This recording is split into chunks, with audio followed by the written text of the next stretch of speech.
I'm so familiar with that heat. Post up for a pic, flicky, flicky, hopped up in the truck, I'm too missy. Yeah, post up for a pic, wear that fancy.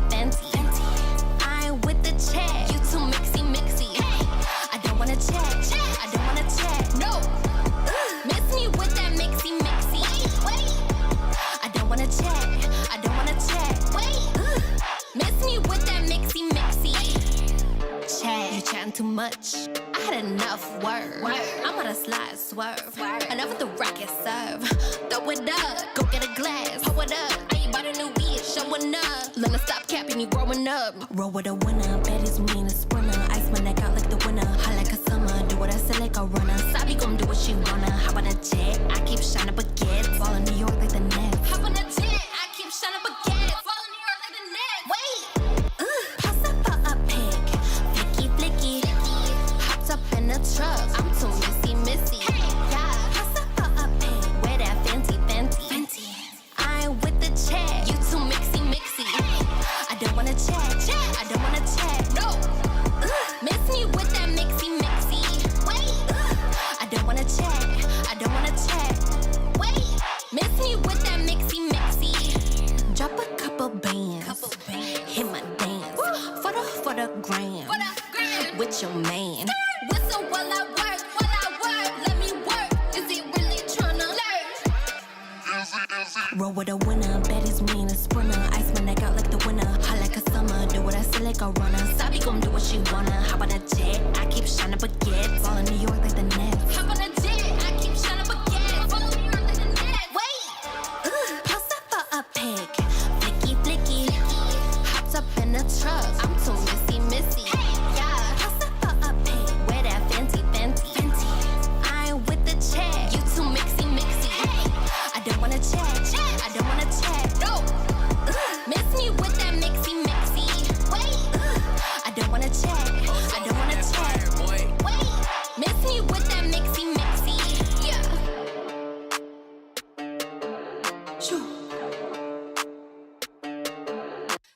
Whistle while I work.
focused, man's on a mission. Wavy like the ocean, ain't got time for inhibition. Eyes on a prize, lock it in your vision. Straight up, man, that's gotta make a decision. Stay focused, man, I gotta go.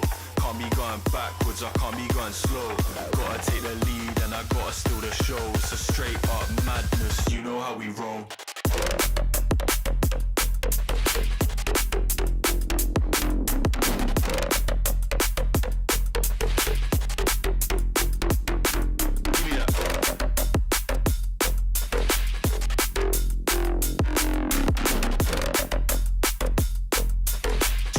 Madness, you know how we roll.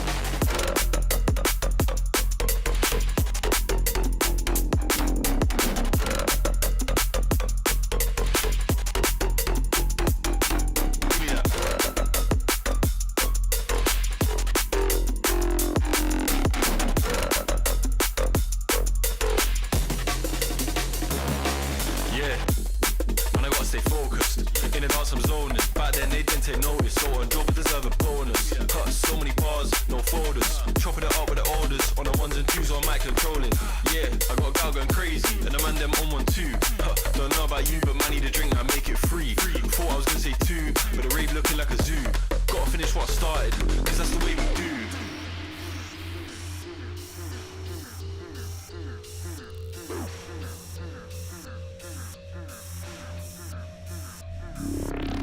Stay focused, man, I gotta go. Can't be going backwards, I can't be going slow. Gotta take the lead and I gotta steal the show. It's a straight up madness, you know how we roll.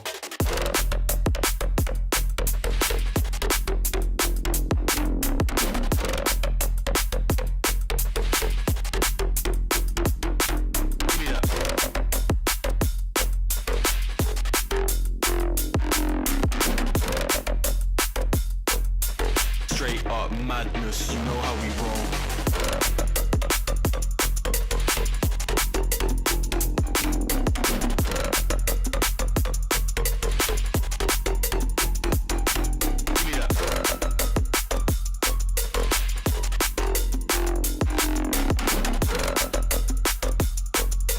Straight up madness, you know how we roll. Suffocating me slow. I'm sinking underneath your love, but I can't get enough of you. Ooh, I can't breathe.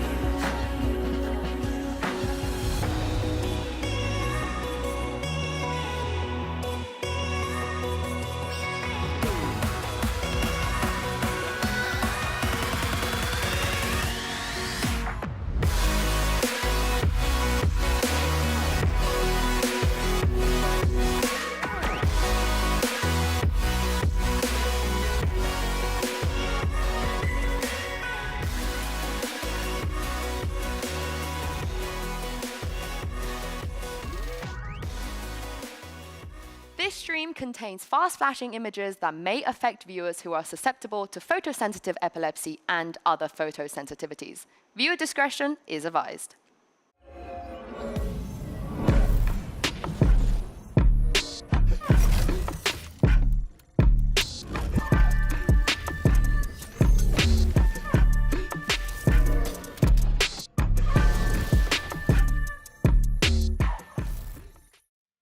Today, our top 4 face-off in back-to-back rematches, setting the stage for the final 2 days of this competition, and it is truly anyone's game. Hello, everyone, and welcome to Day 7 of Masters, coming at you live from the UOB Live right here in Bangkok, Thailand. I'm Golden Boy here alongside Kukuka. Joining us here today as well, it's Sideshow, and as the fans starting to roll on in, it's going to be a fun day. We got great matches lined up. And Josh, good to have you on the desk here again. Yeah, it's sick to join you. We're in the real crunch end of Masters Bangkok. I think all of the games today are rematches, but have the potential to go in wildly different directions. So that's always a good place to be in the tournament. Oh, well, let's go ahead and talk about what we saw on this stage yesterday, because we had some are calling the MasterCard Thrifty Bowl because there was just so many, and MasterCard got their payment. I'm telling you right there, they got their money's worth. But Kakuka, this was definitely a wild series, without a doubt. Absolutely, because I think that we're getting to see a T1 that is proven that they had to make it out of that group stage. They had to make it out of Swiss, and they deserve that. But we're also seeing an EDG that never crumbles under pressure. And then the other game, you got a barn burner, because these two teams, I think a lot of people were looking at representing Americas, representing EMEA as being potential grand finalists. Ended up going tete-a-tete, and G2 looked like they recovered after their bad loss against EDG. Tete-a-tete just said you... He said oh, that's right. Hey, for the Spanish speakers out there.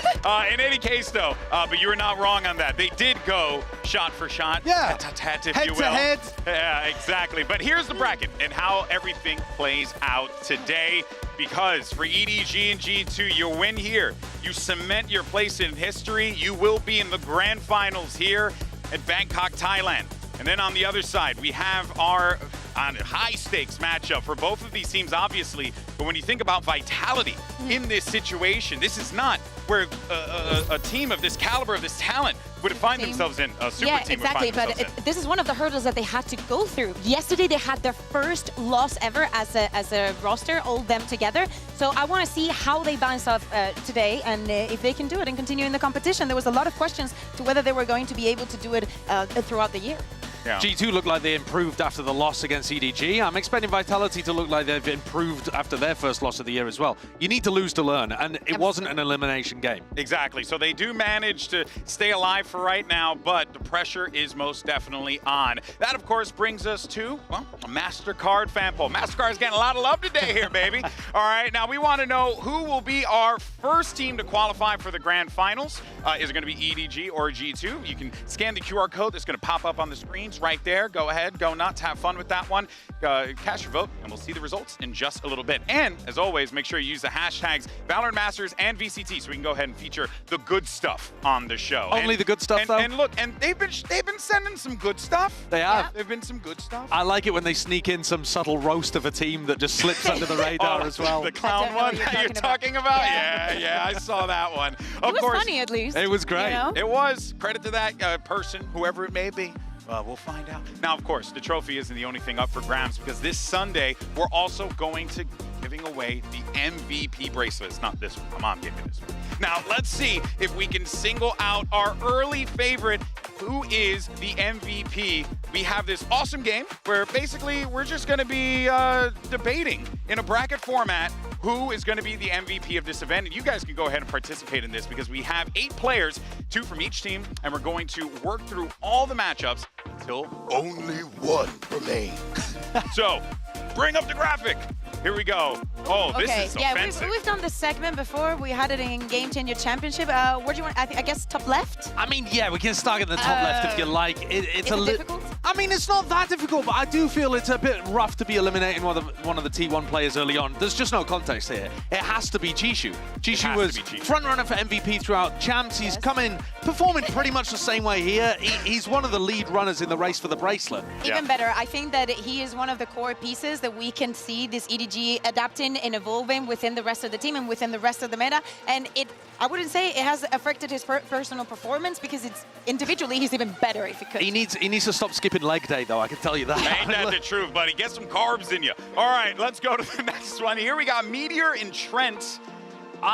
Now, my vote here, I think, would be for Trent. I think he's been the best performing player for G2. Absolutely. And while he's not at the front runner necessarily for the overall MVP race, I think he's been performing better than Meteor has. I absolutely dislike agreeing with you. Not absolutely. No, but I like when we are in disagreements, because I think that there are points to be made for Meteor, you know? Like, maybe I get a little bit behind because I like his vibes. I think that he's also within the tournament gotten better with it. I'm still not a fan of the kill chip, but I understand that he's just slotting in. I think that he individually is good, but I agree with you. The way that Trent is playing the Tejo and how good it looks within G2, I have to go. Yeah, all right, well, let's go to the top right and see our next one. We got Leaf and Trex. Now, Damn, man. and here's the question. I'm saying Leaf. I'm throwing my hat and I'm going to say Leaf. He's been unbelievable. And the question is Kakuka going to betray EMEA again? Trex has been playing well. He's had a great tournament. I think that for the longest time, Trex has been like an underdog in the sense that we don't highlight him enough. He still is here. Yeah. Okay, listen, this bracket is going to advance, and at some point you're going to have to say no. But again, I think that Leaf has been playing so well. It's got to be Leaf. It's got to be Leaf. Got to be one singular Leaf. One Leaf. I'm Why do you really put me sorry. in this desk with this two bold American men? Like, okay. Really sorry, and also he's British. Now this one's not fair. This one's dirty. This one's disgusting.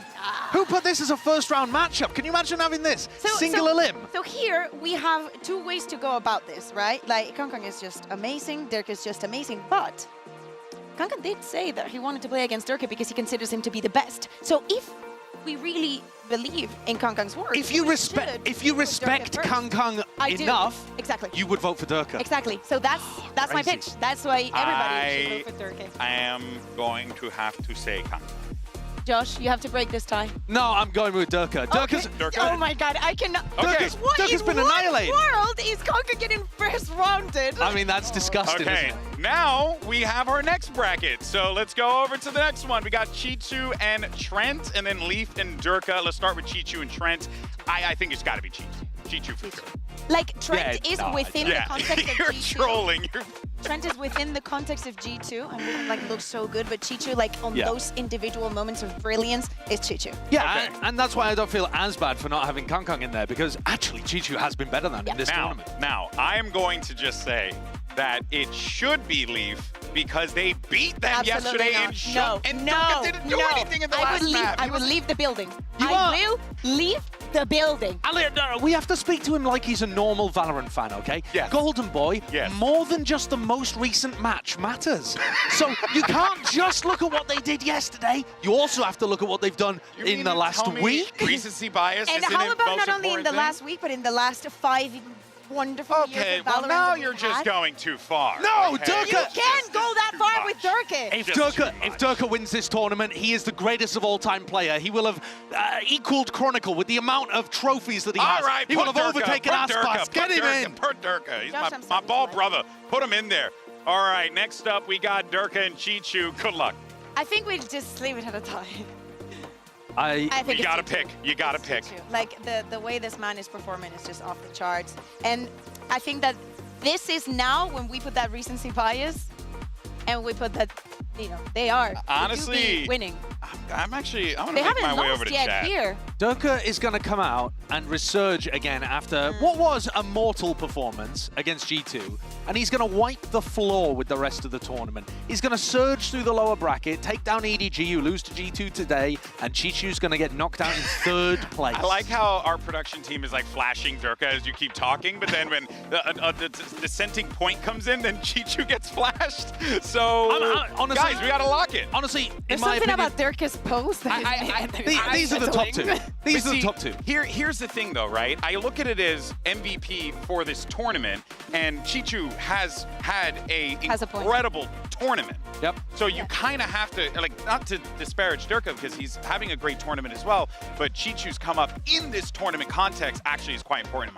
No, that's okay. Just say you're a bold traitor. Just say you're a traitor to bold people. That's fine. Whoa, brother. Okay, that's fine. Listen, I've been supporting the Follically Challenge for a hot minute. I expect it from the hairy one in the middle, but I do not. You expect it from the pop. All right. I go for Chichu. If someone with hair needs to make this call, I think that Chichu. Alex has a very good point, and it's the fact that EDG so far are undefeated, and I think that they could win this entire tournament without having a single loss. One of the key parts and one of the most important ones in those high pressure rounds is Chichu. So right now, as of today, Chichu do be the MVP. All right. Well, chat. Do you agree? Do you like what we have to say about this? Let us know. We'd love to hear from you. Make sure you're out there using those hashtags, Valorant Masters as well as VCT. Let us know. I want to see some responses in the commercial break. Now, let's go ahead and get into today's upper final. And first, let's go ahead and hear from EDG's Kong, who had an opportunity to catch up with Jen Lee ahead of today's matchup. Sawadee-ka. Hello everyone, it's Jen Lee with Kong Kong and Luna for translation. Now Kong Kong, you guys are facing G2 again, and it looks like they bounced right back after losing to you guys. So what is your mindset coming into tonight's game? 今天这一场比赛呢，是你们和G2的2番战了嘛？在输给你们之后，他们是绝地反击，重振旗鼓了。那今天这场比赛会以怎样的心态来面对呢？我觉得先不要场外吧，然后好好的打每一场对局。然后我认为最重要的还是友谊第一，比赛第二。Don't be affected by too much factors from out of server. I think we just gonna play the game and just, you know, friendship is number one, and then it's the competitive things. Right, my humble king Kong Kong. Thank you and good luck. Oh, Kong just being such a nice guy there, talking about friendship and stuff, but you got to put it all away on the server, brother, because you got to throw down in the octagon. And we got these two teams ready to go, and they've already met, as a matter of fact. Day 3 in the Swiss stage, and it was a wild one, but it was EDG walking away with the win after the flattening in map 3. Yeah, exactly. So we, at the beginning of the tournament, said how this was a rematch of something that had already happened in Champs, and it was actually G2 winning against EDG. And that was the last loss that EDG has had on a global stage. Now, today, that could change, especially after them getting their revenge. And as you're saying, it's starting off extremely evened out, but with an EDG that was changing the compositions, that was coming up with a lot of surprises. But the preparation, you know, didn't change much for G2. And then in this last one, Josh, yeah. They got smoked in the last map, and the reason that I wanted to showcase that with the pistol rounds is because also EDG ended up going 6-0, winning every single pistol round throughout the series, which is really difficult to come back from, but it wasn't, like you said, really the deciding factor. The deciding factor was that they hard antied them with the Neon comp on Fracture, dismantled what G2 were doing, and took them down. I am slightly concerned, though, with the amount that G2 used the Stingers in this game, that what we saw yesterday from EDG, where they were stumbling on the anti-ecos, it might trip them up again. Yeah, I'm actually really glad you mentioned that, because yesterday, look, it was not an easy dub for EDG against T1. And actually, check out this clip from Tarek's stream when he was standing by with John QT and talking to Kong Kong about the Stingers, specifically. We've seen you guys, like, lose a lot of Trifties, ecos. Oh yeah. Oh yeah, you guys actually lost like 10. What do you think is the problem? I don't know what happened with it. Just if they eco, we play anti-eco. Yes. We're always afraid. Just maybe they stinger again. Oh, okay. Just every single players was very careful. Then we're afraid to pick. Then they just pick us. Okay. There were insane sheriff shots too. Yeah. EDG had 13 anti-ecos. They lost 8 of them against T1. That's a huge amount. I mean, normally you're converting like 80-90% of those anti-eco rounds. Yeah. So they really struggled there. And G2 are the team that likes to pick up the Stingers the most. So there is potential for some chaos, some mud. Yeah, and we saw what G2 were doing with those Stingers, man. Yeah. They were diabolical. It's been a theme throughout the tournament, absolutely. And many teams have struggled. So we can perfectly understand that even from the winning position of Kong Kong, it is a hurdle, and sometimes, you know, you do not know how to react or how to play the round. Yeah, that's right. Now, of course, EDG is looking to make it to back-to-back global grand finals, joining an elite club with the likes of Loud as well as Fnatic, Team Heretics as well. This is a big opportunity here for EDG Sideshow to really, I mean, they've already cemented themselves in history, but you know that they want even more. Yeah, Fnatic are the only team that have ever been able to get back-to-back titles, and they weren't able to get Champs and a Masters event. Yeah. There's only one player ever that's been able to win Champs and Masters, and that's Sassy, who's retired now at this point, right? So that's an attainable objective. It's what Jorgamo is also fighting for, because he's a former Champs winner too. But they really do here, EDG, have a chance to start a legacy, a dynasty, and kind of carry the rest of Chinese Valorant forwards into a new golden age. I'm going to mention less. You're going to do him dirty like that? He's not playing in this match. It doesn't matter. But yeah. But yes, you're right. It's just the trees in there. But as you're saying, I think that is very important for them because of the history when China joined, like the space that they had in the competitive scene and where they are today and how good they're looking. That's the important thing, is how fast all this has happened. We were talking, I remember Lauren being like, Billy, like 1,500 times. And now here we are, and we're talking about China like winning tournaments like it's nothing. Do you remember Bustio saying that China would never catch up to North America? God. Bustio's famously never been wrong about anything. Of course, let's go and talk about the actually the bind comp. And let's focus the conversation a little bit on G2 here, because there were some interesting things that we were getting from G2. One of the things in particular was that they had a very clear response to the what they wanted to do with this composition, slotting in the Yoru. It worked out well for them. It was an OT win, Kukuka, but still, they managed to pick up that dub. Yeah, exactly. You mentioned the Euro, but I think that the most important part is on Jonah B and Trent picking up the breach and the Tejo, especially from the synergy. Especially from the defense. Which, if you pick the map, you will probably start on that side of the map. The ideas that they had on how to force Vitality into wrong duels, how to re-clear the space, because it's a composition that does not have the Viper, so you have to look at a different approach on how to control the space, and they had very good ideas. The maps are going to be vitally important here. I think G2 are almost certainly going to get rid of Fracture because they got steamrolled when it came to that final map the last two times these teams faced off. So then that opens up, all right, if you're going to ban Fracture, you're opening yourself up to getting punished on Split, which we've only seen G2 play one time where they lost to Sentinels. And where does G2 actually find their value in the map pool? I think that's a big question. Yeah, very true, very true. Now, Kukuka, I know you had a telestrator for us about G2 and these compositions in particular. Yeah, exactly. But I wanted to take a look at Lotus, you know, because I think that even though we saw some very good ideas on Bind, I wanted to see how that translated when we moved on to their map pick. Like, how were they so sure? And I wanted to take a look at this round, especially because the context is very important. So many times, it's not about the weapons you have, but actually what you do with them. And in this one... Josh, in this one, as you can see, G2 does not have the best buy in the world, but it's more of how they use the tools that they actually have. Jonah B doesn't even have flashes for this one, and they're going to try and force Vitality into not knowing what the heck to do with this map. Right off the bat, we see how Vitality just has this constant idea of just getting rebel control and probably putting the shear, like the wall from Vice here to prevent any pushes from coming. And the idea that G2 is going to have is, number one, put in the smoke here and giving a one-way to leave, and then also do a little bit of a push. Now, the strength of this composition is obviously the agents that you have and the utility that just keeps coming back. So what they do is that they're very wise when they're investing.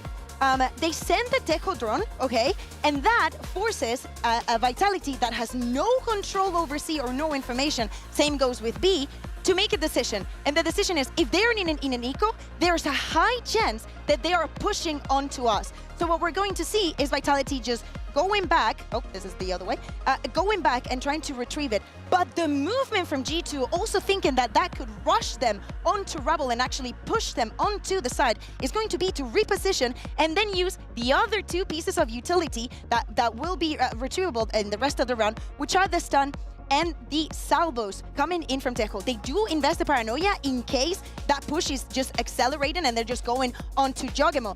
Instead, they will go, Vitality will go onto Mount and try to regain control of that. And even though Leaf goes down, he does a bit of damage. This is when things start to get a little bit shaky. But this has been already an entire, for almost 40 seconds of the round. And they have to keep constant care onto G2 not pushing because of this trident of players constantly putting utility onto them. This is going to be resolved with a Vitality that at some point makes the call to, well, still, remember, retrievable utility, those salvos are going to come back, those stuns are going to come back. And the response of Vitality is actually to go on to B. From this on, they're going to, G2 is going to be able to isolate the kills. There's only 20 seconds left. I'm just going to let the round play from now on. There's only 20 seconds left, and they have to get the plan down. They've been dealt some damage, and you're not going to believe it, but Trent will eventually get even more salvos on. Vitality is put in such a high pressure situation where they are the ones actually that might end up with the disadvantage. Rest of it is history. Trent beautifully gets one. Again, those salvos come back. Jogemo comes and push through the smoke, and that's how you convert one of those beautiful ecos, Josh. Yeah, I think it's really interesting when you think about what composition EDG are going to be running on the other side if we do end up going to Lotus. They've been playing since July this Death Ball composition, which has the Breach and the Clove and all of this kind of stuff, the double smokes, and they kind of roam around the map in a big blob. And you have Jorgamo who can peek for info and get out. Then you have the Tejo drone. There's so much utility there. I think it's going to be a real challenge. I'd almost like to see EDG change up their composition if they're going to play into that. I mean, they've been changing a lot of compositions. I don't see why Lotus would be different if we end up going there. Hey, and we have been seeing teams like try to counter what some of these picks are coming in from these other squads. G2 did that literally. We were talking about that to Vitality yesterday. But let's actually get some head-to-heads here because we got nobody going up against Trent, and this is going to be, you know, for all the Tejos out there. Okay, these guys have been rocking that agent, but as we were talking about with Trent in that MVP conversation there, Sideshow, he has been playing phenomenally for this G2 lineup. Yeah, he's been doing great. He's frying. I mean, he's playing some of the best Valorant he's played since he's got into the Tier 1 level. He's finally getting himself super comfortable in a LAN environment and performing to his best while he's here on the biggest stage. And we actually haven't seen nobody have one of his takeover games. Sometimes nobody, even though he's the IGL and he's a little bit silly, he's a little goofy, he can just run around and kind of dominate. But we haven't seen one of those games yet from nobody. He did it in the Chinese Grand Finals, hasn't done it here. Hey. So he's a player that could step up and be an X Factor. No time like the present.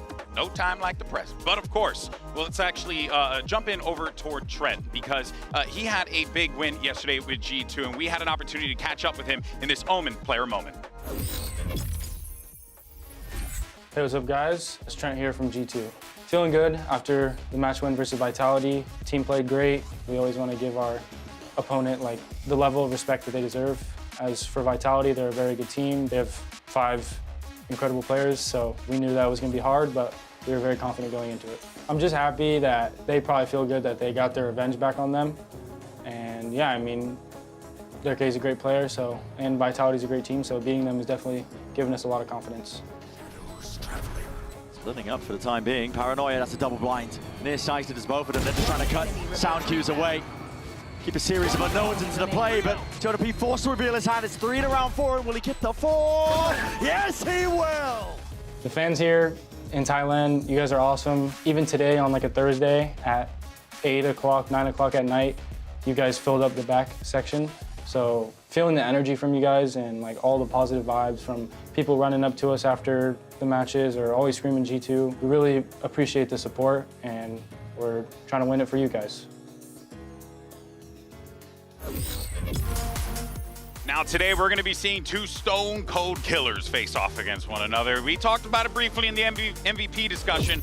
Let's run it back again. It's Chichu and Leaf. These 2 guys have been playing so well throughout the event. Leaf always a stellar performer, but really, Kukuka, it's been Chichu's just absolute dominance in this tournament that has been the talk of the town. Time and time again, it's not one map, it's not one of the matches, it's constantly in all of these rounds. We're seeing the aces, also the concentration with the rest of the team. We could see the same for Leaf. Both playing from the similar roles. I want to see more, and I would hope to go to the maps where Leaf goes on the chamber more often. Yeah, potentially. I mean, Chishu dominated last time these 2 teams played against each other. In terms of the actual match that we saw between the 2, Chishu kind of diffed.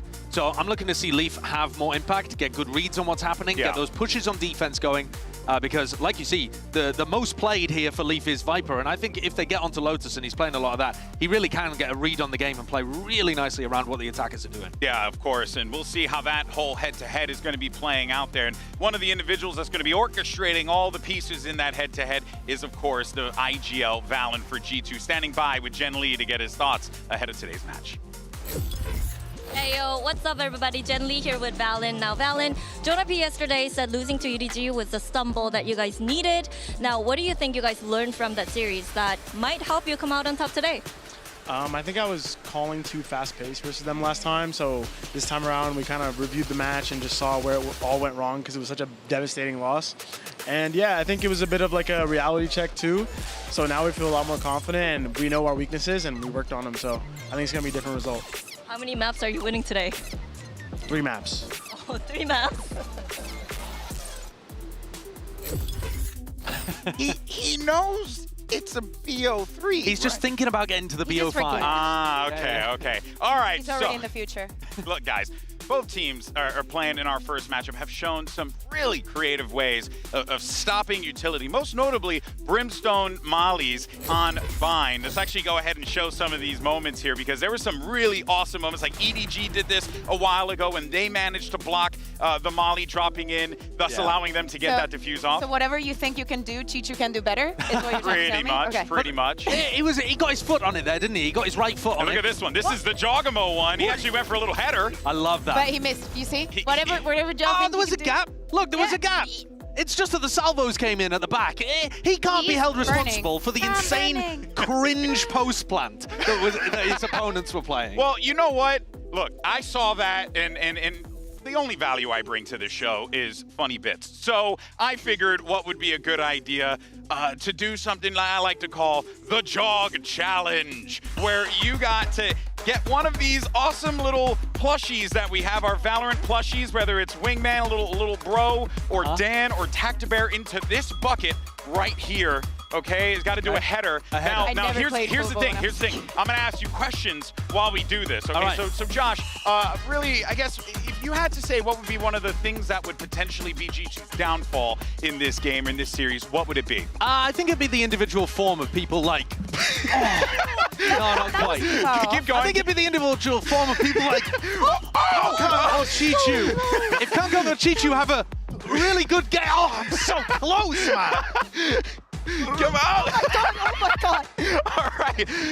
All right, Kakuka. Jesus, Kakuka, let me ask you, what do you think about G2's chances winning this game? What would be their potential downfall?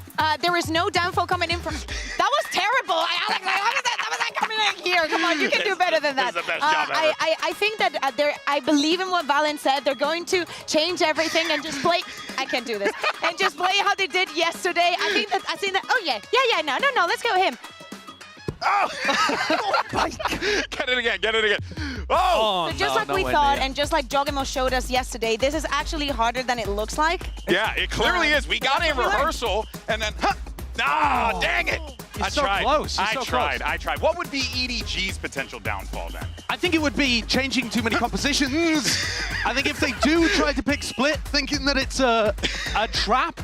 Sorry, if they do pick split, thinking that it's a weakness for G2. Of course. G2 have only played it once this entire year. Yeah. I can see them changing the comp, coming out with good ideas. I'm nearly headbutting the desk there, GB. Let me throw it at Alex. All right, here we go. Okay, you got it. This is our last shot. Okay. That was too low. I'm so sorry. It's the first time that I played Wingman. You know what's funny? Yeah. Little fun fact about me. I am one of the only Puerto Rican soccer players in my high school. And I sucked, as you can tell.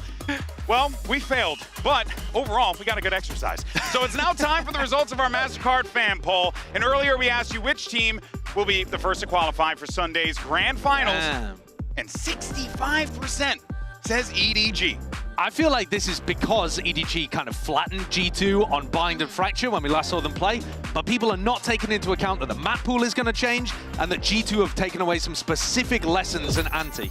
Absolutely, and also the surprises are not going to be there anymore. EDG has played most of the maps so far here in the competition. They still have some that they haven't touched, but that is not a surprise anymore. You're still going to come in, and I think the G2 have a lot to be scared of, but I trust Valen. I trust his knowledge. I crossed Valen a few times in the hallway. We chatted for a bit.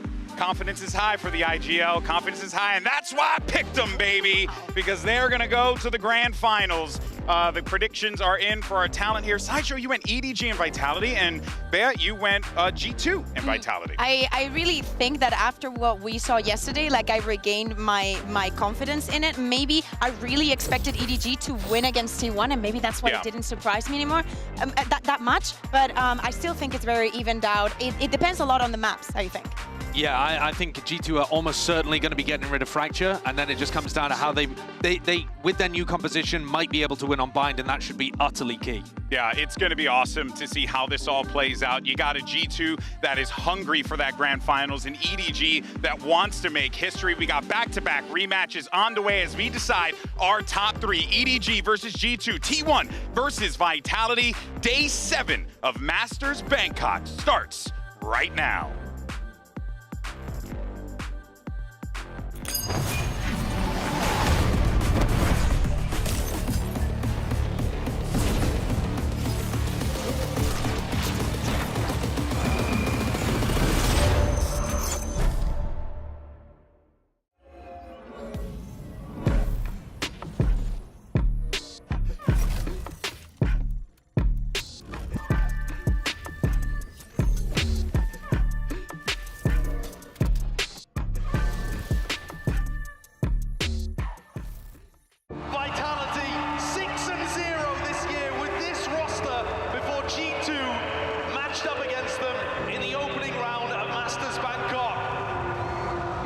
T2 11.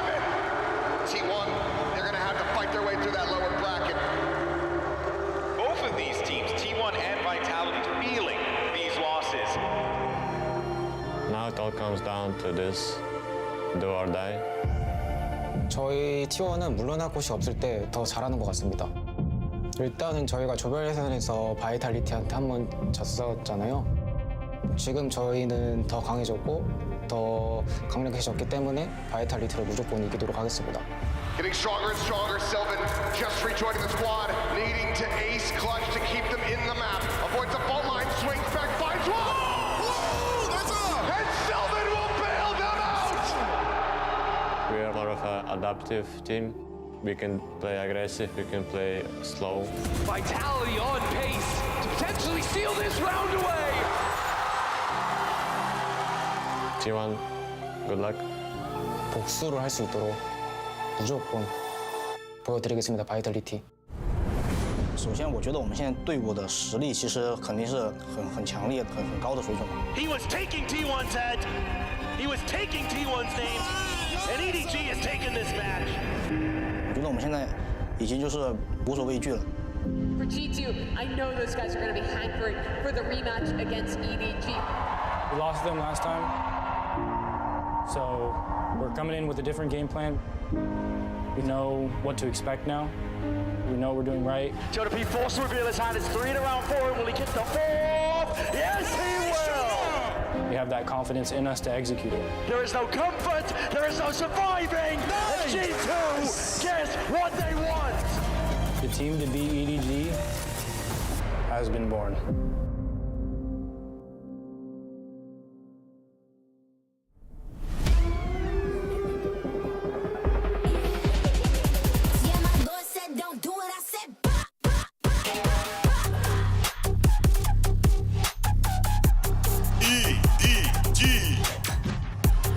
What a way to start things off here in Bangkok, Thailand, as your world champions making their way to the stage. And a big chance for them to do the unthinkable, punch their ticket to a grand final, make history, and not just put China on the map, cement China's legacy in Valorant forever. They're hunting for something big here, something that barely any team has ever done. And the team that stands before them, G2. G2 have been in this spot before at Masters Shanghai. They got their way into the upper finals. They didn't win a map after that. Bombed out 0-2, 0-3. Valen says, we just have to make sure history doesn't repeat itself. And history is constantly changing. Will it change also when we go into the map Vita? Remember, everybody, this is a rematch of something we have already seen throughout this tournament. Things have changed within both teams, and we expect some surprises in and out of the server. The pressure is on for both of these teams, both squads here. And really, when you think about the journeys of both of these teams, the actual teams themselves, teams that stuck together, that pushed through all the difficulties that would always lay itself before you in the season. And they managed to forge themselves an awesome path here to the upper finals. And here is your series layout. Lotus, Split, and if necessary, Bind. Sideshow, what do you make of this? It makes perfect sense that G2 would get rid of Fracture. They got stomped on that map. Valence talked about lowering the pace. That's going to be really important on Lotus. Like I said, EDG have been playing a deathball comp since about July. They're 7-3 on it overall, but they've lost 3 out of 4 of their last maps when they've played Lotus. So it's a comp that's getting worse over time, and G2 have a chance coming out strong. I tell you what sticks out to me there at the end is that Bind. I'm really curious to see how that one plays out if we end up going to 3. Yeah, exactly. EDG not feeling so comfortable going to Bind. After what we saw yesterday, the changes coming in from G2, they decide to go for Split, a map that G2 has only played once throughout the entirety of the year, and they were not successful in winning it. They see another weakness, and they try to exploit it. It worked the previous time, but I'm not so sure about this. Correct me if I'm wrong on that one. It was a G2 pick against Sentinels on the finals when they went for Split, right? Yeah, it was a first-round pick in that BO5. They lost 13-4. I'd be surprised, honestly, if G2 come out with, maybe even if it is the same comp, if they go for something slightly different. Nobody goes back over to the Fade. They've been swapping between the Fade and the Sova, but it's the same idea from Edward Gaming. They have run this comp since July. 10 times, 7-3, but lost 3 out of 4 of the most recent. I think G2 are going to be so ready for this. Exactly, and I think that the context is very important. Kong not swapping again onto that Euro. EDG in general not falling into the new compositions that they've been having, and treating this a little bit of that last fracture that they had on the last time that they faced against G2. Well, folks, this is it. The winner moves on to the grand finals here in Bangkok, Thailand. Our teams are ready for the first pistol round, so let's send it over to your casters. It's Ender and Pansy. Thank you so much, and what an incredible matchup we are teed up for here. A revenge tour for G2, potentially, right? But the battleground has been changed. They don't want to face EDG in the same way, and rightly so. EDG looked phenomenal towards those second and third maps. They absolutely blew G2 out of the water. So we come into the series today in very new territory, like you're saying. G2 choosing to start things off on Lotus this time around. This has been an excellent map for them, but we haven't seen EDG play it since their finals. Same story on Split, but the other way around, where EDG tried to challenge G2. G2 haven't played that but one time this year. I really think these opening 2 maps are about stealing away your opponent's map pick to set yourself up in a great spot in this series. 5 more seconds and it all begins. We do have the frenzy coming out for Kong. We're going to have a couple of bits and pieces to look towards. It will be EDG on the attack, G2 on the defending side. This is common ground for G2. How do they look now? Jorgamo already noted. Got Jonah P playing over in Waterfall, with stun held early on in the round, but I think EDG, Smoggy especially, on this Clove is going to want to challenge into the B site, look and see if there's a potential pivot through that door. Yeah, Teo Utility has already cleared over towards that A space, so the likes of G2, they can sit a little bit more comfortable in this stack, but already Kong's going to take the space away. They've got security on B. Yeah, he made that noise sliding into Waterfall, but falls out because they want to fight up into heaven. 3 players ready to attack towards Leaf with this stun. G2, you better be ready for this. You know what EDG are like. They want to bring that tempo. They want to bring that pace. They take up towards that CT side, over towards stairs. Now the fight actually begins. Util still in play. It's Leaf to fall, Trent to fall, Valid goes down. G2 falling like flies until then. Jorgamo and Jonah P now with an uphill struggle, to say the least. Kong makes sure of it. EDG, round 1. Just destruction here on the opening pistol for EDG. That fight up for heaven goes beautifully, and they'd also left Chichu, who's been such a consistent problem for any team that faces EDG in this tournament. He's over in main, killing those flankers from G2 that were trying to pinch in on the retake. And look back at that, nobody off to a belting start. And I feel like when you look through this EDG roster, every single player, their name just strikes fear, doesn't it? Chichu, probably in line to being one of the players to walk out of this with that MVP. He has been playing absolutely phenomenally so far across this tournament, in that series versus G2 earlier as well. It looks like into this next round, G2 have guessed poorly. 4 players on that C site, and EDG going to quickly find that no one's really home apart from John. He doesn't even have a sheriff to his name. This is lacking in almost all areas, hoping for a bit of timing or something on their side. Chichu's having none of that. Jorgamo found, site secure, plants in play. Everything looking good, tick in the box. Yeah, right now G2 just trying to show a couple of those C fights early on in these opening rounds. Start that conditioning. Smoggy's conditioning is that he's just going to kill you if you look at him. I think that goes for all of them, actually. That seems to apply throughout. Oh, and the confidence is sky high. Leaf brought to his knees real quick. Yeah, at least he doesn't have to go very far. He's already back in spawn, ready to rebuy a gun. Isn't that nice of them? Not too bad. Any early ults to come through here? Nothing massively locked in yet. Obviously, Chichu the closest, but not exactly something you're going to be writing home about. But again, I do want to see once those start building, who's going to be the player to kind of take the forefront in this. We've got some big names here. Maybe some that you wouldn't expect. Jaws not even been the kind of headliner in my mind. It's been Jonah P, it's been Trent, it's been Leaf on occasion, all having their moments in the sun. Of course, for EDG, just lists off the whole roster. Yeah, it's going to be a brawl headed over towards Rebel in this early round. I mean, tons of utility spent. Oh, everything's here. This is absolutely wild. It's Jonah P and Trent to get the secure kills first. It slowed down the roll a lot for EDG. Spam through the smoke, hoping for a connection. Unconfirmed damage, but damage nonetheless. Yeah, G2 going to back out that space, just throw up the Viper wall, fall on back. G2 a little bit worried about one player rotating into that B space, so can use a Tejo drone to clear out front B, realize no one's in there, maybe start shifting back into the A side after that, sees nothing. No peeking. Just easing off the pressure here. EDG Looking to settle into this. Again, now the pressure's almost on G2 to keep this cool, to not lose any of these access points, and I hope they don't go overly searching here. Jorgamo better play this patiently. Because he could peek into spawn here, and the timing says that he might. Gets it, sees the spike, that's a good look from him. Going for more is just too much, though. That greed could cost him. Again, these are the small margins, those fine margins, and look at the rest of G2. Look how passive they are sat here. Exactly. And G2 don't play with the Sentinel. Neither of these teams do. So once you lose players especially, there's these huge gaps. They've got 2 players in spawn right now because you can't hold B site and A site. Instead, they're giving all that territory away, saying you plant the spike, tell us where you are, then we'll go on the retake. And then you look at Trent and you look at Valen, utility at plenty. They've got plenty to play on the retake with as well. They can try and clear through some of these areas. And for EDG, it's doing their due diligence as well. Methodically approaching. A nice attempt here to stall, but I felt like they could have maybe paused for a second and tried to play off it. But regardless, they start working back through Heaven, and nobody's tried to slip the net. Now, Leaf is such an aware player. He should be heads up for this one. Lovely. Good shoulder check. Doesn't need to do too much. Needs to wait for the other 2 to swing in through this smoke. Looking for that paranoia. It's good. Nobody removed from the fight. Smoggy falls. Valen strikes in. It's not going to happen for nobody. G2 keep their cool. That's that signature G2 patience, that control going in on the retake there. Leaf just barely jiggling that line. You could tell he knew that EDG were going to try to get aggressive. And it all starts with this early fight into rubble, right? G2 had shown 2 looks where they were majority of their team over towards sand, so as soon as they come in on the anti-bonus, it's going to be that big rubble fight. Throw that loop at EDG, catch them off guard. Nice, boys.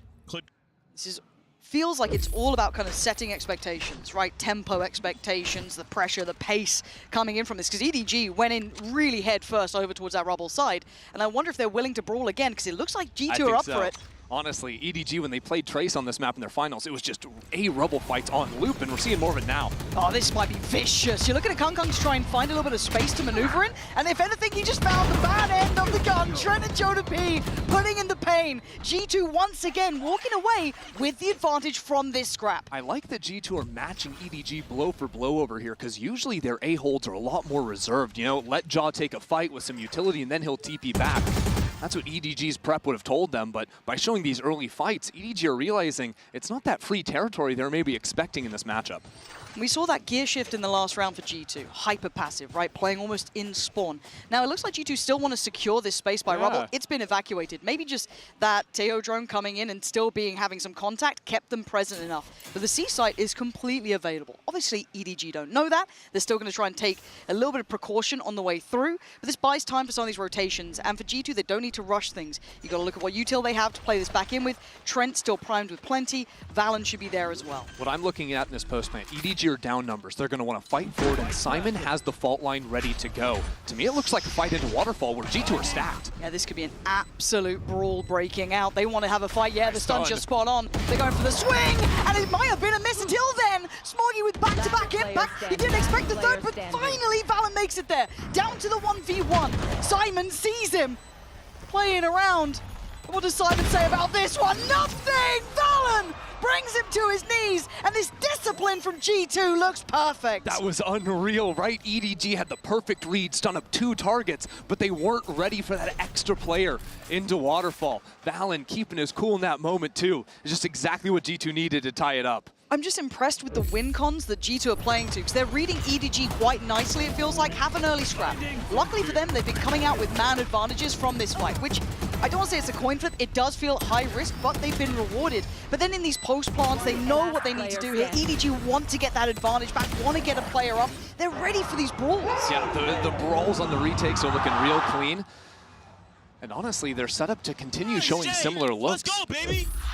Jumping into the next round, EDG going to be fighting for Rebel again, although this time G2 are not going to overcommit to the space. Jogmo's over towards C, and you look at the ults G2 have on the Teho, on the Yoru as well. They're going to not be so keen to fight forward and instead play a heavy retake with those abilities. And again, if you're EDG, you're being conditioned to believe there is presence there, right? So it gives G2 that freedom to now put bodies elsewhere, over towards Mound, over towards this passive B hold. It allows a lot of faith to be put in Trent.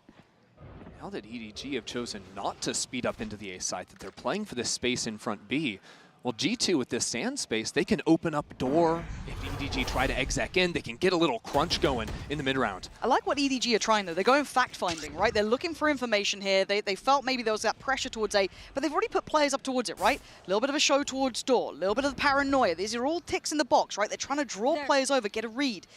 Kong might have noted it's on over towards Mound there. EDG have the perfect timing to go for a B hit. Jogamo just teleported out of the sand space. There's no crunch this time. Oh, this is nice. It was a real feint towards A. It's drawn the eyes over there. The ult's even going to go in, but now we know it's over towards B, but the chaos continues. Jaw wants to find some impact here. He's found more than that. He's found 3. They're pouring through towards the seaside. Valen can't get the gun out in time. EDG pivot on a dime, but they're not in the clear just yet. Kong still securing CT, holding that space, allowing the plant to come in. Chichu catching that B rotate. They out-pivoted G2 so well this round. EDG just snapped G2's ankles in half.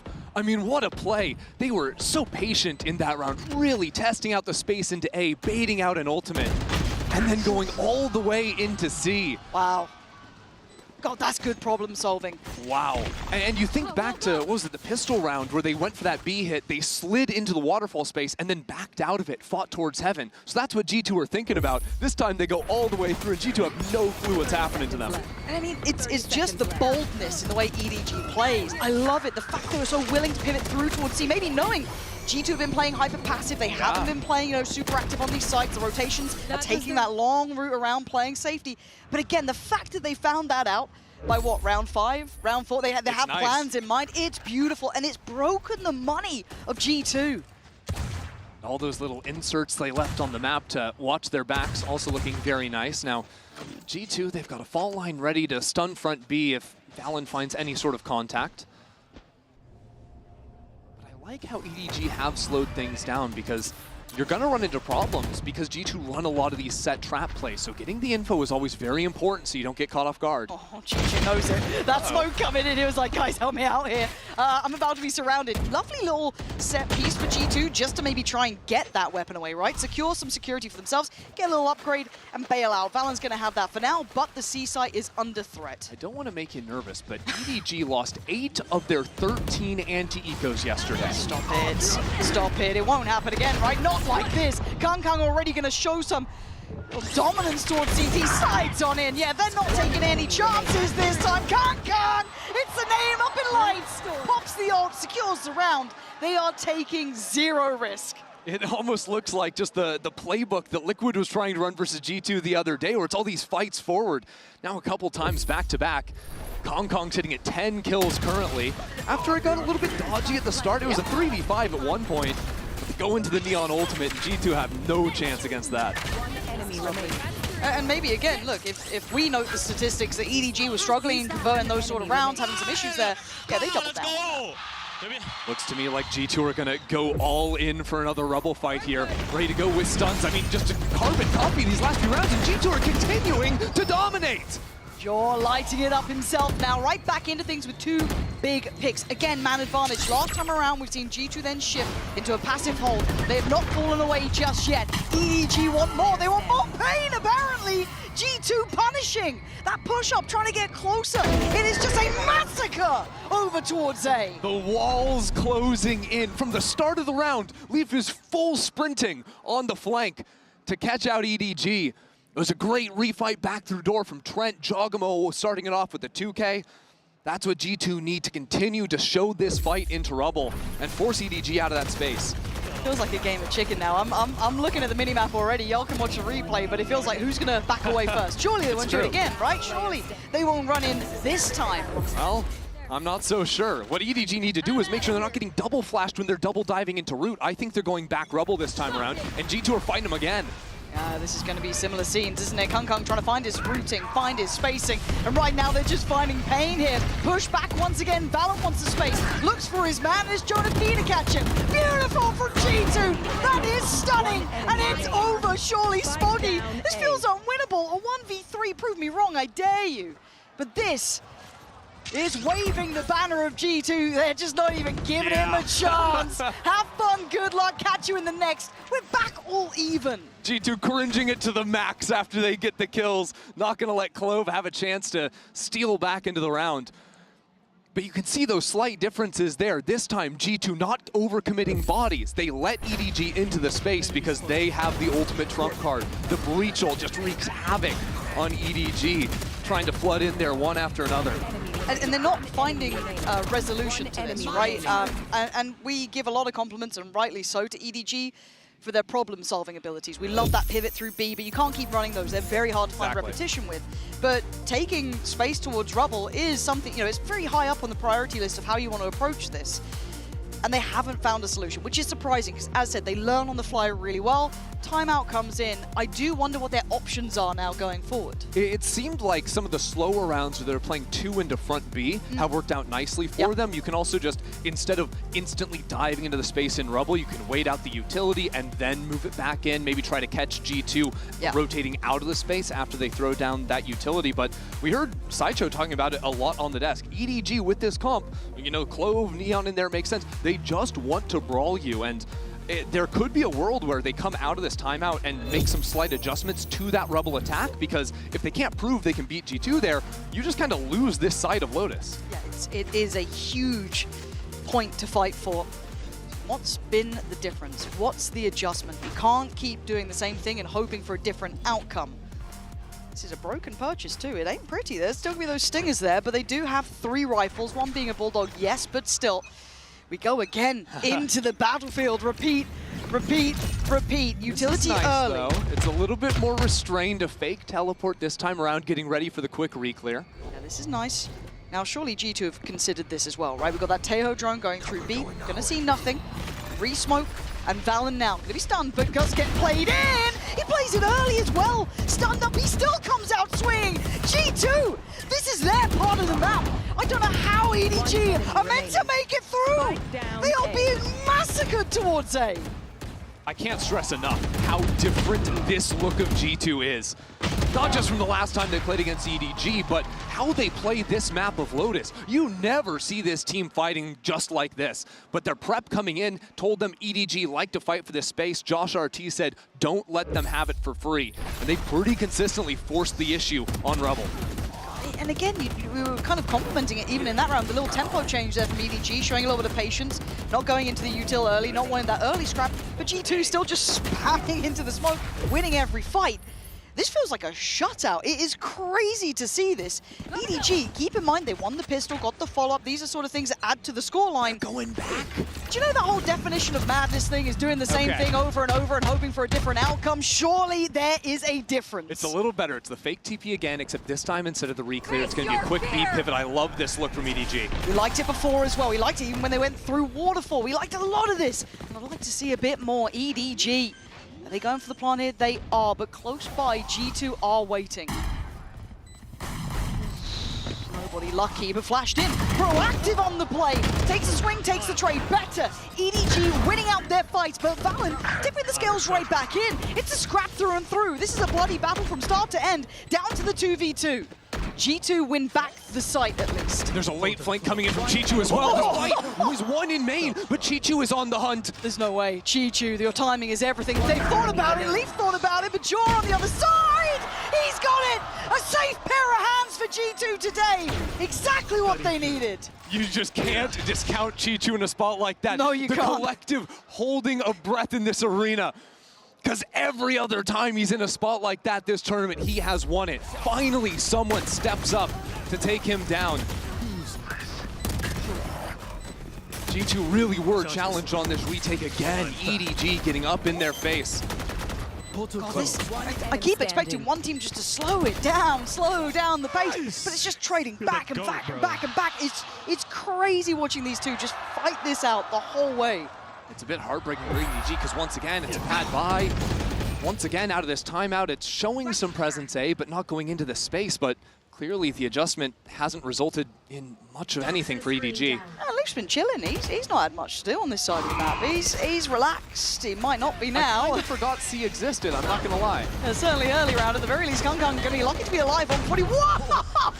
A flying leaf looking like a force of nature. Goes back in. What on earth are you thinking? Audacious play. But G2, again, showing their willingness to fight on these sites. Health bars were looking bad for EDG, but it was mostly the decay damage. Now Now, EDG, what do we do? Still one off from a Breach ultimate. Nothing else really to play with. But you know they want to get aggro. Hungry for this one too. Oh, not pretty for Smoggy there. That's rough. Forced away. Now the site starts to constrict. Starts to feel smaller. Starts to feel uncomfortable. Valid, not clean himself, but more HP. Job done. Simon and Chichu. We say when Chichu stands, it always feels like there's a chance, but this is a lot to ask for. It might be, oh my god, it is still Chichu. Hold on. There's a man diving behind. He had no idea about it. Jorgamo bounding through the map. And G2 with another. EDG. Without a response. EDG have to figure out something here because it's starting to slip away. From 4 to 4, G2 going on a run here, up to 7. Yes, it comes off the back of 2 half buys from EDG, but it's the manner in which it's happening, their game plan being deconstructed, that is the most concerning. EDG have not been able to find an answer to these early fights. They've started shying away from them, but even then, G2 are having so much more success in the post plants. This feels deranged. We're going back to A again. Again and again we go. Operator there for Leaf, he's fine now. He can just sit there on the angle if he fancies it, but here comes the fight. We've seen it before, and it looks like we'll see it again. This time, Kong gonna be the difference maker. But it ain't over yet. Trent still here. Slows down the roll, backs away. The first time this fight has gone EDG's way. This post plant is going to be a bloodbath. Simon has the rolling thunder. There's ults on Jaw and Trent, and G2 are moving quickly. Yeah, they want to get back in. Jaw fancies it. He wants to have a little bit of a biff on this one. EDG, he's seen everything. Calls for it, forces them forward. Leaf with a 1-2 punch. Trying to find more punish. It's Trent down to the 2v2, but nobody and Smoggy finally bring EDG around. EDG are right back in it. Oof. Just an explosive round between these two teams, toe and toe throughout this opening half. It's a different feeling in the air, but this series is already shining up to be a good one.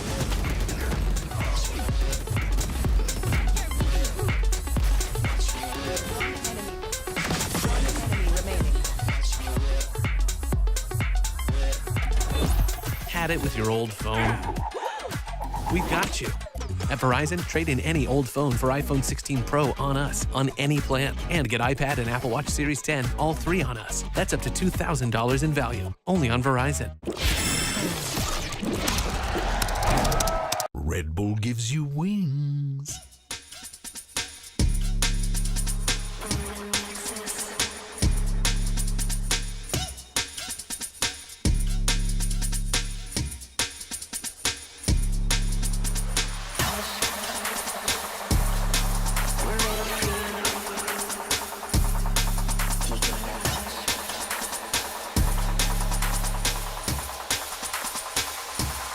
Creo que estoy en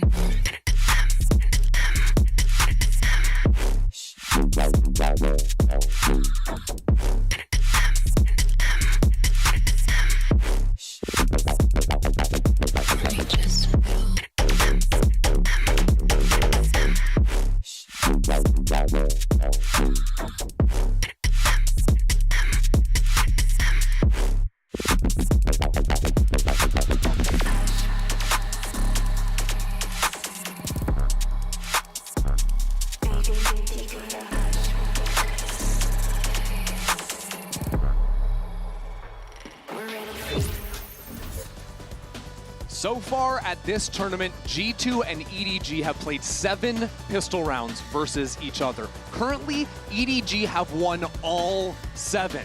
They're coming into the second half trailing, but for G2 to come home and take this series seriously, they've got to be able to show up in these early rounds. Spot on. And that scoreline could rattle a lesser team. But as you said, EDG have the strength of the pistol round. That's something that sat with them well throughout this matchup and this specific head-to-head. It could be enough to close the scoreline up. But can they stick true to the stats? That's the ultimate question here on the opener. And honestly, I think I might get a little bit more of a respite. Hold on, Smoggy's dodged away from some of this utility down to 5. Lucky boys. I don't think they know the damage they've done, but still, damage done. crazy that Kong Kong's just been left completely alone, but Simon has fault line to support him on this fight. He's gonna need help. Someone help him. Kong Kong is so alone. What? It felt disjointed, maybe a misread here. EDG looking a little bit behind the curve, and look at where Leaf's gone to. Simon trying to be subtle with it, but there's nothing subtle about it. Easy light work for Valen. This looks, for the first time in a while, like EDG are completely behind the wheel. Yeah, that's certainly a way to win a pistol round, just 2 free kills to start things off. My eyes are on Smoggy on the flank, but again, he's on 5 HP, so unless he's shooting Jaw in the back of the head, and look at those nades! What? No way! That is a absolute tilter of a way to end it. And Smoggy was the one who was just like battered and bruised from the start. And we were singing the praises of EDG. I have never seen them look so out of sorts there. Yeah, that was wild.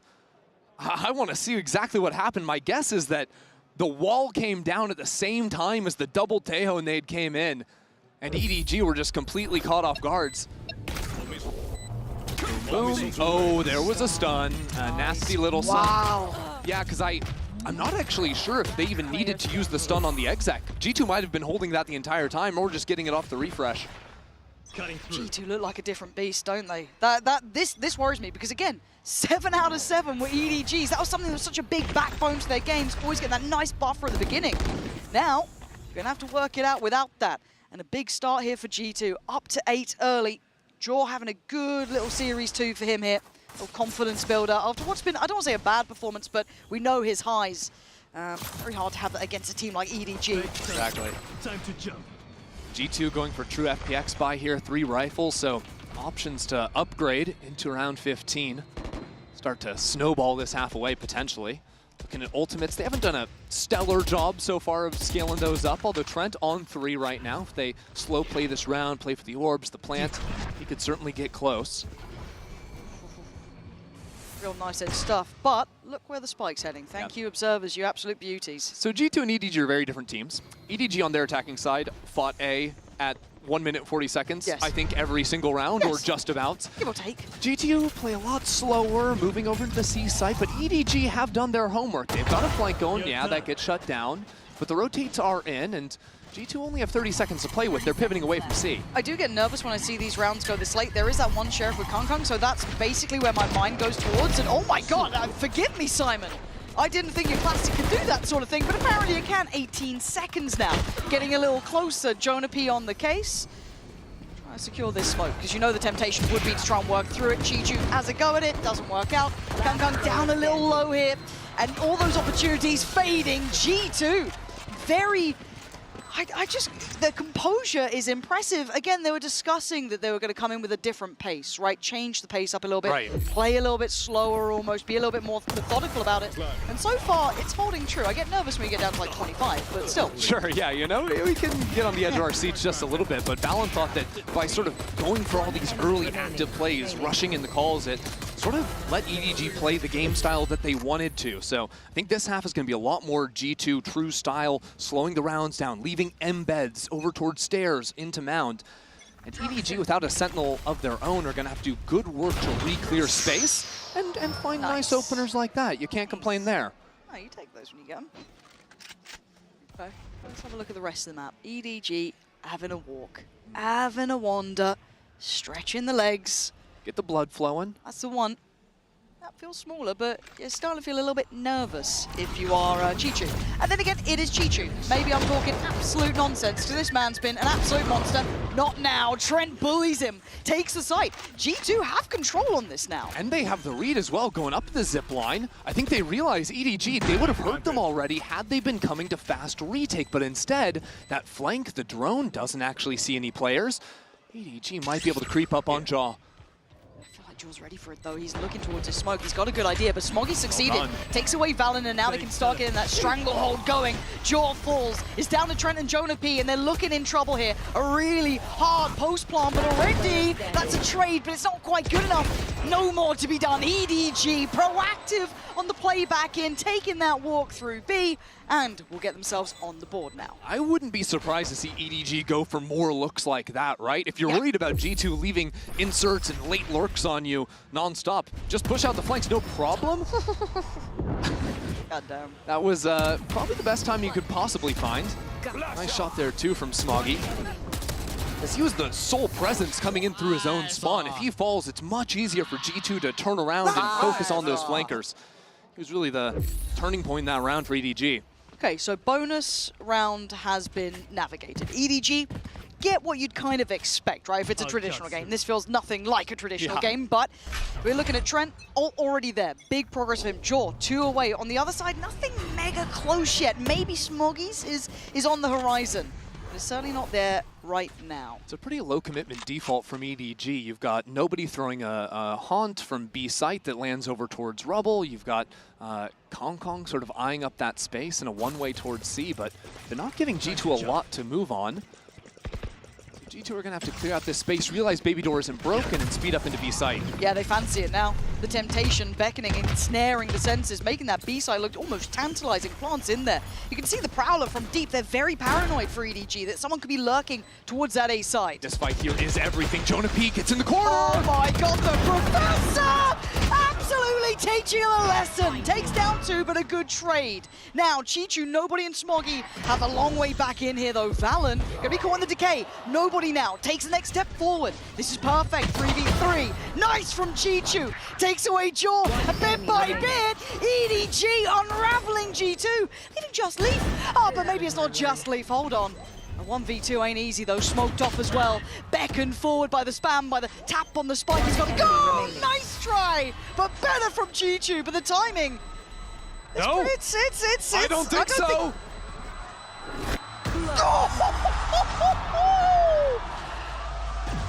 .07! God damn! G2 just steal around on time, why not? And what a fashion to do it because EDG, they're in a numbers down situation. Yep. Right? And then they win every single 1v1 they take. Yep. Nobody. Chichu, Smoggy on the flank. Feeling like an EDG round, right? And if Leaf can't get that kill just slightly faster on the reactions, then Chichu. That round belongs to EDG. They don't look too fussed about it, but I'm feeling the pressure now. 10-6, double digits made early. G2 looking to try and approach this, but EDG, okay. They've got the corner. No guns, but the power of friendship, I suppose. Yeah. No, Hong Kong's got a bulldog. I don't feel like this might be the one that works for him. You know, it's one of those weird rounds. Okay, I've been talking absolute nonsense. Jaw's already got Kung Kung. Leafs identified that there was some pressure on the other side. Does get outdone though, and that's a recovered rifle. Yep, into the hands of Chichu, no less. So what does Jogamo have to do? Has to pop the ultimate, clear out this A site. Right now, it's just Simon playing up inside of this smoke. He's got a bulldog in hand. Doesn't get spotted either. They don't know about Simon here. Now they do. Quick little get out of jail free card there for Jaw, but still, Plant is in. Heavy offsite post plant for G2. Not over-forcing like they did the last time around, but really it's Chichu with the rifle in hand to try and break this round open. He gets the first. Oh, it's stunning from Chichu. More? No. Jonah P on the trade. Paranoia comes in, and now the numbers starting to fall. This is looking rough. You can see the util being poured on here. Trent even going to claim one, going to put the ult on top. They're taking no chances. Smoggy had his ult, but doesn't feel like he's going to get the chance to use it here. G2 on the verge of 11, but Smoggy giving a damn good go. Jonah P having none of it. G2 make it out, even though it got a little bit dangerous. It's 11 nonetheless. Yeah. You know, they had to throw a couple ultimates into the mix. G2 aren't going to be thrilled about that, especially because EDG have a great ult cycle of their own coming on through. And ultimately, here, I feel like if Chichu had been able to find a second kill, I mean, there's a world where he gets 3 kills and can steal that round away. You know, he's had a lot of these spots where he's always good for his 1 kill, but in other days, he is having montage performance. He's getting those 3. That's the EDG that blew G2 out of the water. If he can, out of this timeout, tap back into that, it's going to be a lot more threatening as we close out this first map. EDG pumping the brakes, and I think rightly so here. It's not been a good first map for them, really. The string of rounds alone, I mean, we're looking at it, you guys can't see, but it is looking real G2-sided as it stands. So for now, I guess we could kind of put this in context. This is G2's map choice.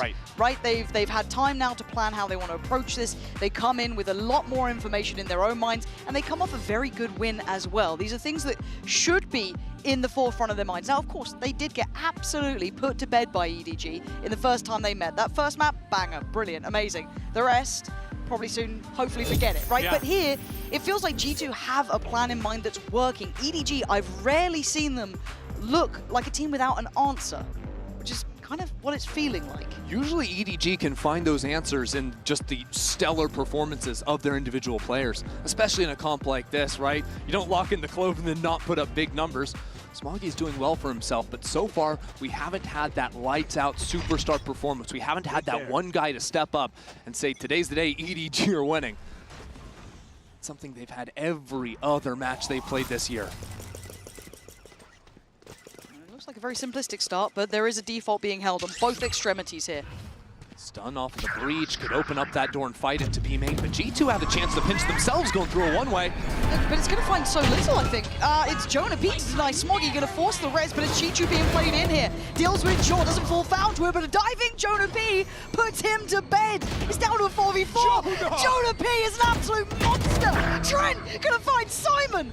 Why does G2 make this look easy? This is EDG. These are the reigning champions, and right now, G2 are walking all over them. I can't believe it. And you can get one, but one is not enough. G2 are there in numbers. Kung, if there was a player to do it, to deny the 12, you'd argue it could be him. Right now, G2 looking like they're on another level. The utility there to stall. The time being bought. The first man has a go, but Leaf's just toying with him, playing with his food. Kung can't get past the go signal.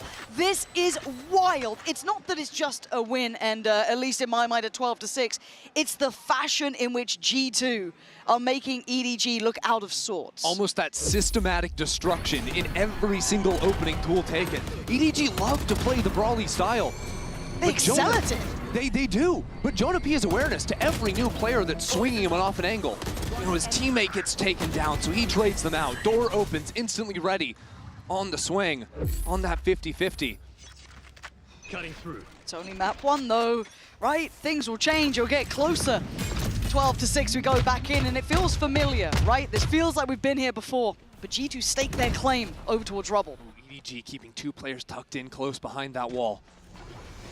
Waiting for the reclear, and with nobody finding that pick into mid, that might encourage G2 to keep fighting forward into A. They have no idea about how many players are around this corner, though. They could walk into this. Yeah, Kung this time is fired up, and then completely just seems to drift. Oh my God. What are they looking at?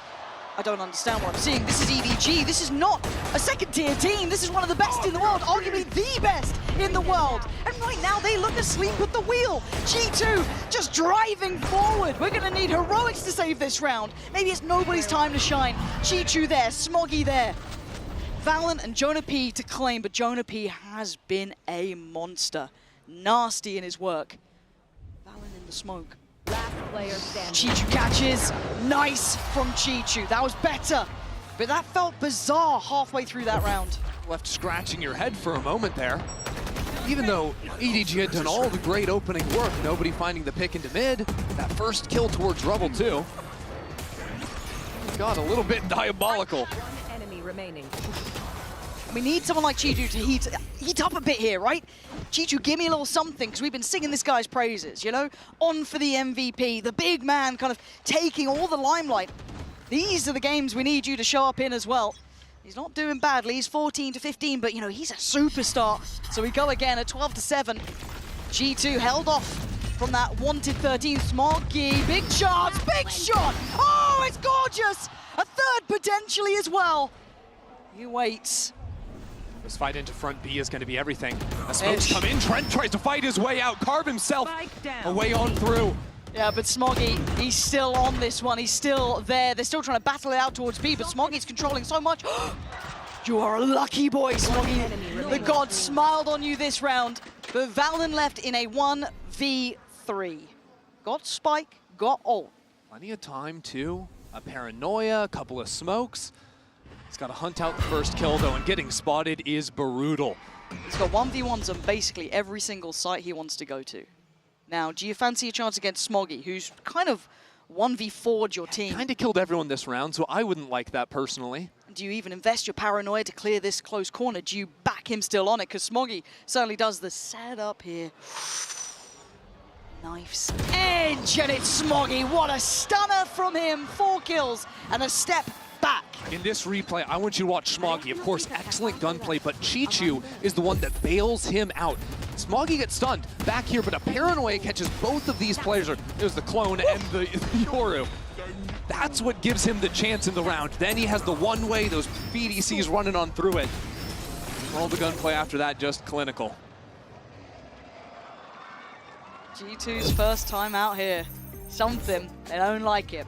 Because there's something special about EDG, and I feel like we haven't had much of a chance to talk about it in this game because G2 were the better team so far. But at 12-8, I still get nervous when I look at EDG because there's still that chance that you get a round from Smoggy. Oh, yeah. And that's without talking about Chichu, Kung, nobody. Sorry, I mean, you go down the list. They're terrifying, you know? And if they start activating him, then that's 9 rounds. Look, Pansy, 11. EDG hadn't won 2 rounds in a row in like the last 15 rounds. Now they've got a little bit, they win 2 in a row, G2 call a timeout. The things I'm looking at right now are a little bit spooky. Yeah, okay, G2 have a buffer of 4 rounds. What's spooky here? Well, I see 5 stingers for G2, that's number 1. Okay. Number 2, Kong's decided to go for the operator. And honestly, when I've been watching a lot of the early fights that EDG have been doing well, they've been leaving Kong sort of on an island to take those isolated fights, fighting a lot more around Smoggy and Chichu. So I think putting the op in his hands could just work. Sneak away a few rounds towards the end of regulation. But I've heard a thing about Americas with stingers. I've heard these fables about it, right? They work better out there. They're a little bit wild. It's crazy that Riot tuned them that way, but we'll see. Okay, EDG, if you want to make a game out of this, it starts now. Make this look clean. Make this look like you have the perfect purchase up against a bunch of stingers. Show me what you can do here, because already G2 have a plan. And Jaw, I don't think you come out of this alive, you don't, Chichu. Puts him into the blender. And G2 held to the door here. EDG don't need to stick around too far. Trying to work back in, but yeah, EDG can just fall back into a nice crossfire. It was a great counter stun from Simon into the blast that took out G2's duelist, and now the stall is just about endless. Not going to get the opening move they wanted out of that. It was a nice little idea. I like the approach, the mentality. Doesn't really stick the landing. And the worst part is G2 needed that to work because that would open up the lurk for Leaf to move into the A site. But because they weren't able to make much headway, well, Kong's op is still back towards stairs. So Leaf moving forward would be absolutely mental. Here we go. Could be an X factor here, or it could be nothing. Well, up, G2 move in. Now focus through towards tree. Kong doesn't really get much play here, at least not yet. He'll be a little nervous when Trent's around. He's been sharp, but Kong, this is a bit early. He's feeling brave on this one. He's feeling quite bold, actually. Kept secured by the smoke, but only for a second. Look at who's closing in on the other side as well. So just a centimeter apart. Hello, Kong quick with it. Support from Simon, and G2 left in towards the ult. It's down to a 3v2. They're going to force out the ult as well. Simon taking no chances here. They want to bulldoze forward. Oh, I told you about these stingers. And maybe it's true. Smoggy has to pull this off himself. And the time is ticking. G2! The stinger in hand, more than enough to close out map 1. I can't believe it's going down like that. G2 on 5 stingers in a 4v5, no less. Pull away the round, take map 1 in this series to determine who is headed to the grand finals.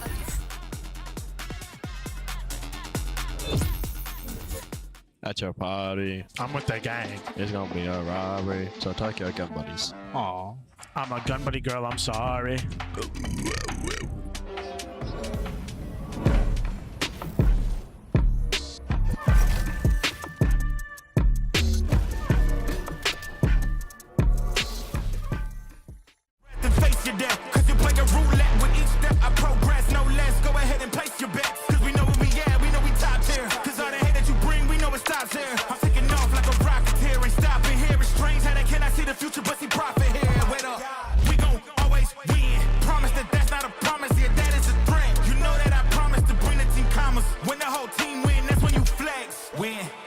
And I'ma do it again. Watch me win. Then watch me do it again.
Hi guys, Jenny here with Coach Josh RT. Now Josh, congratulations on the Lotus. Next up is Split.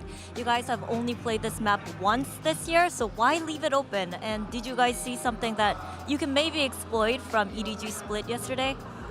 Well, the good thing is that there's a lot of footage on EDG. But with a strong team like EDG, you kind of have to pick your poison. So we decided, like, let's try this route. Is G2 winning the pistols on Split? Did we win a pistol last game? Maybe the trend continues. I don't know. Hopefully we break the trend here. All right, good luck and thank you. Thank you. Hey, good news, Josh. You broke the trend. You're good. You're good. All right, welcome back, everyone. Now, G2's undefeated streak continues on Lotus. They are 5-0 in 2025. An absolute heater of a map for this team. And Sideshow, it really is just some excellent ideas that we're seeing from G2 some of these rounds. Yeah, the G2 composition just was winning so many of these rubble fights over here. There were 6 occasions where EDG opted into it, trying to take control of this area of the map at the beginning, and G2 smoked them either by getting a player advantage or winning the round outright. 5 out of 6 of those times. And I think that's a compositional difference. It's not necessarily EDG playing badly. I think they had good individual performances, in fact, today. But G2's ideas were superior, and they knew what was coming because EDG had been playing this comp since July. There were a lot of those rounds there you were seeing, like, there was a lot that was being asked of Kong in those initial fights, where he was pretty much just isolated because of the sheer amount of utility that was just being dumped on them at the beginning of those rounds of Rubble. Yeah, absolutely. And so many different combos, so many different uses of the stunts, the paranoias, the salvos. So difficult for them to actually find something on the other hand. Valen with the TPs, we saw so much variety in such little time. And G2 understanding and preparing also how EDG played this map on the attack. It's very beautiful to see. Yeah, sometimes they're committing the utility right at the beginning. Here, EDG go for like a late re-clear over towards Rubble. G2 are still ready for it. They've still got people posted up. Valen's there, ready and waiting. And also that set them up for some nice retake scenarios where they were able, you see here, EDG only winning 5 out of 9 of the post plants because G2 often had like one player advantage from the Rubble fight, where they were able to get that slow, disciplined retake working. Yeah, they were just so good at cycling the utility, making sure that they had what they needed each and every time. And in fact, that actually brings us to our HyperX Reflex moment of the match. And this is going to be G2's round 13 because, Josh, once again, we were seeing some really cool ideas with the utility and how they implemented it here. Yeah, I mean, here's a little flash salvo combo to catch Smoggy. He took a lot of damage from this one. He just walks back into it. He was also flashed. He was like, there's a lot, it's land sound, so there's a lot going on. But I think that we were talking about it in the pre-show as well. This Retrieving utility, this utility that just keeps coming back, this combo with the stun and the salvos in a round like pistols, you cannot survive. We will have to keep tracking how many kills Trent has been getting. We need a leaderboard, you know, of the salvo kills, because it is so beautiful to see and so absolutely consistent. Hopefully it will get nerfed soon. Hey, that's real. That's real. I respect it. And look, without a doubt, Taeho is so powerful. We've been seeing it implemented in pretty much every single map. That actually brings us to map 2 because we're going to be taking a trip over towards Split. And he got G2 on the defense first here, Kakuka. Now, there are a lot of opportunities here for some good combinations on the compositions because yes, exactly. G2 played this once. Exactly. They've only played it once. We heard it in an interview. And as we were also mentioning, it wasn't pretty. But here, I'm looking more at the side of ADG. Maybe G2 changes or not. Very important what the coach was saying about there's a lot of tape because of the composition that they play. I love that they still have the jet. But thinking of ADG starting on the attack, the other day they had a 10-2 start. 10 rounds in a row. Yeah. That is a beautiful way to start a second map if they can. Sideshow, before the game started, or before map 2, we were talking about it, and you said that there's a possibility that while this one went very well for G2, that it could easily seesaw in the other direction. Want to elaborate a little on that? Yeah, so it definitely could, but that is because the only time that we've seen G2 this year play on Split, they got smoked actually, 13-4. And so if they haven't changed anything, if they come out with a similar kind of performance, EDG might steamroll like you saw them do against T1. But I have more confidence in G2 to turn things around. We've seen this team pick up new compositions like they've done on Bind, and they've managed to retool. They look really good with the Breach Taeho combo. I think better than EDG do, and this is a map where they're going to be playing both of them, but Kangkang can be an X factor on the jet. All right, well, of course, the world champs have their backs against the ropes. Let's actually go ahead and hear what Coach Muggle had to say as we get ready for map number 2. Hello again, Jen Lee here with Coach Muggle and also Luna for translation. Now, Muggle, thank you for joining me. I just want to ask you about Lotus because it's a map that you guys have been kind of struggling with, even back in the CN League, and we see nobody switching back and forth between the Sova and the Fade. Do you feel like this was the solution to make your Lotus stronger, or was it just the lesser of two evils? 那其实我们可以看到莲花古城这张图，可能在森赛区的时候，我们就有一些挣扎。我们会看到 Nobody 可能在 Sova 或者 Fade 两个英雄之间去做摇摆。那你觉得现在是我们已经想出了这个解决的方式，还是说还在继续的调整和商榷当中？这个图主要是打得太少了，就是基本上没有跟就是前面几场比赛基本上是不会拿出来的，所以说优先级没那么高。调整是有的，就是但觉得今天打G2那个阵容的话，就之前觉得这个阵容可能能打嘛，然后现在看来还是太湖的等级会更高一点。Seems like we didn't play that much, like in the few days ago during the matchup, and seems like we thought we could beat G2 with these comps right now, but seems like Taeho is much stronger than we thought. But next up is Split, so 加油! Thank you, Jen, for that. And talking about the Taeho there, because that was something that when we were like in the green room in Americas watching like the China footage and stuff like that, we're talking about it. We're like, we don't really see a lot of the Taeho out there. And they learned today why that agent is so strong. Well, they were trying to play a little bit of it, but it was always Simon playing the Taeho in China. And even then, the pick rates weren't high, like you're talking about. And at this tournament, they've swapped it up, so nobody is almost always playing the Taeho, because now they're playing much more Breach Taeho. And I think there is a bit of a gap here that Trent can exploit. Yeah, absolutely. I think that I agree. We see the synergy, and I think it's getting stronger. And most importantly, we were speaking about them learning from their losses and the way that they can win today, and especially on that Lotus, knowing that they have a composition that is going to fight and fight and fight. They still relied on their strengths. And as we jump into HSLN, the only thing that is going to change for G2 is Valen going from the Astra onto the Omen, which makes a lot of sense for Split, especially with how good Leaf has been defending, and anybody can be with those ones. My eyes immediately go over to Kong Kong. He is going to be on the attack side with the Jet, and he went 2 and 8 in terms of first kills to first deaths on map 1. Now that's because he was Neon, that's because they had a bad game plan around the Rubble fights, but he needs to be able to find entry success for EDG to win. And I think G2 are going to be throwing everything at him to try to shut him down. We saw what G2 was able to do to somebody like Durka, made him look mortal despite the fact that he is an MVP candidate. Can they do the same to Kong Kong? Can they make today a bad one for the MVP of champs? That is going to be a tough one for sure to deal with if you're Kong Kong here. Can this one go the distance? Will G2 sock him with a right hook, or will Kong Kong and the boys manage to hold on? Let's send it back over to Pansy and Ender for the call. Yeah, this is getting wild now, right? It feels like there's something in the air here. There's a real opportunity for G2 to somehow 2-0 EDG, right? The map 1 approach that G2 had felt like a slam dunk. They had it read, they had it executed, it was perfect. This is a different situation. We are now into EDG's map choice. Exactly. We expect more comfort here. We need to see them looking better overall. Yeah, EDG definitely the favorites coming into this map specifically. Also, G2 haven't really made serious changes coming on through. They got beat 13-4 versus Sentinels the last time we saw them play this map this year. They're going to need to make some pretty big changes because EDG have looked good here on Split.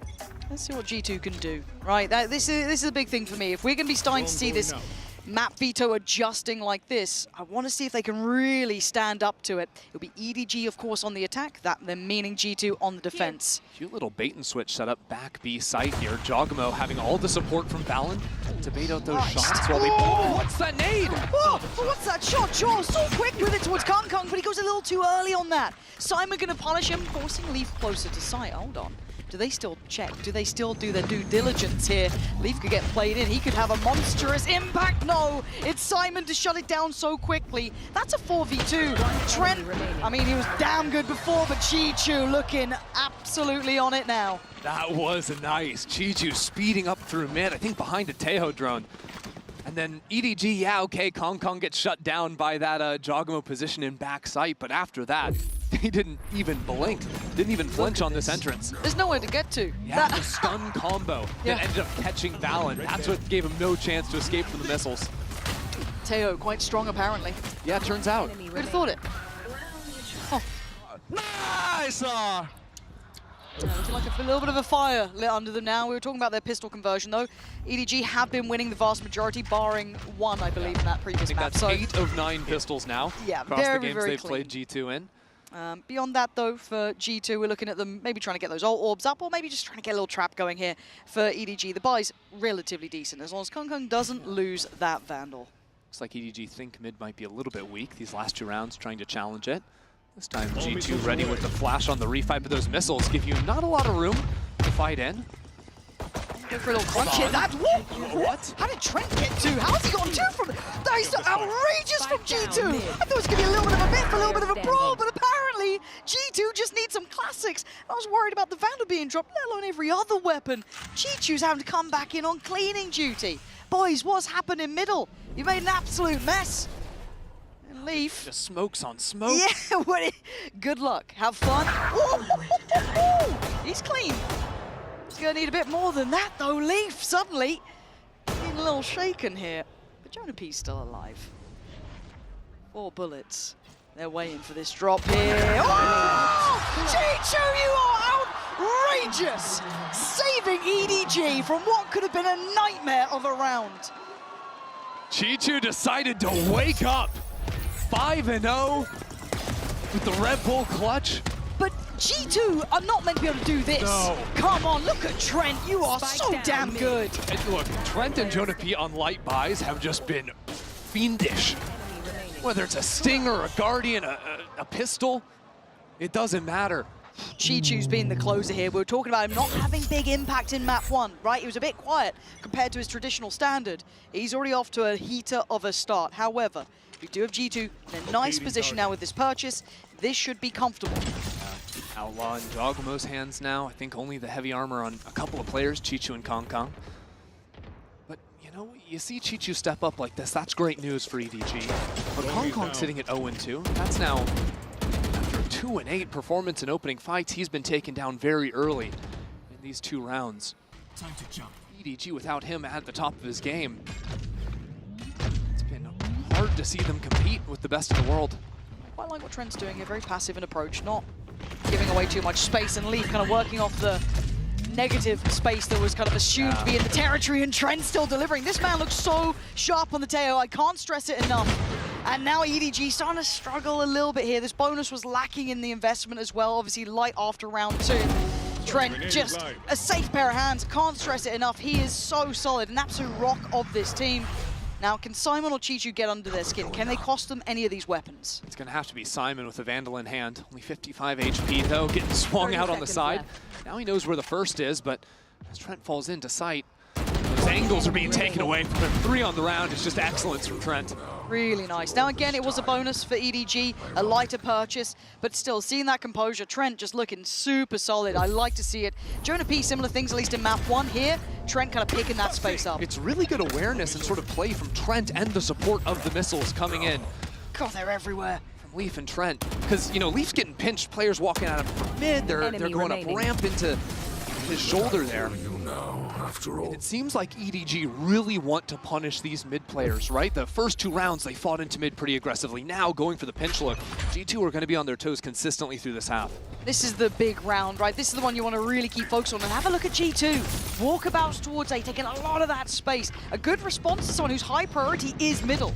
Quick teleport from Jogno goes back into B site. And that ult is going to try and push these EDG players away. G2 still hold on to A Heaven control. It certainly stalls them out, but there'll be a question mark by Vent. They're going to know that that's been available for some time. They put their eggs in the basket of pushing through A main to get that information. They get these lovely positions off the back. But mid is worrying, right? G2 now feeling like they're playing in the dark, almost blind to what EDG are up to. That's why I think G2 want to re-clear up towards B Heaven, look into mid, using that drone in towards A as well. So they realize EDG are putting their eggs towards this B site. Yeah, George just came back over. You felt almost hesitation for a moment to slip back towards A, but no, look, especially with the space the Trent's taken, this feels very readable here, but it's still hard to hold this site. Very little of this area is playable, but Leaf's got a corner, and nobody can put Leaf in a corner. Already looking like EDG are suffering on the way in. Nice fight back through. Hold on, Smoggy. Oh, Smoggy, straight through middle. A surprise they didn't expect, but the positioning coming out from Trent is probably not something they're going to expect. We've got to look at Jonah P as well. Gap closing towards middle. As a look towards rafters. Now Trent can start taking steps as well. EDG dedicated towards site, finding their own piece of security to play from. But oh my God, the timing! Trent just about to come back around here. They're putting it together. They've definitely put this together. Kung trying to find a corner as well. Jonah P with the stun. Everything's starting to get harder and harder to hold here. Kung trying to do the dance. But it's Smoggy and Kung in unison. Kept their cool and got the round. Just chaotic rounds here that EDG sneak away with. I loved what they did. Smoggy was just hanging out in mid for the entire round, just about. Once they dealt with the player in back of sight, Jogmo gets caught completely off guard. I've got to say, Smoggy feels like the bailout player there because G2 had everything red, right? You had Trent literally in their spawn. They had all the info. But that was so valuable for Smoggy's timing to come through there because Joel was doing damage from up in heaven. Really like EDG's game plan. They are testing the gaps in G2's defensive setup, knowing there's no Sentinel, to find out where the weaknesses are going to be, and catching G2 as they maybe over-rotate sometimes with the Orwalt, as they abandon that space in towards mid. I mean, even here, they've done effectively nothing, hanging out towards mid, put some presence onto the B site, but that's going to be the drone already cleared from Trent, and that's G2's best info tool. It's their only info tool, apart from Jogno jumping out into the open. And you can see the cause and effect of that. You've now got 2 players rotating away, right? You're going to have Joel leaning away from this Jonah P. This puts Trent in a really tough position. Now, he's got a good amount of stall, right? It's Teo. He can buy time for players to come back in. But Kung wants to disrespect it, but Jonah P then isolating the player behind. Can't control sight, though, as Kang is going to succeed on that one. Outdone, outnumbered. G2 flood back in early. They take the fight, and they take the heads of EDG. It's just Smoggy. A 1v4 necessary. Lovely on one, spots a second. Some more for us here, Smoggy. Not in the end. Trent there from the start and there at the end. G2 control this A site hit very well. Trent's had a couple of great rounds so far. You'll see it on display here. Jonah P started off with a stun, and that sort of gave this window for Trent to sneak out of the smoke. The teleport Jogmo had put down very early into seeing some presence just after the Viper Orb had been thrown onto ramp. Comes up in a big way too, because he can flood into sight and trade out his teammate that had already been taken down. These are some big rounds for G2 as well. The timing that they're starting to hit here, it's feeling a little reminiscent of map 1. Now that's a very early call, and I expect EDG to look more comfortable here and have more looks to go to than in map 1 that felt almost crazy to find that same repetition that was a big question mark for us. Now look, the buy is miserable for EDG, but Kong was given the orb in B main. He's got knives now. It's going to be an operation to challenge space in towards mid. EDG will note that the fight with the breach stun was shown towards the A side. That's going to open up the green light for Kong just go diving into vents. I like what Sideshow was saying, was can G2 put Kong in a box, right? Can they deny this man getting building?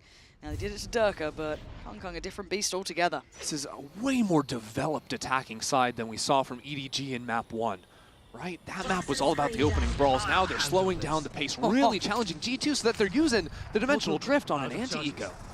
And already you can see them slipping away. Kong was so nice. This almost wastes the ult, right? Well, to an extent, it gives you some info, but nowhere near what you wanted. You're going to have the drone coming out now towards A, which should be heard, but it's a creep towards B. It's all a fake. Valen, the blind in hand, the paranoia primed, is countered. Kong blinded, but going to go forward, still feeling bold, but Chudi, you can see the floor littered with explosives. Finds a corner to play from, spots out Trent, dealt with. Put into a cage, the beast from the east not having the time to shine, and now those sheriffs feel like there's just no bite to them anymore. That was meant to be the big ace up the sleeve, and Trent is looking like the final boss on this map. G2 unfazed by EDG. That's the clean round G2 fans were hoping for. Start building up the econ, especially because we are about to go into some full-on chaos rounds with the ults. They're going to be online. I like, too, how G2 are consistently playing into backside. I think realizing that because EDG aren't playing a raise, they don't have that double satchel, they don't have the reach to punish you all the way in backside. So they're throwing these smokes sometimes halfway through sight. They're moving players back there. And EDG just are struggling to scale in and deal with the anchors. I love this. I love that we're seeing G2 not do this on just that first map, right? This feels very reminiscent, but almost exceeding that in my mind, because I know that EDG are good here, right? That's the thing. When you look at Lotus, is a couple of question marks on this one, and G2's recent performances on Split certainly were nothing to be enamored by, right? You're not going, oh, brilliant, it's Split. Fancy, they've already won 3 times as many rounds on defense as they won versus Sentinels. Which is, and again, this is against EDG, right? I have to contextualize what they're doing here and how great it is to see someone like Trent shining like this. Absolute heroics from him. But pauses come in for EDG. They want to have a chat. They got so many ults to play with as well. Yeah, Kong did burn his in that pistol round. That's fine. You know, the sheriff's coming through, not the end of the world. But I also have to say, Kong has not got the ball rolling, and that is a sentiment and a sentence I didn't think I'd be saying anytime soon. He's been quiet here at 2-5. It's been a tough day for him, not just this map, but map 1 Lotus as well on the Neon. He's going to have to start to perform now. G2, or EDG rather, have all the ultimates they could possibly ask for, right? But I don't think this team wants to overcommit them on an actual site hit. I think what they need in an A post plant is heaven control. They're going to be fighting into this mid space early on, can maybe move back into a Chi-Chu lurk. The real challenge is, can they actually push Leaf out of this space? Because it doesn't seem so likely. Leaf's got control here. And they don't think they can either. They're full on bailing from it. Trent consistent in this check, but we know that he doesn't back away from this space, and rightly so. EDG are backfilling that now off the timing of that drone going in, but he has been the headliner here for me. Trent, that's info. That's surely he spotted a player on that one. Yeah, Jonah P ready for it. And we're gonna have the util pour on Kong again, finding no safety, no comfortable way in, but this time Simon saves him. Jonah P goes down as Kong takes the side control. Chi-Chu deals with Trent towards heaven, and suddenly EDG have a pocket to play from. And in the post plant, a rolling thunder as well, so G2, they need to act quickly or EDG are gonna take the fight to them. First time in a while, EDG look like they're on the money here. Jaw, though, still having a glance! What a shot! Couldn't follow up, but now it's all on Valen. Too much on the plate. EDG break down the door this time and stick the landing. Huge round from EDG, right? They lose that, they're back on a bad buy again, and they only had to use the one ult. Tailwolf's going to be out of the picture, but they've still got Rolling Thunder. It's all because Simon found that kill. Jonah P, I think, took a great time in trying to push through. I don't even blame him in a way, right? Exactly. That temptation to just close that down. Because Kong Kong wasn't going to be ready for it. It is only because Simon is full spamming, playing through the stun, that he can get a kill, that EDG are actually able to get out into the site. Operators out for Jaw as well. They're all coming this way. Oh my god, this could be a massacre. Jonah P sends the statement early, sending Kong Kong into next round. Simon as well taking a boatload of damage, and they don't know about Jaw. A missed shot. Nobody punishing the push-up. And now we should surely reset the tempo a little.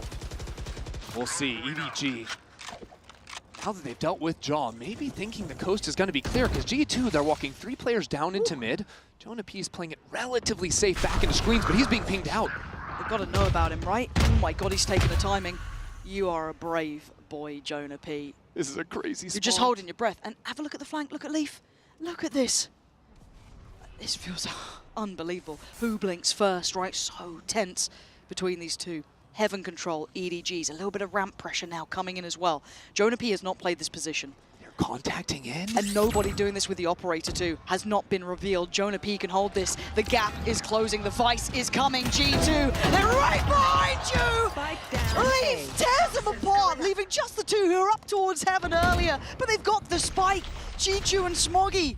They've got TP on Smoggy, but does Leaf let him leave? He doesn't! He keeps him tethered! He keeps him down! G2 smothering EDG. Oh, that's just nasty from Leaf. The walls closing in. After this crazy opening of a round, they show so much of a fight into A. Then Dogmo hit whiffy on that. I mean, just by a pixel, he's off. But as soon as the round slows down, it takes a guy like Leaf to see that window to go pushing fully through. Find that big flank. They've broken the money again. And it's the 3rd round in a row Simon's had ult. He hasn't had a chance to use it. Nope. Well. This was after the timeout as well for EDG. They've had theirs. Hello. What is going on? Good. It looks, yeah, that's normal.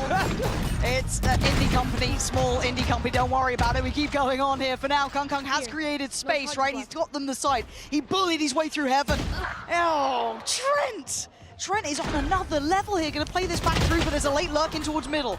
Going to be needed here now as well, as already G2 closing the gap as Simon put on notice. Bouncer! Oh, back to back! You got another for a Simon. No, you don't, Trent! The final boss on this gets the defuse and takes G2 another step away. Simon is trying so hard to be the guy to step up for EDG. Narrowly misses out on that one.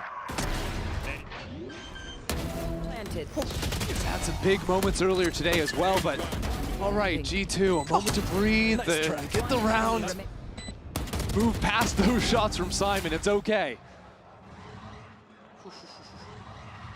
This is a heater of a game. Operator still there now for Jaw as well. Hopefully Valen can put himself back together too. Floor accurate Omen, I think. Are they going for another biff? Yeah, they're having a brawl again. Yeah. Oh my god, Kong Kong has to just get out of there, get out of dodge. G2 are really turning the screws here on EDG. But this time, they're expecting EDG to move back into mid. Look where Jaw is with the op. He's fully cornered off in the wall. Now he's opening up. Early on, he was just having Leaf bait out that early shot so he could swing for the second trade. But now that no one's here, it's okay. 2 rounds ago, we were allowed to fully walk into this space. Can we get away with it again? The drone did find contact on A as well, so this is now getting a little bit uncomfortable. The timing, yeah, Leaf, every day of the week. They're making this map look small, right? This EDG now, their hand gets forced. They have to force this A fight. They can maybe consider a pivot through Heaven, but you got to play it forward now. It's all going to get messy. Trent still alive here. How is he standing? I don't know, but this is just an absolute battlefield. Kong Kong, but from the grave, Trent trades out. We're still in a 3v2. EDG are trailing numbers, but they have the plant. G2 in Heaven. He's got a beautiful timing here, looking down into G2, but Jogmo takes him out. G2 shut EDG out of the round. I can't believe what we're seeing here. This is getting better and better, closer and closer. G2, another step now, up to 6 here. EDG held on that 4th, and they burnt the timeout early, if I'm not mistaken. So for them, they've got to find the solution on the fly, and we've given them credit in the past for this, but I've got to say it, G2 looks so good on this map. Oh yeah, they've realized now well, EDG were playing into it a lot early in the rounds. Now they've left it open. G2 are starting to punish into that zone, using the ultimates too to stop out the hit, just always trying to flood into the sites, and now Jogmo's got his ult back on up. He's still going to be rocking the operator. He's still going to be looking to play into mid because EDG didn't see that last round. Very good point, and especially with a Viper's Pit through it too. We're opping in a Viper's Pit? I mean, G2 come up with some creative ideas. This might be something a little bit extra though. We find Kong! This shouldn't be happening! That shouldn't be happening, but he gets away with it. It's so unorthodox. And now a drone goes through A, sees no one in sewers. Jogmo posts up on that line, so the quick reposition while the rest of his team fully shifts into the B site. EDG, they've got time to work with, a full-on minute. And so often nobody will be the lurk for them, but he's walking straight into an operator on the other side, and it's just not going to be there for him. We've been talking about it, putting Kong into that, pocket, keeping him from being able to make those plays, and Jaws had his number, but Valen now looking control towards B. The rest of the map feels like it's on lockdown. And Trent here stalls him out, makes it hurt. I don't know if you play this round. Look at the money. It feels like a 30-second save, right? Yeah, EDG have nothing. I mean, okay, you've got the knives going into the next. Foggy's been trying to play this angle a couple of times, but now it's not going to be there for him. It's got to be the save. And for G2, they've got to start feeling it, right? There's something about seeing this scoreline, how they got to it as well, considering, the pistol and everything else. Something feels like they're on the verge of adding this map to the map pool, and not only that, eyeing up that grand final. Now, it's only the first half, right? But you've got to look at how they're playing right now. They've forced EDG into the corner, and not many teams have done that. Again, yes, they were one of the only teams prior to Jaw joining them to take a win off them a long time ago in Champs, but now you got to go off that recent result. EDG looked that step above, but here, G2 back in fight up, and look at that! What's that round? Even getting the snake bite for the Volt for the extra damage. That one got a little bit out of hand for EDG early, but they closed out the first half of Lotus in a big way with some huge ultimates. They are one off of the Breach and the Tailwolf. They've got a buy coming in. Kong has the knives. EDG, it's time to show up here at the end of the half after losing 6 of the last 7. And now we do have the double operator out as well. Leaf on this. He smoked off. Oh dear. Kong can't get around. He can't get into a round, and they can't evade the operators. G2 are looking primed to close out this half near on perfectly. All EDG wanted was to be able to run an exec, get the ults online. G2 aren't letting them have anything. No, they are lethal. They are looking like killers, right? They know their win con. They're making it hurt. Dancing around, and G2 looking like a step above.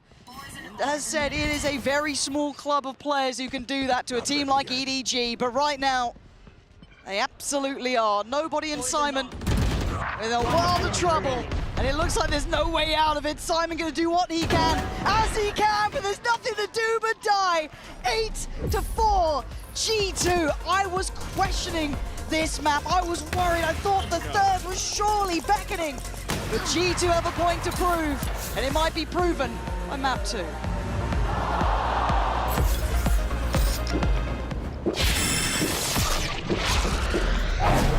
Red Bull gives you wings.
8-4. Map 2 on the half. G2 firmly in the lead. Now I have to ask the question, what will it take for EDG here? Because they've been held on 4 rounds.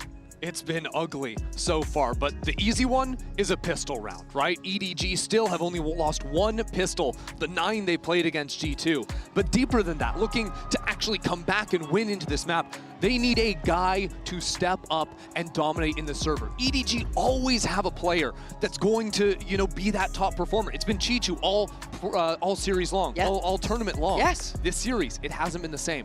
Kong currently sitting across 3 halves of Valorant. 3 first kills to 13 first deaths. Sorry, it doesn't even make sense coming out of my mouth because this guy's been the best player in the world. For him to not be doing that, not even in a grand final, is just shocking. Now we go back in. G2 on the verge here. If they can go against the odds and get a pistol as well, to do it when it truly matters would be absolutely magical. And the first man to potentially be challenged, Kong. As said, the stats weren't looking kind, weren't looking pretty for him. Oh, but he sticks around, he fancies a go at this one. He's feeling brave, and maybe not rightly so. Catches one on the cross, but does get traded out.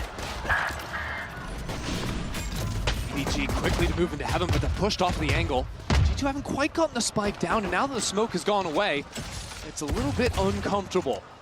Choosing whether or not to go for the best plant, but leave yourself open, or go for the safe one. Forced to play on site.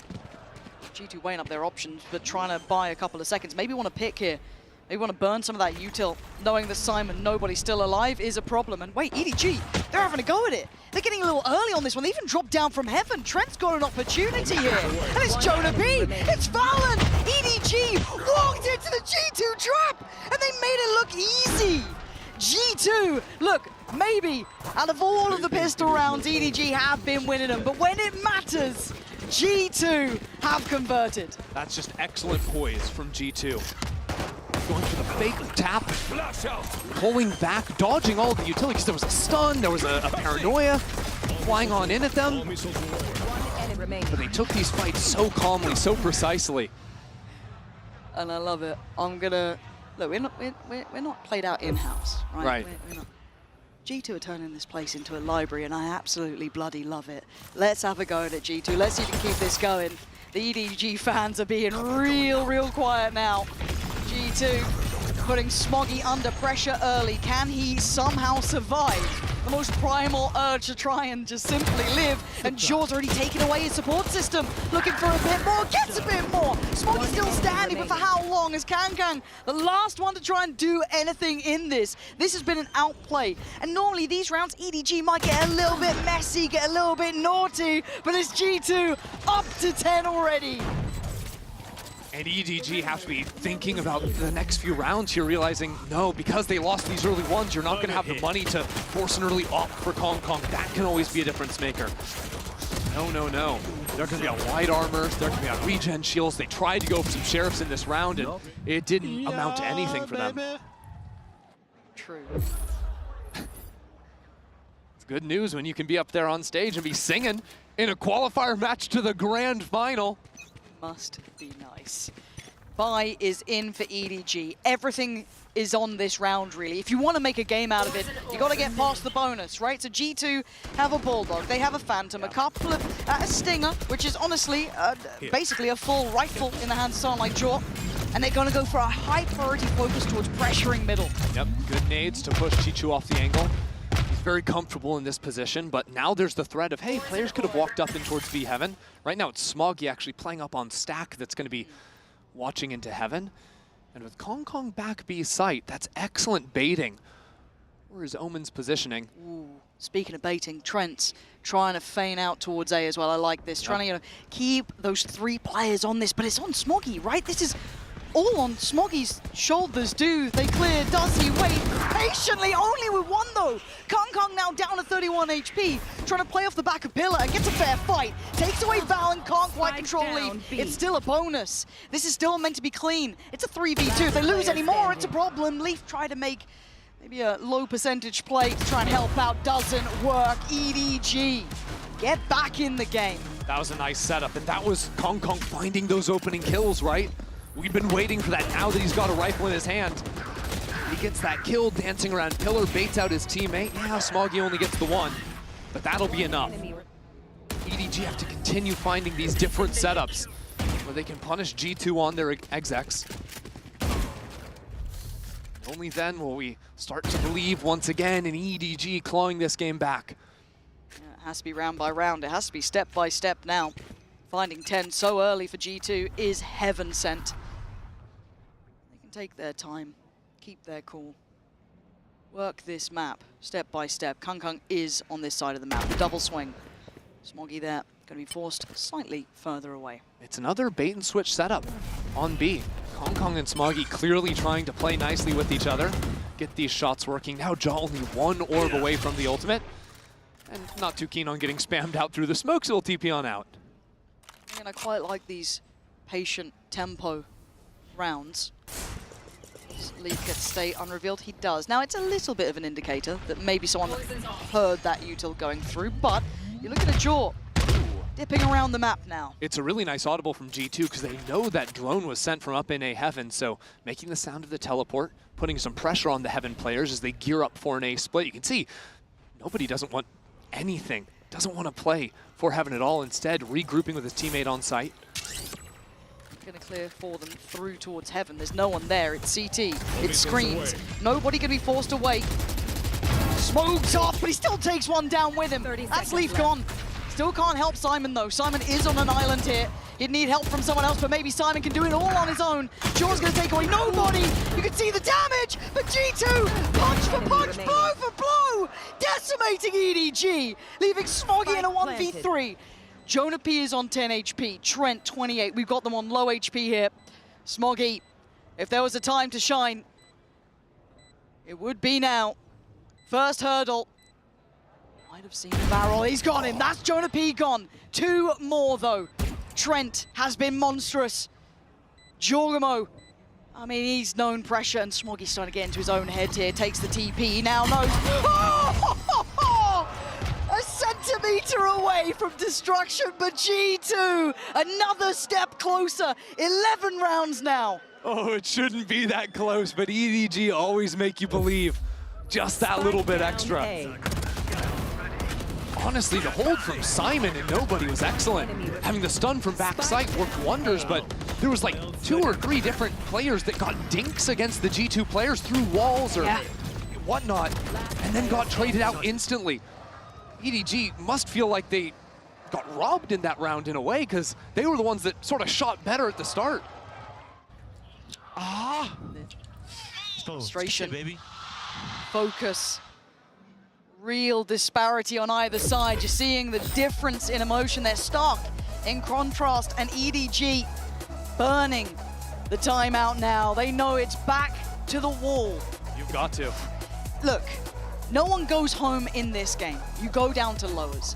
But there is a grand final waiting for one of these two. And for EDG to face a G2 like this is a terrifying prospect, if that's what's going to be waiting for you a couple games down the line, if you get that far. If you get smoked too low, you're facing off against the double ban as well. G2 potentially proving that Split is a map you have to fear as well, which no one was expecting was going to be an issue. Absolutely not. We all thought, I think a lot of us thought, Bind, surely. Split just not looking in that map pool, not looking there. But it's now looking like 12 could be coming home for G2, right? You're looking at this now. The buys shoddy at best for EDG. They're on the ropes. Yeah, that turtle not approving of the EDG buy, that's for sure. It is grim for them. One orb away from Kong's knives. That's got to be the difference maker if they're going to steal this round from G2. Ultimate up into mid from Jogma, fully trying to clear away this B site, but actually snapping it A is crazy. Yeah, it's pacey, and you keep your eyes on the spike. You keep your eyes on where that's going. Simon the Guardian trying to hold it down, gets outdone. Jaws on the site, spikes on the way. They're being kept back here. EDG, no way through these smokes. They can't disrespect them right now. The pace change, the tempo, and an ult. Unbelievable. G2 want him dead. They want him buried. They take all the space away. They turn up the tempo, that next step. Jaw dips out. forces them to diligently re-clear now. How mobile are G2? Just everyone on the map at the same time. EDG now forced to go onto the retake. They have no clue where G2 are. They've absolutely no idea, but they're going to get their best bet. Kangkang with the first step, looking for the follow-up. He takes another, striding in now. Dealt with, Leaf, back of the zone! Control from Leaf, stunning from Jaw. It's 12 for G2. G2 one round away from the grand final. Just stunning EDG. The entry pathing from Giacomo is elite. And G2 have talked so much about the work they put in to getting Giacomo to become an expert on this agent.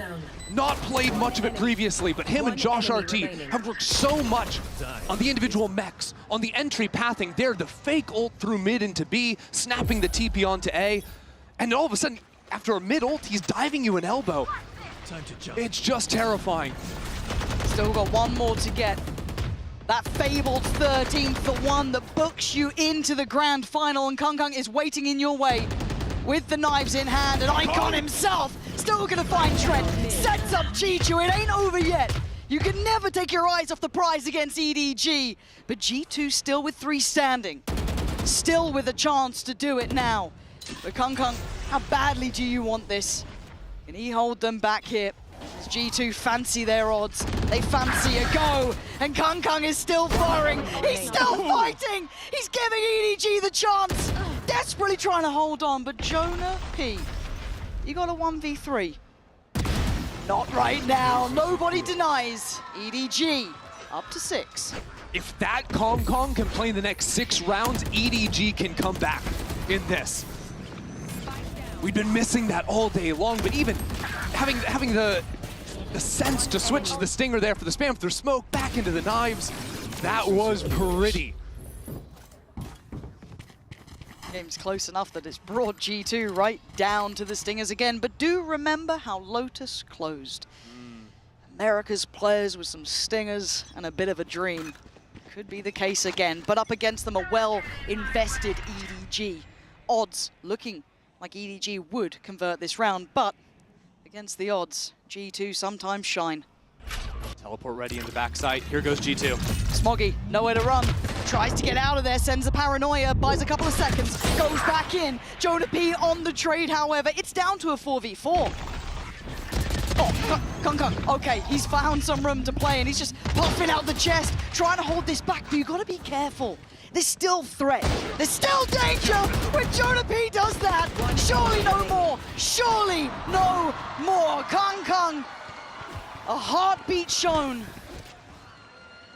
Jonah P is G2's weapons master. Pistol, Marshall, Guardian, it does not matter. The low buy, that is where he can show up in a big way. That still felt scary, right? There was something about Jonah P just like heating up there, just kind of like loose about it almost, just taking crazy fights, but it's forced G2 into a timeout, right? Because we've suddenly seen what can happen when Kangkang has a round, and he's had 2 of them. It's a back-to-back 3K there again. Which, now, traditionally throughout this game, G2 have handled him really well. They've really given him very little room to play with. He's carved out a little bit of space now to play in. Still not positive, keep in mind. He's 16 to 17. This has been an uphill struggle. But again, for G2, they've got all the timeouts in the world to play with. Yep. Take their time, settle in. That last round is always the hardest. It's also worth noting that with 5 rounds to work with here, G2 don't have to send everything into this next round, right? They're still a few ways off of a breach ult, 3 orbs, they're an orb off the Teo, so they could play these next rounds slowly. Okay, if Kangkang picks us off early, we can dive back into a save, play for the orbs, and start stacking those ultimates. Because ultimately, as you said, it's just 1 round that they need. They can wait for the right moment before overcommitting. Couple more chances. How many more times can someone like Kangkang be in the right place, find that level of elevation? Because we've had Leaf doing it, we've had Jaw doing it, we've had... at least the whole roster again for G2, it has been a collective effort. Now, looking like they're eyeing up this A site. The way Simon plays on site is pretty annoying. Getting that vertical stun line to push G2 out of that space, put down the smoke, and EDG have crept into mid quickly. And Jonah P could be on a plateau. I don't know if he's figured it out. Something's made him question mark it, right? Oh, bye-bye, Smoggy. That's a head removed. And now G2 pick up the pace. G2 really just have Simon waiting in their way, and he gets pushed off by great utility from G2. Calls in the reinforcements. EDG have no one on site. EDG is scrambling. Kang, it's not good enough. Leaf outdoes him. We're down to 3. Chi-Chu, Simon, nobody. Might have to face the music. G2, 2 kills away. Nobody has a glance, has a look, gets given nothing. G2 on the verge of taking down the reigning champion side.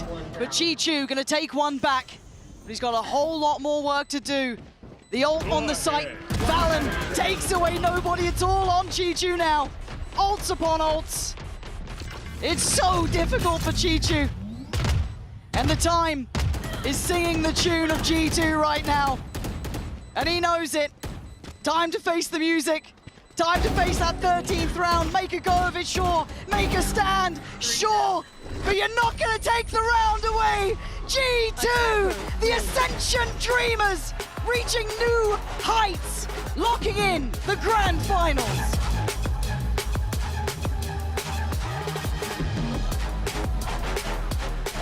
'2025 has been a year of redemption for G2. In America's last year, make back-to-back finals and lose, go to the global as the second seed. But in kickoff, they win it. They come in here with higher expectations than they've ever had before, and they live up to them. Again, righting the wrongs of Shanghai, now going into their finals. G2 look to bring a trophy back to Americas.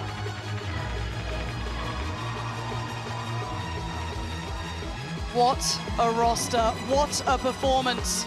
EDG, the ultimate opponent today, dealt with, revenge served. Stunning from G2. What are you meant to do with that map veto now, right? We're talking bigger picture. They're grand finalists, and their map veto looks rock solid. Yeah, now they can get the fracture out of there. Their Lotus is looking untouchable. Their split looks solid. You can't ban the Abyss away anymore. That's going to be a problem too. Wow. G2 with just a beautiful bounce back in this series.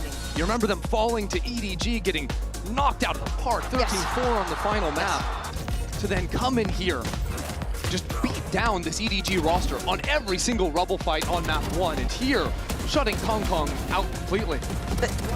Not many other teams should say they've even gotten close to that. I mean, look back at any EDG game. That man is normally off the leash completely. He's hard to handle, he's slippery when he plays, and he's explosive. G2 had his number today. They have the whole team's number, and the fact they've grown like this in the space of a couple of days and a couple of games to be able to elevate this much. I mean, this team was so hyped coming into the year, right? They did so much last year, and now they've got the killer Jogamo joining the roster.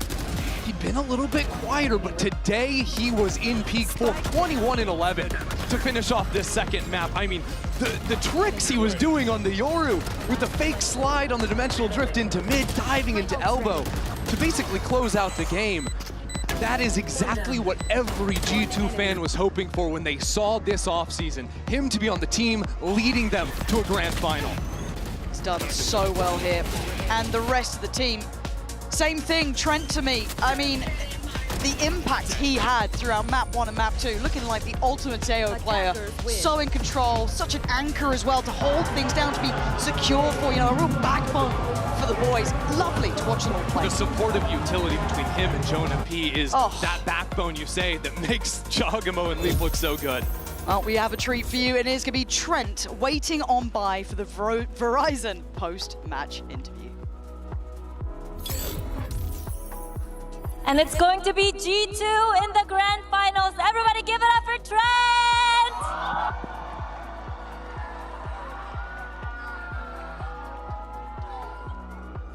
Huge congrats, Trent. I mean, G2 this year, you guys seem unstoppable. This is the furthest you guys have ever gone in an international tournament. So what do you think allowed you guys to make it this far to an international grand finals?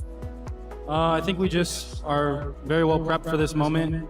We've had a lot of experience, so we've kind of just taken everything in and we're executing it very well. สำหรับคำถามนะครับผมคำถามแรกสุดเลยนะนั่นก็คือว่าทำยังไงถึงมาได้ไกลขนาดนี้ในรอบชิงชนะเลิศของการแข่งขันแบบ international หรือว่านานาชาตินั่นเองนะครับผมคำตอบเขาก็บอกว่าง่ายๆเลยนะฮะก็ค่อนข้างที่จะเตรียมตัวมาดีแล้วก็ทำแบบที่ตัวเองเตรียมตัวไว้ได้หมดนั่นเองครับผม Alright, just a simple question. How do you feel about making it to grand finals? Unreal? It feels good because this is the first time we've made it to grand finals, like you said. We fell in short like third or fourth a couple times, so definitely feels good, and I think we're ready for it this time. That doesn't seem like it needs translation แต่สำหรับผู้เล่นทางบ้านนะครับผมก็เป็นคำถามง่ายๆรู้สึกยังไงที่ได้มาถึงรอบชิงชนะเลิศแล้วของรายการนี้นะครับผมซึ่งคำตอบก็เลยบอกว่าดีที่สุดแล้วนะครับผมนี่ก็คือโมเมนต์ที่ยอดเยี่ยมที่สุดแล้วจริงๆนะครับผมในการเข้าไป Grand Finals ครับ Okay, and as for the rest of the teams, who do you think will make it to grand finals and face you guys? And do you have a preference? I think it'll be EDG again. Oh. And I think that'll be a good match for us. So yeah, I think EDG, and I'd like to play them again. I think they're the best team here, so I like playing them. สำหรับคำถามสุดท้ายนะครับนั่นก็คือว่าคิดว่าใครในทีมที่เหลืออยู่จะได้ไปเจอกันในรอบชิงชนะเลิศนะครับผมซึ่งคำตอบของเทรนด์นั่นก็คือว่า EDG เพราะ EDG ถือว่าเป็นทีมที่เก่งที่สุดแล้วในสายตาของเขานะครับก็หวังว่าจะเจอกันอีกครั้งหนึ่งในรอบ Grand Finals หรือว่ารอบชิงชนะเลิศนั่นเองครับผมเพราะว่าเป็นทีมที่เก่งมากและเขาก็รู้สึกว่าเป็นทีมที่ดีครับผมแมตช์ที่สนุกครับ Okay, looking forward to a rematch, but good luck in the grand finals and congratulations once again, Trent. Thank you. Everybody, one more time for Trent!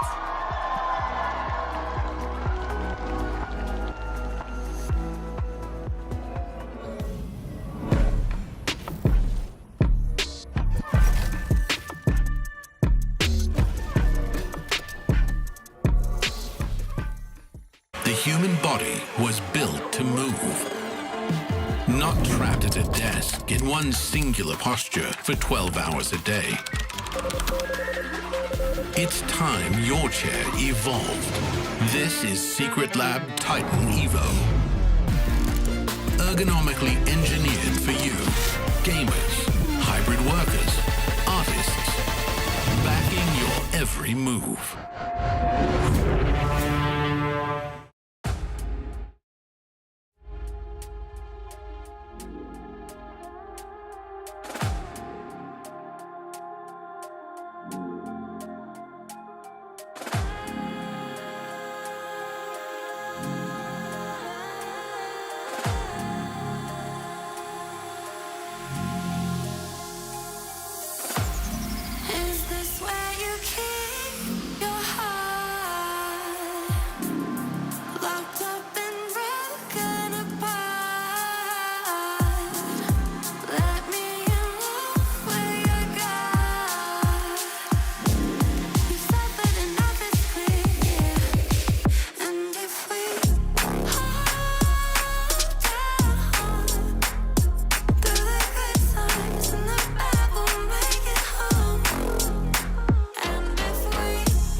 What's up, guys?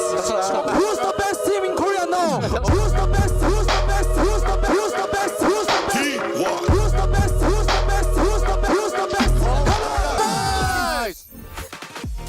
mixtapes dropping soon, people. Now, of course, welcome back, everyone, to day 7 of Masters Bangkok, and it's time for the lower bracket semi-final between T1 and Team Vitality. Of course, I'm Golden Boy here alongside with Kakuka and Sideshow as we break down this massive, crucial elimination matchup. Top 3 is on the line, and the sad thing, guys, is that no matter what happens, we're sending a region home today, which is, it's heartbreaking, but it's always cool when we have all 4 regions represented at the top 4 at these Masters events. But this is a bittersweet one without a doubt, Kakuka. Oh yeah, exactly. Of course, advancing for any of these 2 teams, even to that top 3, would be massive, but also the way in which they arrive into these matchups is light and day. Yeah, and I think the expectations are also night and day between these 2 teams as well. Even though they were both built to be super teams, to be rosters that are capable of getting to an event like this and going super deep, I think there are more expectations and more weight onto Vitality because they're pulling from a larger player pool. They've got people from Americas. They've gone global rather than just being Korean. Yeah, and that is the part that, you know, when we talk about these super teams, how do they bounce back after these big losses? A lot of conversations definitely going to be happening with that as well. But let's actually move forward here and talk about, you know, some of the other big factors that we're seeing here, or rather some of the big moments that we've been seeing from both of these teams, because we know, Kakuka, that it's more than doable for Vitality. It's more than doable for T1, which honestly, I did not think was possible, but yesterday made me a believer. Yeah, exactly. And of course, this day is all about the rematches, because this is a match that we saw right at the beginning of Bangkok. It was Vitality getting the win pretty clean on 2-0 fashion. But things have changed ever since then. That was obviously the last loss that T1 faced, and well, before what happened yesterday. And of course, Carpe was playing on that matchup. I think that Vitality also suffered the loss yesterday, which I think is going to change them. But even with all of that, that matchup was really pretty evened out, in my opinion. There were some big moments from both teams. The Durka clutch should never have happened. That's a major mistake from T1. Stax had his moments as well, and this is what the map pool looked like. I was so disappointed looking at this map pool the first times that these 2 teams faced off, because you didn't get to see the Lotus, the Haven, the opportunities where both of these teams index super heavily into the ISO, into the double duelists. There is a potential for this match to be an all-time gigabanger, and last time it was just a bit of a meh. So today I'm looking for something more, something different. Yeah. And I think the onus for that is on T1 because they're lost. So they're the team that's probably going to change something up. Very true, very true. And a big difference from that first time they played, you touched on it briefly, Kakuka, is that Sylvan is in this lineup. And Sylvan has had some moments. So, you know, there's definitely a lot of hype for this guy. Absolutely. He had a couple of quiet games, the first 2 that he played, but he's been ramping up. He's been putting up his individual performance. This 1v5, it was not just an ace. It was a proper 1v5. A sick ace 1v5 to get the lead back down to just 4-12. Yeah, but we're not talking about T1. We're talking about Silva. Okay, let the man have his moments. When you think about the expectations and everything that we are mentioning, when you have this swap in the middle of the tournament, you know that the eyes are on you, because if you do not perform, everybody is going to say, oh, they would have won with Carpe. And something to keep in mind is that when Sylvan got that 1v5 ace, yes, of course, it was for a 12-4, but that did actually give T1 some motivation to, like, hey, we can do this. We can stand toe-to-toe against a team like EDG. And even though it didn't work out for them, let's not forget, they were just 3 rounds away from being in that upper bracket. Yeah, and it's a very difficult situation for somebody like Sylvan. We don't know why. It's very opaque what's going on behind T1. Autumn has been signed away to an NDA somewhere. He won't tell us why they're swapping Carpe and Sylvan. But it's a tough situation for a player like this because it feels like his job's on the line every time he steps on the stage. Yeah, but hey, he has been doing quite well for himself. Let's see, though, if it will continue forward. For now, though, let's send it over to Jen Lee, who had an opportunity to chat with Meteor ahead of the match. Now, Meteor, Vitality was the first team that you guys played here in Bangkok. Now, for one of the teams, tonight will be the last game that they play. So what do you think you need to do differently this time around to make sure that you get to stay and they go home? Confidence. Confidence, that's it? Yeah. All right, confidence. You got this. You got this, little buddy. Confidence is key. Meteor didn't strike me as confident in that situation, but I'm going to go with his words. It's because Jen carries the situation. It's very true. It's Jen's interview, and Meteor is just there hoarding carnalito. All right, well, let's go ahead and move forward to Meteor's opponent. You have Vitality, who tasted defeat for the first time this season when they fell to G2 just yesterday. And, you know, we talk about how these super teams sometimes adapt in the fly when stuff kind of hits the fan. This is Sideshow going to be a bit of a challenge. How can Vitality bounce back after their first loss? I think they have so many different learning moments. I think one of the big learning moments that I took away from that game is that their style works superbly when they're better pound for pound than their opponents. But going up against a team like G2, or even against T1, who have hitters like Buzz and Meteor, Itsu's having a great game on the other side. Sometimes you need to double up a bit more, play off each other, try to trade out, and go for stuff like that, rather than just relying on individual skill to win the duel.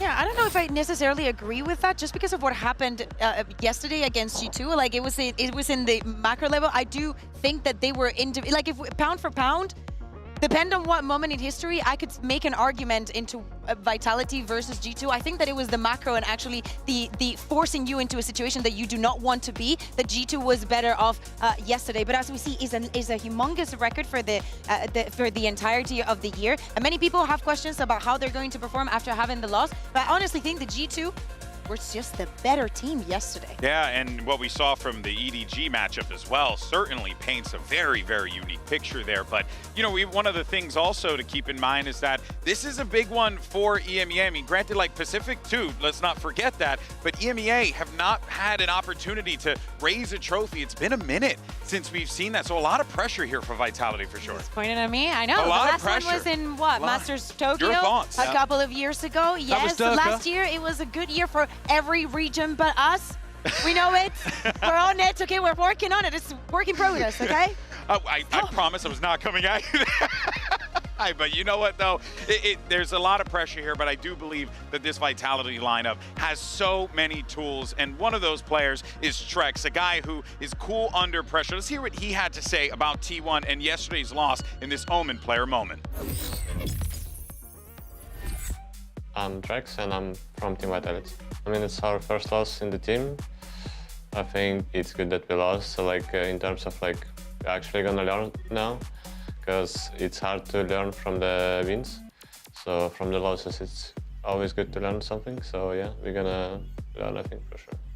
Just reacts off to the side, but wasn't expecting that one. And okay, Sheriff, quick work. Yes!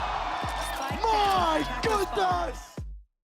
Now we're gonna face T1 in our bracket, and yeah, it's a comfort opponent for us. I mean, they have good players. Now they're playing a lot of double duelist comp, like double dive comp. So I think they lean more towards aggressive playstyle, which we like as a team. So yeah, we basically adapt to whatever people do against us. So we have like, we can play aggressive, we can play slow, like we know how to middle ground it basically. T1, good luck.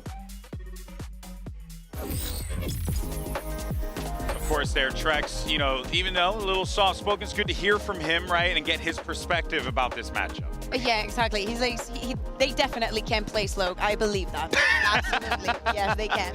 Yeah, well, all right. Let's look, though, at the duelist head-to-head, because you got Durka going up against Buzz, the face-off yet again. Two legends in the game, Sideshow, so it's great to see these guys going toe-to-toe, even to this day. Back from the DRX days, the Fnatic days, and now look at them here. Yeah, you're looking at so much historic footage here. This is their 10th time, both of them, attending a global event. This time the first in New Jersey's for either of these players. Yeah. They've gone up against each other so many times in the past. I gotta say, when we've historically seen them though, Durka has been the player to get the edge out over Buzz. Even though Buzz has had some great events in the past, Durka's the one in conversation for greatest of all time, winning trophies, hoisting the Tokyo trophy, which was the last one taken for EMEA. Don't want to bring it up again, though. But you did, but it's okay. Sorry. But it was Durka who lifted it, and that's important, This game is going to be about the duelists. Not just Durka versus Buzz, but also Isu and Safe. When they play those double duelist compositions and they have ISOs on the board, if we get to those maps, it's going to be so much about the duels that are being taken and how the duelists play off each other. Yeah, exactly. It was because thinking of the bans and how the maps went and everything, I think that Lotus could be one of the maps that we see. We saw it yesterday coming in from Vitality, and I would love to see how they match up against the double duelist that has being given T1 the victories. That is what they have to strive towards. Yeah, there's certainly a lot of pressure here for both of these teams, but let's actually check in with Durka. He had an opportunity to catch up with Jen Lee ahead of today's matchup to get his thoughts. Hello everyone, Jen Lee here with Durka now. Facing T1 today, Durka, you beat them once. What's going to stop you from beating them twice? Ourselves. Okay, so don't throw, you're good? Yeah. Good luck. Don't throw. Hey, Durka, I think, will be okay in that regard. And heck, he's even got a great backline behind him that's going to be supporting him. One of those players, we got to talk about our America's compatriot here. It's Les, who's stepping in this team here. And look, he had some great moments against G2 for sure, Sideshow. So there is certainly a little bit of an expectation here for the former world champ. Les is going to only improve more and more over the course of this year. Yes. Because at the moment, his English level is where he's confident, but he's not immediately quick. Hearing all of the information that's coming from the rest of his team, it still takes him a conscious second to pass, translate, and make the play. And as soon as he gets more comfortable with that, you're going to see him play even better and better, like he was with Loud. I do not want to see this team hitting their ceiling just too quick, because having Durka and having Les, players that have been so successful and so incredibly smart individually, should be the kind of thing that, as you're saying, throughout the year, even if they lose, no matter what happens throughout this tournament, they have to be able to bounce back and always do it stronger. We've seen it in interviews, in press conferences, how, as you're saying, Les is playing more and more comfortable, and actually everything is happening very fast, including his learnings. Even if they did lose today, it wouldn't be that bad. This is a new roster, and placing fourth, fourth best in the world, it's not too shabby. But the fact that they're going up against T1, who are also a new roster, I think sets it in a different light. Because making top 3 now, I think, should be a minimum expectation for Vitality. They're going up against another team that was custom built for success, but Vitality had a wider pool, arguably better players as well. We're talking about people that have lifted trophies multiple times before. So I think Vitality almost have to win this game to justify what they've done in forming this roster. And that's a crazy expectation to have of a brand new team. Oof, but that also means that, T1, they're genuinely, like, they're kind of just chilling, right? They're, I like to say, playing with house money. They don't, yes, they're in top 4. Yes, they want to move forward. But I do believe that the onus is more on Vitality, as Josh said, to prove themselves. Also thinking about how last year it was when Gen.G got their first trophy for the entirety of the region, Bus saying that now they are the best Korean team. Like, it feels like the Pacific trophy, like at least the top 1, is still up for grabs, and they want to defend that. They want to be the ones that the talk is all about this year. Yeah, they desperately want to be in that top 3. That is what it's all about here, folks. While this has been such an intense tournament, unfortunately, we got to send one team home. Whether it's going to be T1 or is it going to be Vitality, the pressure is on for both of these teams. But let's go ahead and bring them down to the floor and get this show started.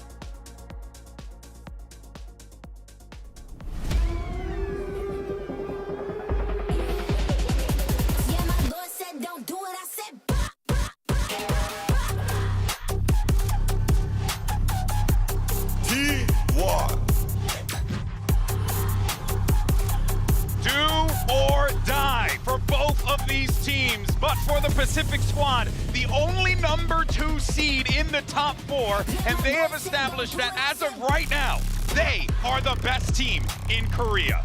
They got such a great upset win over DRX, and it looked like they were almost ready to take down EDG as well.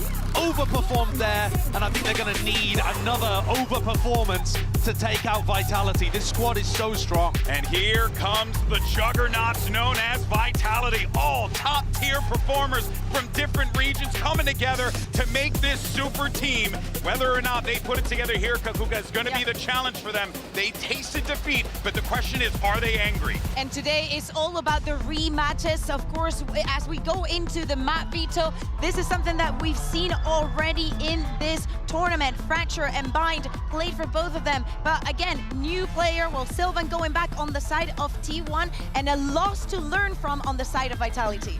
I'm just hoping that we get some of these more interesting maps, the Haven or duelist-focused Lotus, ones. any of the two, I'm good. Asking you shower scene, baby. Dude, we get both of them. This is sick. No, and guaranteed. Map 1, you get to see an incredible Raze ISO composition that has sent T1 to top of the tables when it comes to Lotus. Their Rubble fights are second to none. And Haven, a Yoru ISO mirror. I can't even think of when we've seen that. It's never happened. I don't think it has ever happened, That's Josh. crazy because they're two different regions. Two different Yeah, regions. They're playing the same comp. And it's not even Same Fnatic. approach. Fnatic invented that. But Dirk is here, yeah. Yeah, we got Durka representing. I mean, this. But what about Split? How What many about Split? though? pieces can you change in the bow so you can still call it a bow, you know? The ship of Theseus, Yes. when the ship of Theseus gets to Split, I don't know, we'll have taken chunks out of each other by that point already. Look at the duelists, look at the form that they're in. That, I think, is a really important factor. Yeah, well, there was your Omen map select. We'll see what ends up happening as the series plays forward. And, of course, the compositions, we were talking about it before, what we were expecting to see on Lotus. But now you know this. If you're Vitality, you know Absolutely. that this is what they're gonna run. Not only that, they had the opportunity to steer away from the double duelist and choose something else that is not the Haven, and they want to do that. They want to have that mirror, probably bringing back the confidence onto the players. We assume that Meteor is going to be playing on that ISO, and I love the way that he combos his utility with the rest. It's not like he's just going to be sending it in and just going for the fight and just caring about anything else. No, they actually make it work at a macro level. Best part about all of this, I think, is that in this series, both teams are going to be able to play their comfort, and it really is going to boil down to who's better on this Friday. Take a look at this attack composition from T1. Buzz double blast packs into a smoke that Sylvan puts down at Rubble. Meteor throws his shield to take the space, and they brawl like this. It is such a sick composition. It's so difficult to anti. We haven't seen anyone successfully do it yet. And to stop all of that, we have to look at Kicks, we have to look at Trex comboing his utility as well, because he's the only one that can go across all of that. Well, folks, two regions are on the chopping block, and we've got just the casters for this high-stakes matchup. It's none other than Achilleos and Paper Thin.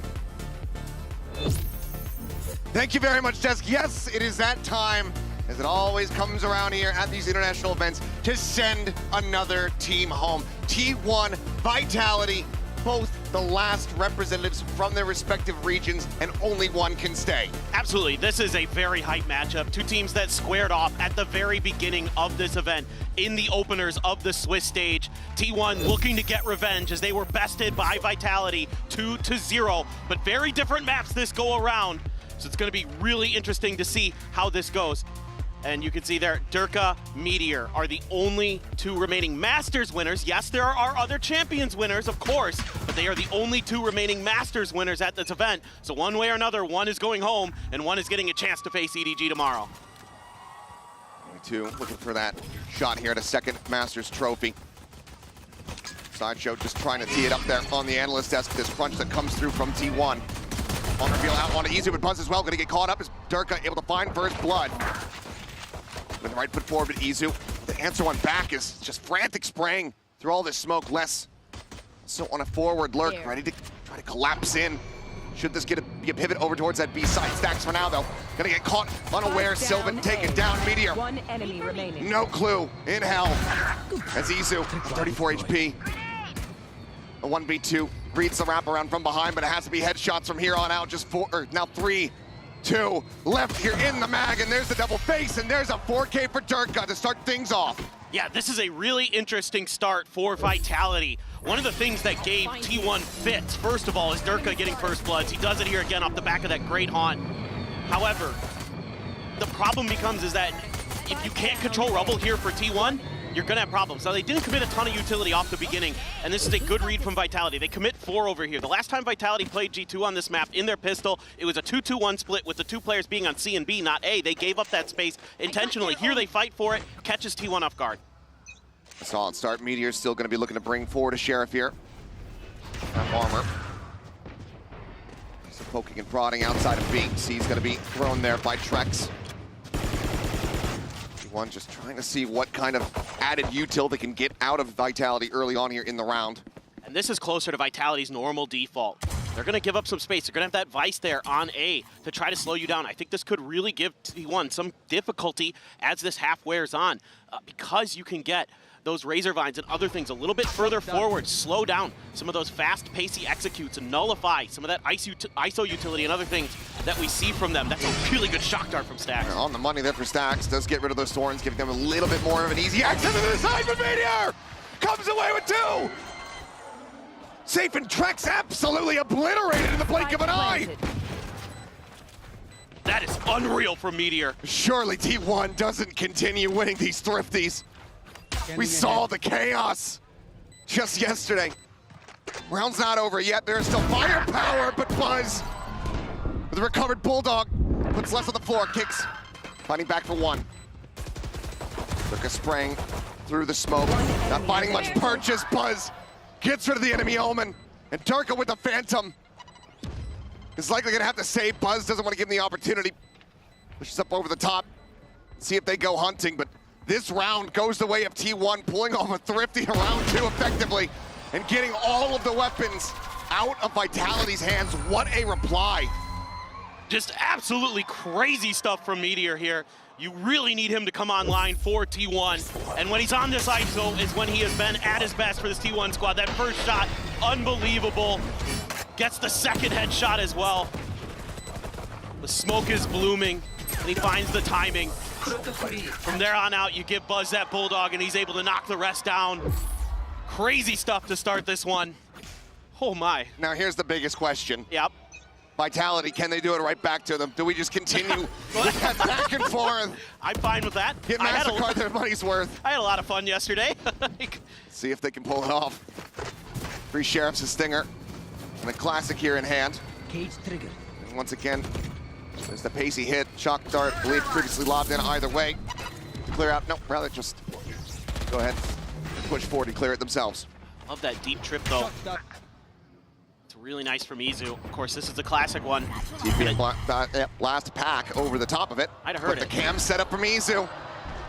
He's all the wiser for it, but he still can't find the shot. Durka able to put him down. Showstopper now online. Things could get very messy from here, but Kicks just trying to jiggle in, get that weapon.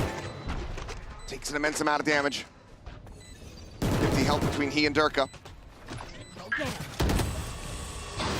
Boombot sent out the scout, tucked in behind the box. Paranoia connecting here on a Stax, tucks forward, gets in behind the tree, and this is unread.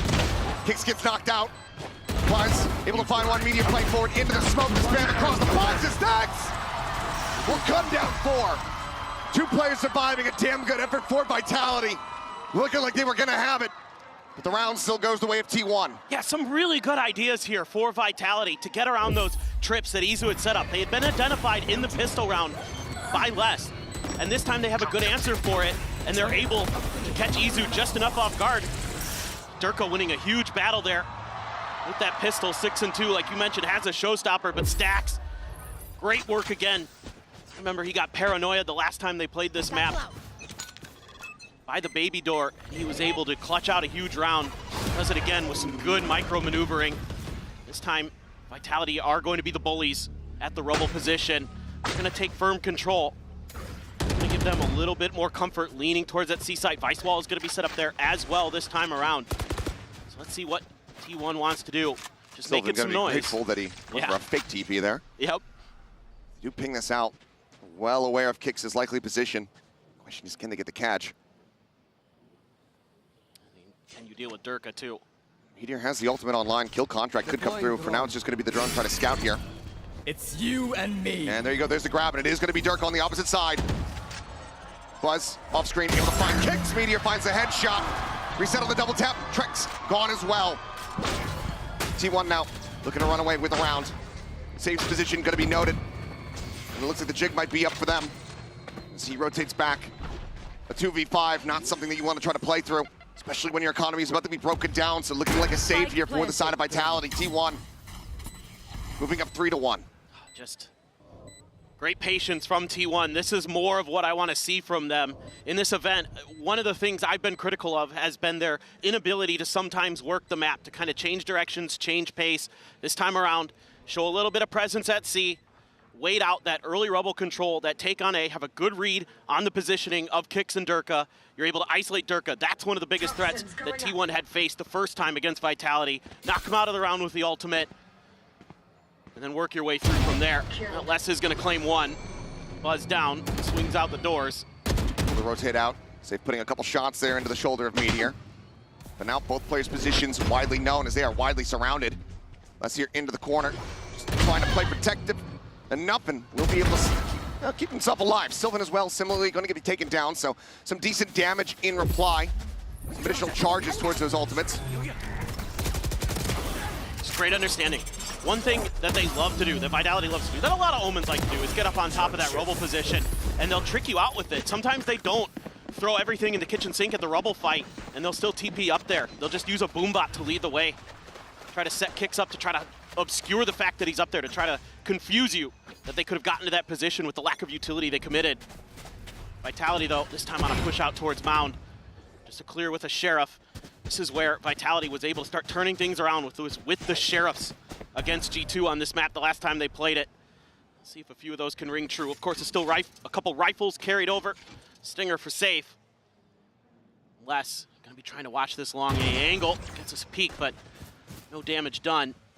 T1 gonna keep pressing forward. Izu so far up there. Orb for Buzz gives him the showstopper as well. Thorn still situated here on the site. The drone leading in towards the site here now. Turns, checks back. It's a spot onto one. Izu now planted here around the stairs. Showstopper pop. As Buzz is going on a timing, looking to try to keep them back at bay, but Durka now going to be eliminated. The neural theft as well layered into this. T1 not wanting to allow for Vitality to weasel their way back into this round. Hunter's Fury crashing across in through stairs. Shots not quite connecting here, but it's all working to delay this approach. Look at this cam. Battle number one, Izu still hovering around. Buzz going to be taken down, less able to find one, but Vitality, if they want to get this retake going, they're going to have to start moving, and Izu continues to draw some attention back over towards Rubble. Meanwhile, back here on the site, though, Sylvan to peek out from Tree. Finds Trek, stacks up over the top, finds two, doesn't read that there's one directly below him. Celeste does come away with a free kill, a second, third overall in the round. But similarly, cannot find this round victory for Vitality. He's gonna have to turn and sprint and see if he can survive, get away from the blast radius, but he cannot. Nothing carried forward. T1 now up 4-1. They're being really diligent right now. RT1, they're so confident on this map. They're able to just slowly work their way through the lack of defenses. Vitality had set up on the other side of the map. Just a simple clear of a recon dart sent T1 to the other side. Just one of those Sheriffs, and they're like, let's just go explore Rubble again. Izu holding the line at the door. Does a really nice job to find that first kill, get that neural theft online. Of course, you could clear space with just Buzz's ultimate alone, but it gives you such a good read on the positionings. You're able to set up those crossfires, work that Rubble angle as Izu to get a good timing on when the retake attempt was going to be coming through for Vitality. Now over here again, this time C going to be very lightly defended. A B hit being anticipated, kind of a hard read coming through for Vitality, but now got safe, shifting over. Ice wall still in play. T1 really just taking their time. Vitality will get aggressive on this map. They're very happy to try to push down some of these lanes. And that's where they had some of their biggest moments against G2. So again, good diligence, good awareness being shown by T1 so far. Safe under pressure. Stack's trying to bait the wall. He's trying to jiggle his way through there. Does he? Decent bit of damage here. It's just already there with that paranoia. Decides to just go try to shift away, but no, does get paranoid in his own right. Take it down. Trek at the same time, able to find Izu. Might just a stray shot. Still waiting. Remain here on A. Paint shells to try to clear the way in towards B. Just continue to shift these players back. I think the pivot call might just come through, but Durka's still here, still with that showstopper. And now he's gonna look to send it. Buzz, however, finding the headshot, able to trade 1-for-1. Match numbers now 3-3. One cut noise for a brief little moment. The plant now coming through. Toxins going up. A brief reset. The bite thrown down, but Meteor looking to try to disrespect it. Pushes across, but Sylvan collects 2 kills. The swing out from Les. He will not be rewarded. And T1 looking right as rain here on Lotus. I thought Vitality might be able to take this round. They had a pretty good read. They corralled T1 very nicely. And they were coming from a bunch of different angles. Good reaction here by Buzz to get that first kill and the second onto Durka as he pops the showstopper. That's huge. able to knock out that Danger Man, and then Sylvan so aware on the flanks. I could see it right away. As soon as Izu goes down, the game plan changed. Stack says, I'm going to push pillars, make sure we've got a little bit of flank control. You guys are in towards B. We'll crunch together. We'll get the plant down. And then Sylvan, Johnny on the spot, watching that link control. So nice. And I know we continue to iterate on this, you know, match over match from T1 ever since the swap back. But what a level up from Sylvan so far. Yes, 4-4-4 in this map so far, but like you said, Johnny on the spot, I think is the best way to summarize his performances. His assisting utility has been phenomenal in their last couple series, even with the loss just yesterday to EDG. He's still so omnipresent for T1.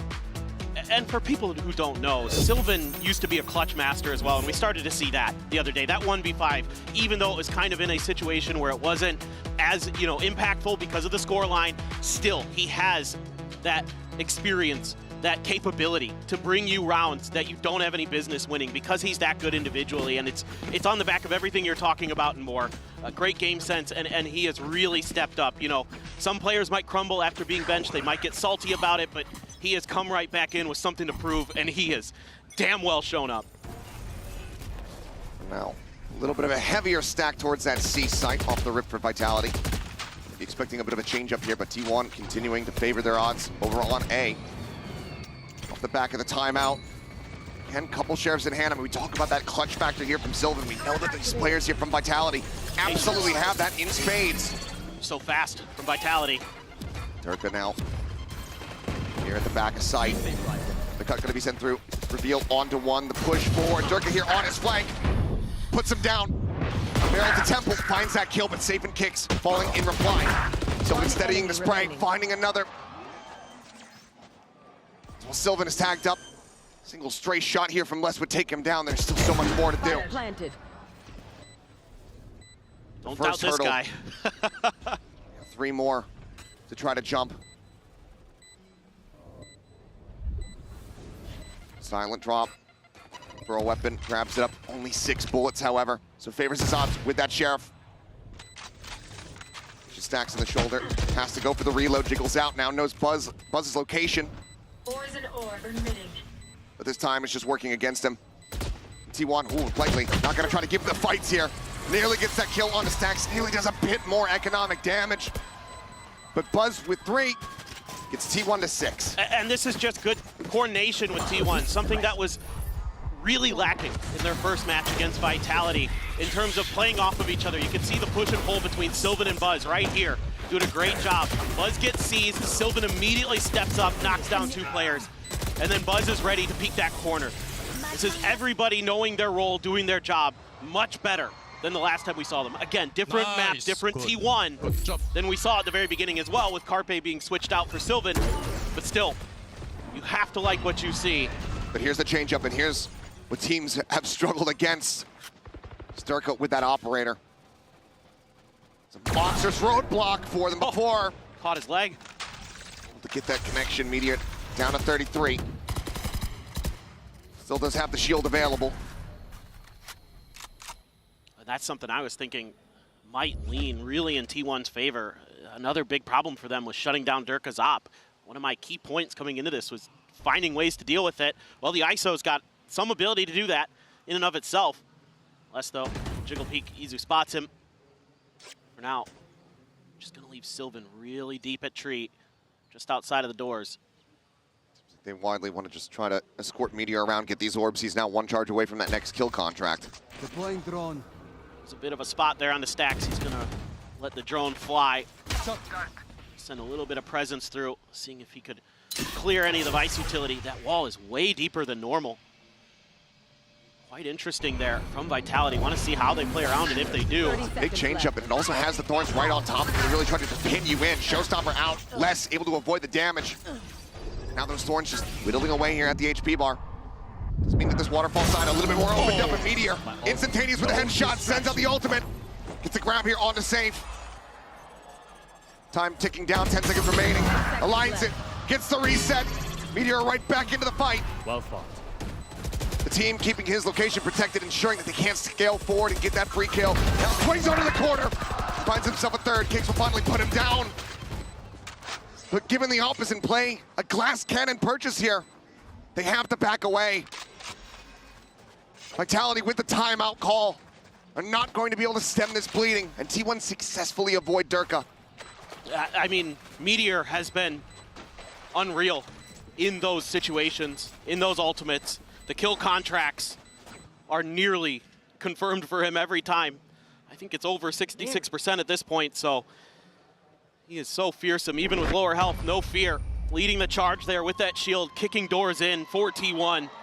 Again, he just looks so comfortable on ISO for this squad, and the way they can play off the back of him, the way they can combo the utility. We haven't even seen, yeah, right there's that leg shot, but we haven't even seen some of the cool util combos that they'll do with like the vulnerable into shock darts and things like that, or the vulnerable into the Stax's ult, like we saw the last time they played this map, stuff like that. Really is annoying, and T1 has been able to play it pretty close to the vest, frankly. They just kind of work their way through to sites, set up for post plants, set up crossfires, knock Vitality down. Buzz now with a judge. Quick little wall, send out over here towards A, smoke off onto main. Buzz gonna be cutting back across here on a B. Does he get a sense of this? If he gets in, could try to just pit out. Made.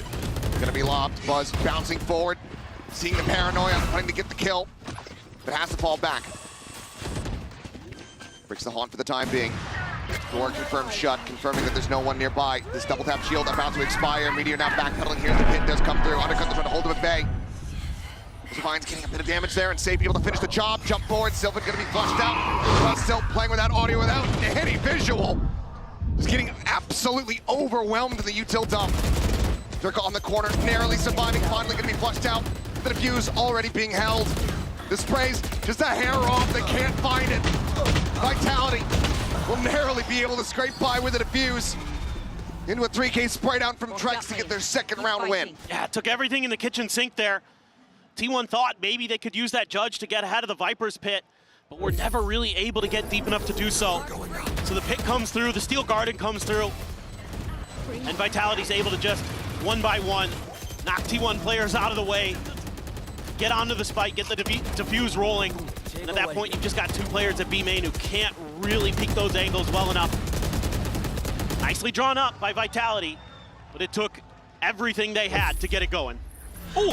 Meanwhile, we're just straight into the action here. Meteor already finding one. Gets traded back though by Trex. Sylvan trying to scale forward. Knows that there's one here in the smoke, but it's going to be Trex who finds the kill in the end.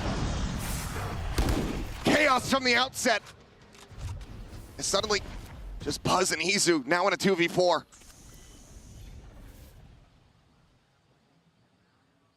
See if they contest here. Holding the angle is Trex. Crouching, Buzz, anticipating, ready for it. The ultimate is ready. Hero theft available, the corpse still a world away. Kicks waiting on the opposite side here of this door. I know exactly where you are. One here at his feet. Rather, does get that ping reveal. Safe, repositioning. Buzz collecting. A blast pack over the top. Boombot the check over towards drop. Paint shell available once more. Thinks about the slide down. Does he have the timing? He absolutely does. Izu now. How does he play this? He's already been noted. Slides into the corner as they look to try to pressure him out and overwhelm, and kicks through the box. Will find the headshot. Very solid round now for the side of Vitality, getting 2 in a row. I'm looking forward to this replay. I want to see exactly what happened. Meteor got the first kill. I saw that in the kill feed. Popped the shield, gets one. Just for the reset, paint shell, I believe, re-breaks it. Yep. Then they're able to just kind of swing through there. Quick TP up on the rubble and a smoke to follow. 4 kicks. Allows him to skirt the side, kind of cut that rubble control underneath its feet. Gets the 3K at the end through the box to confirm the round for Vitality. So 2 in a row, they're starting to stabilize. What does T1 do now in response? They've been read pretty well. A couple rounds in a row, and it looks like T1 just says, oh, you guys think your rubble control is good? That's cute. Buzz just chasing the wall forward here. Just on a quick little pause in Vitality. Widely and wisely just backing away. Double lurk up through Mound over on that C side. Cam is set up though from Izu. He's got 2 layers of defense this time, the trip and the cam. Rex is trying to spam through. You and me. Drone not gonna get caught, but Safe absolutely will. Kill contract. Last one of the half in play. Looks for the shot, and he's got it. A rare loss there for Meteor, but Sylvan able to get in on top of the vice. Make sure that they can trade that back instantaneously. So now into a 4v4. Door broken, Les trying to push forward. Izu getting pressure from multiple angles. It's gonna be Durka who's able to find the kill. Now 1 away from another showstopper. That could be the straw that brings the Camels back here for the side of T1. TP revealed Sylvan's position. Won't reveal there on a Buzz. Stacks trying to fight forward. Headshot comes in, but they're just plowing into the site. Buzz can only find 1. Les gets 2. And suddenly Vitality, they are on the path to recovery, looking to make this 7-5 at the half. Yeah, things getting a little scrappy, but T1 not able to respond with some of that crispness that we saw early on. And this in particular for Izu is a really tough position to be in. He gets swung by 2 different players at the same time, basically. Couldn't find the opening shots. A good peek, good jiggle by Les to reveal his little tucked in corner that he was in. Look at this, a bit of a curveball now. Odin in play here for Trax. Haven't been running it the entire half. Yeah, they're just gonna try to catch him off guard. Spam this down. We can see if they could connect with the C's. Really just knock him out of this round before it begins. C's nade at the ready, but Buzz catching Durka in transit. Wow. Blast packed to his doom. Hunter's Fury now. Open up as well as Kicks, able to safely make it back behind the wall. Stacks just sending out these Hunter Fury pops. Really looking for something, but now the Odin able to strike. Sylvan gonna be taken down.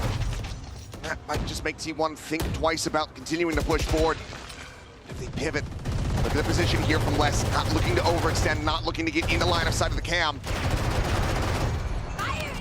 Showstopper, they're trying to flush him out. It doesn't get the kill, but Stacks is there. They keep him covered. Buzz, however, still gonna be down to 21 HP. Kicks good for another, but now the site opened up. The wall towards drop. Les pushing forward over towards rubble. Safe down the stairs. How ready are they going to be for Les? I think he snuck past after Izu died. Door is going to reveal it. Yeah. Moves that away. Les finds that kill. Safe forward. Meteor not quite ready for it, but Safe wary about a counter swing from the opposite side. The peek now out. The bite about to fly. The swing in. Stacks manages to find them both. Another 4K from the IGL as T1 close out the half 8-4. What a roaring start for T1. On to Lotus. We have to take a short break, guys. The second half will be coming at you very soon.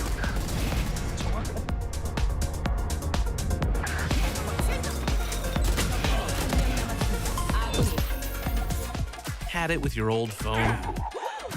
We've got you. At Verizon, trade in any old phone for iPhone 16 Pro on us, on any plan. And get iPad and Apple Watch Series 10, all 3 on us. That's up to $2,000 in value, only on Verizon. Red Bull gives you wings.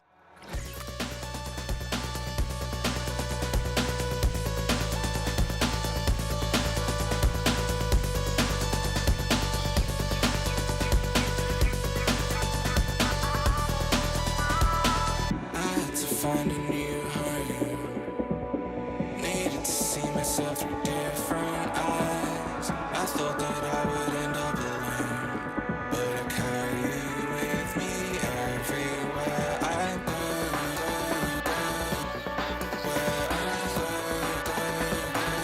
everywhere I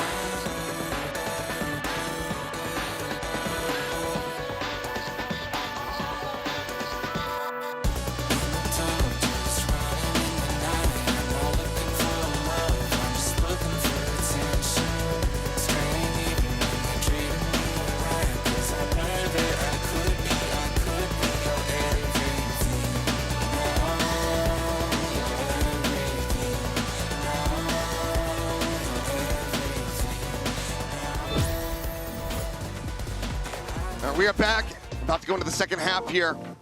This opening map of this elimination series. T1 in the lead, 8-4, as they shift over to the defender side.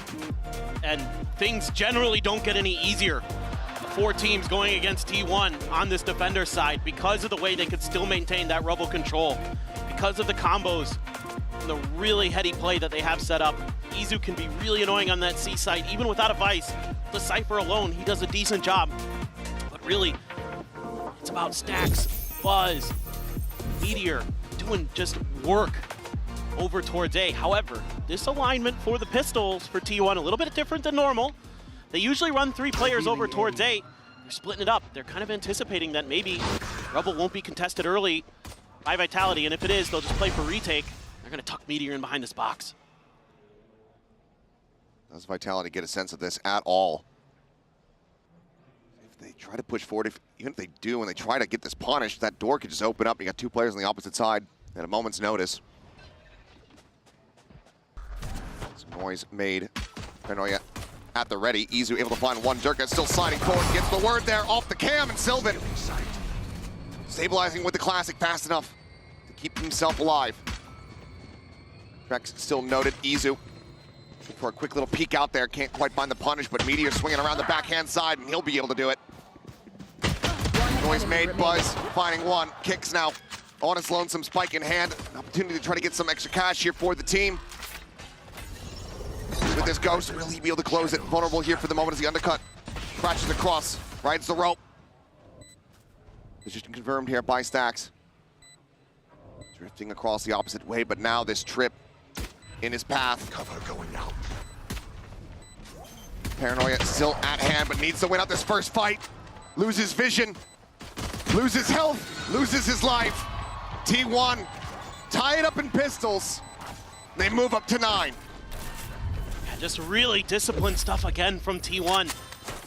Leaving Meteor behind that box for so long. Big opening win, the double headshot from Izu. Sylvan right there, ready and waiting off that utility. Get that second kill. Buzz tucked in behind a box. Trap plays all over the map for T1 to start. One of those things you have to be so wary of against this team. They love trap plays. Vitality just could never quite suss them out. Looks like they're going to go for quicker A hit. Minor changes on the buy here as well from T1. Spectre coming through alongside all these Bulldogs. Don't see that every day. Usually it's a pistol for Stacks. A lot of times he's just grabbing a Ghost. Because of that early undercut that allows for Buzz to push forward. Grab this orb, try to get that showstopper online as quickly as possible. Sylvan lurking, lingering, spotting one. Paranoia gonna be set, doesn't catch on the safe, but Buzz's shots absolutely will. Another paint shell's now built up as he looks for an ace, but he runs out of bullets. And Durka will be able to put him down. Some damage found, at least one of these weapons gonna be lost. Now suddenly multiple, as Meteor narrowly survives. And this round goes from an excellent start to damn near catastrophic for T1. Yeah, those pistols for Vitality are so fearsome. They're showing you why right there. Just lining up. You know, T1 getting a little over aggressive there. They could have just held those positions a little bit longer. Buzz, I get, he's the duelist. He's allowed to go out and just try to get those kills. Right here, trying to stack up that angle. It's a really tough one. Even when you've got the Bulldogs in hand. Sheriffs, that classic are gonna connect well. It's that classic T1 hit. Made there, Durka eating an immense amount of damage. Fucking in hand from Buzz once again trying to buy some value. He's able to find one as Kickspook can take it down. But it's just gonna be a bloody brawl off the rip as 2 players destroyed on both teams. Full shift send here from Vitality. Over towards this C site. Trips there, but Izu not present. They're way deep. They're gonna get checked by the Prowler as well. He's gonna put the smokes up, try to buy a little bit of extra time for the rotations to come through for T1. Get there in time. Cuts back. That's nearly going there for that head, but yep. Double swing as well. Coming through, keeping him distracted. Meteor swooping forward. Ult online. Huge weapon disadvantage. Gonna try to drive that Phantom. Nearly aligned for a headshot there on the Trex, but Sylvan here trying to bail them out, and he cannot.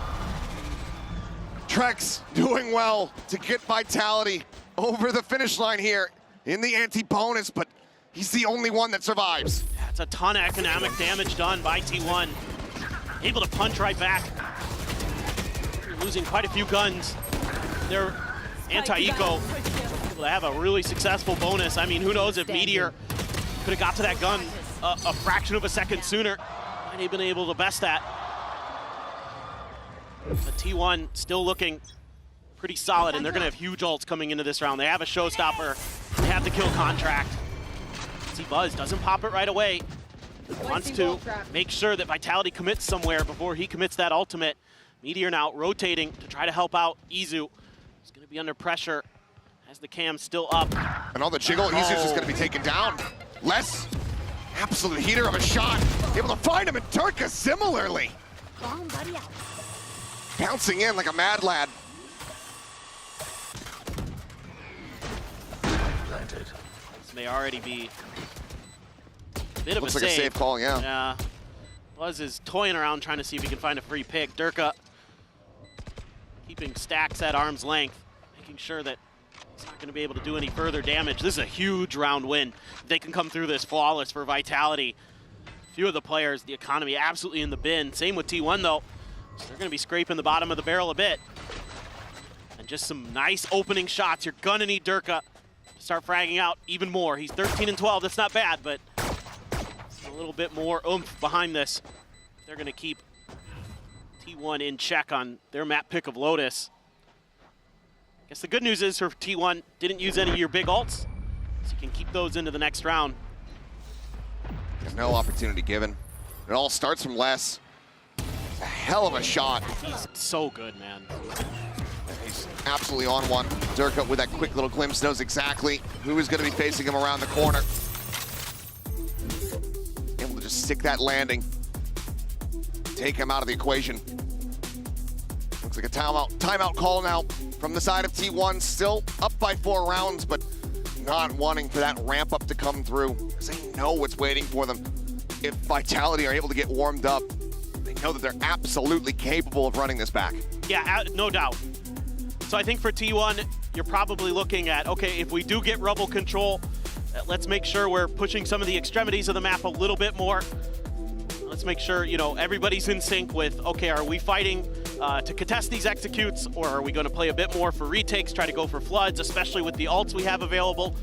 Let's be really cognizant of that. For Vitality, keep working the map. I think one of the things that really gave T1 problems was the way Vitality would push and pull the map. They had really good reads on T1's positioning. Then they were able to kind of swing to one side, swing back to the other, keep T1 guessing, keep them off balance. Made it really, really troublesome. The longer this goes on, I think the more difficult it gets for T1. So for T1, good time to call a timeout. Oh, for sure. I mean, you can just knock them out of this, go next. Look at the ults getting ready to be cycled up here for Vitality. Showstopper, Nightfall. The Shadows, all of those just one charge away. See, side out towards Mound. It's an easy orb for them to try to get a grab on. Undercut gonna be sent. Meteor not ready for there to be a second player in that position. Love this. Showstopper now out from Buzz. Sends it for the first person that he sees, but it's not gonna find anything there. It's smattering of damage. Safe at 92. Specs and less perfectly safe. You've established a lot of map control. So even though you don't get the kill, I like the idea from T1. Now you pedal back. Try to see if you can force them into some crossfires. But Sylvan all alone right now at A. Gonna be under a lot of pressure. Try to win this battle out.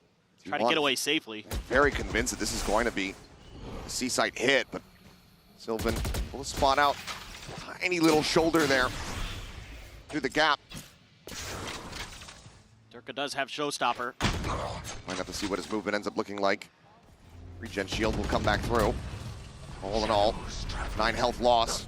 Immediately had to go for the reposition, but doesn't go on top of the rope. Durka, however, swooping around the back, and Sylvan now striking, able to find one, but then Les swings in from main. Comes away with that kill. Durka once again snatched up here by Meteor at the wall, about to fall. Breaks it with a phantom shot, but cannot confirm the kill. Meteor going back into it, but Buzz taken down at the same time, still a 3v3. Ice ball right there, drop. Trying to just push out, but it's just so heavily stacked here by Vitality. Like you said, the wall in play, Izu needing to try to break things open, now needing to win out the round all on his lonesome, finds the first. Safe swings back around the corner, the push forward here from Trex, working his way upstairs. Izu, does he get a sense of it? Finds the first one, can't quite get that Phantom out in time. Vitality not allowing for that T1 timeout to find success either. And now it's just 3 rounds separating. Now the economy is going to be really bad for T1. Going to be having to scrape the bottom of the barrel. Sylvan does well to get 1 in that situation, but it's more about how Vitality masks their push there. They're going to use that toxic screen to back Sylvan off, and he's not going to be able to understand how many players exactly are coming through. They don't make a ton of noise. 1, maybe 2 guns at most. Get shot at him, so he doesn't really know until it's too late, and T1 can't get there in time. Love that from Vitality. They're doing a great job working the map again. See if they can keep it up. Despite that early map control that T1 was able to take, they weren't really able to get the right reads in the long run. Now they once again have firm A control. They're gonna try to rotate over to the other side of the map. Leave Buzz right outside of that door with that Judge. That's the biggest investment, along with the Guardian for Meteor. The cut set. Meteor getting a little bit of damage here in reply, though. Down to 82. No regen shield available. Buzz still stat here, though. Quiet as ever. Sylvan just some earlier Sheriff shots. Another one ringing out to try to sell that there's no one here. Buzz swinging the corner, able to find one. Durka going to be put down, but Bless as well. Whittled away at 6 HP remaining. They still don't want to try to peek into him. So they're going to rotate across. Weapon can be grabbed, maybe passed over to Sylvan. Both of them very low on health. Now we'll see what happens as the Seaside tank is ready to come through. Izu playing around the cage, trying to get on a little bit more of an aggressive position. Now going to be locked in place. Meteor, however, swooping back in, able to find one. It's less going to be taken down. Headshot can't come in. Izu on the floor. Face your fear. HP bars shattered pretty much across the board. Sylvan going to be taken out of the equation here. Stacks tries to do anything that he possibly can. But he falls on the wayside with a couple seconds to spare. That spike gets planted as Trex has another massive round, not allowing for another eco win. Vitality now just 2 rounds away. A lot of pressure onto Vitality. They just have to get it done with their superior firepower. And a good decision not to overcommit to that A hit. Izu trying to use his utility to set up his teammates, but with all those ults available and all those guns, T1 just gets a little bit lost in the chaos. There. Great stuff from Vitality. 4 rounds in a row, really starting to punch back. Now a big pivotal round for T1. So they don't win it here. It's likely to end up 10-10. Their economy is on the brink. I have the spike. A little bit of a push out again. They haven't really been able to find success off of that A-Rebel control like they normally do. Vitality's been able to get good reads, good timings. They use their patience nicely. Izu this time puts the cam right above the door. Want to make sure that they commit. Stacks there to back him up. Send out some of those shock darts. Izu a lot of time going to be left on to B. Do have the Viper's Pit if you can get in there for Vitality. Smoke's gone, still nothing spotted over towards A. Stacks just going to be dead. No assistant util to come through. And Izu similarly just going to be absolutely torn to pieces. Durka very much coming online, is safe on that linger. Able to find one for himself. The Clef shield in play. Clear on the Prowler. Takes out the boom bot. Player up and over the top. The Meteor not going to be snappy enough. Hicks will take him down. Sylvan's position absolutely noted. It's Vitality on the hunt. Durka swinging around the back, wanting to take absolutely everything from them, everything out of their hands, and they shall. A 3K from Trex into a 3K from Durka. Vitality 1 round away from tying us up. Oh, well, I said I wanted to see more out of Durka, and he's answering the call big time. They know where he is the whole time on that execute. T1 has all the information in the world. They get the spot with the cam, and Durka still gets 2. I mean, that's just unbelievable individual talent shining. Catches Stacks trying to avoid the paranoia. And then Izu trying to cover, had the ping off his util. Didn't matter. Nice, Durka just stops him. That means darn. Yeah, oh darn. Oh, shucks. Final timeout call here in the map for T1. See what they're going to be able to piece together off the back of this. Neural theft, as well as the kill contract, they are there, but the economy is not to try to back this. Vitality, a pit could absolutely come into play here just to go ahead, confirm that they can get to that tied up scoreline. Yeah, I mean, that's the crazy part is they haven't even really needed to use it because once they're onto the site, it's basically round over. And they're just able to break through C time and time again. They don't care about A. They don't care about rebel control. They don't need to fight for that. They know that they really can't. If they can get these good executes to roll, if they can keep T1 guessing enough towards the other sides of the map, and they're just winning on their entries. Just great discipline from Vitality. Great mental composure. I think the most important thing for me coming into today, after both teams suffering devastating losses yesterday, how were they going to be able to bounce back? Who was going to have the better mental? Like maybe T1 was going to be that team, but Vitality punching right back just shows how much experience is on both sides. They've all been in these situations before. Know how to handle the pressure. Check on the Prowler, doesn't catch anything for Trex. Back over towards A. There was no presence really shown over here. So you got to be wary of a trap as Vitality, and the trap is a lot further back this time. They shifted Izu over to A. They overstacked C. Vitality seemingly guessing correctly. It's a little bit of spam from Meteor, but it's just a slow march forward. T1 gonna have to find some good shots, some good timings to overcome this weaponry disadvantage.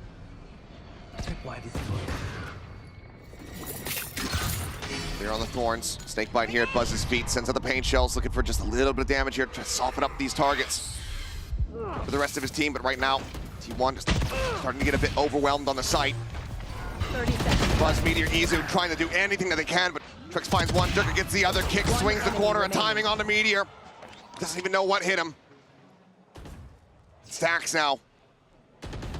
The last one alive to see if he can put a dent in Vitality here in round 20. Planted.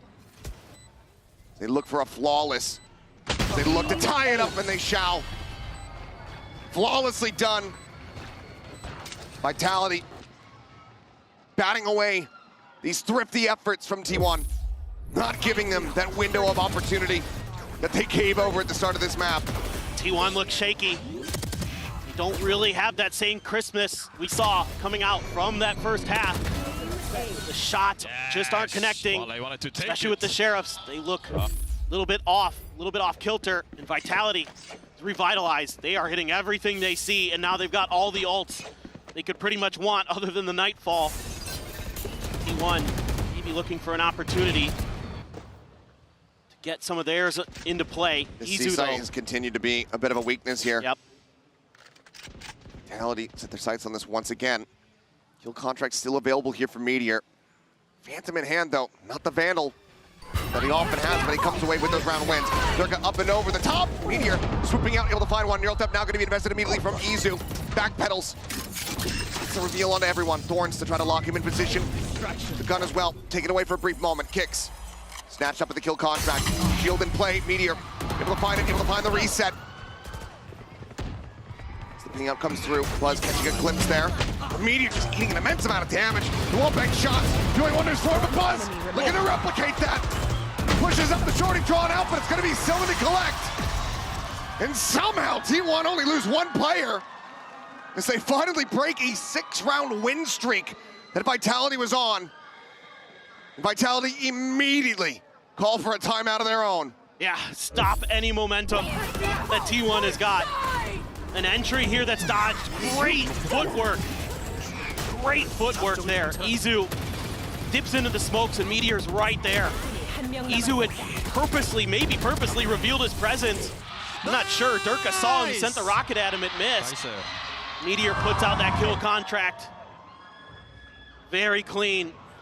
A little bit of frustration now shown on Vitality's face. They felt like maybe they were just going to be able to steamroll their way through. T1 had an answer. They're finally able to shut down that C push. It's 2 ultimates as well expended. Granted, same could be said for T1, but the cycle a little bit closer with things like the Showstopper, that Hunter's Fury, tools that can be used to counteract the Viper's Pit. Exactly. That is still online here from Les.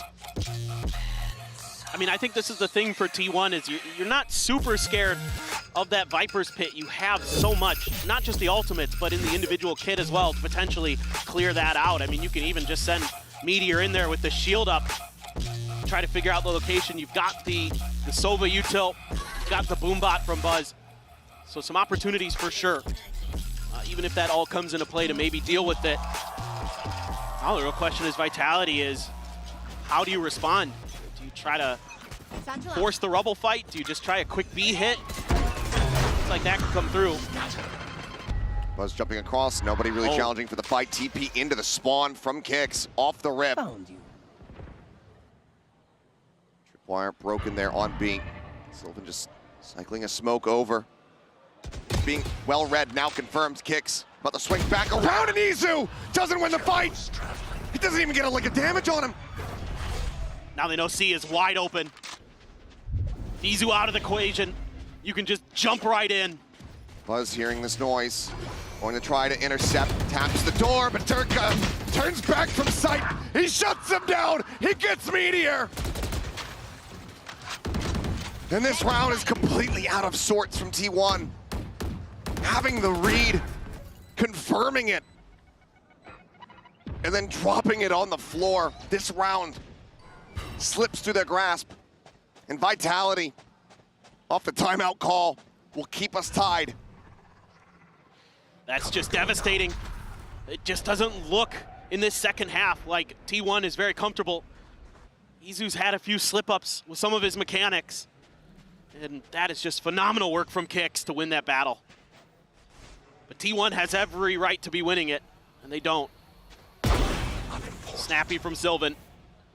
Ready for the push. Well-defined one. Stacks, middle peeking.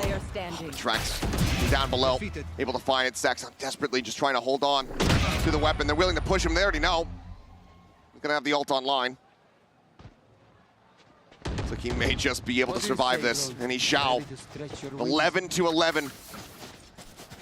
Vitality not letting T1 go without a fight. That was such a creative round to open up the B site by sending a player all the way to their spawn, knowing it was going to be wide open. It's a bit of a risk. And then you're able to pivot right towards C as well. I mean, they're just hitting crazy good shots too. They are fired up at T1. Looking to try to slow this down. Still enough to buy some rifles though. Do have that Hunter's Fury and the Showstopper off the orb pickup by Buzz. They're quick to rotate back towards C. Just have to make sure that this site cannot be taken. Because once Vitality gets through, not much you can do. So T1 commits a lot of resources over there. And again, Vitality working the map safe, saying, let's show a little bit of presence. We know that they have to commit to this because of how much we've been able to abuse that side of the map. Now we can try the other side. All raising, Sylvan. Paranoia to try to catch here. Fawn cleared out by Buzz. Trying to keep protected here. Sylvan dropping down. Showstopper up over the top, and Durka is over that! But Buzz still able to find one as the Classic gets drawn out. Sylvan, one for him as well, but they quickly get traded back. The double tap shield in play. Needing to try to get a kill to get a reset. Meteor cannot. About time. Hooks into the corner. Stacks. Double setup. Wanting to try to punish this angle here from stairs. But it's going to be Kicks still able to find the enemy ISO. They're going to rotate. It has to be right now. Otherwise, they have to press forward towards A. Time is running low. 123 health between the three players here on Vitality. Noise being made. The Nightfall coming through. Stacks knowing that he's unable to avoid it, but also knows that they're damn low. This Billy sends out a shock, but will not be able to find it. Hawk going to be cleared. Izu able to find Kicks. The push into the corner, and somehow Stacks! He can't get the kill! Safe with 2 HP! Now brings it into a 2v1. Izu spotting out the first. Clears the flower. Taps the spike. Trek's going to be eliminated. Safe the IGL, their captain, with 2 health remaining. Gets a solid read, but Izu just has every advantage in this situation. Gets to defuse and gets T1 up to map point.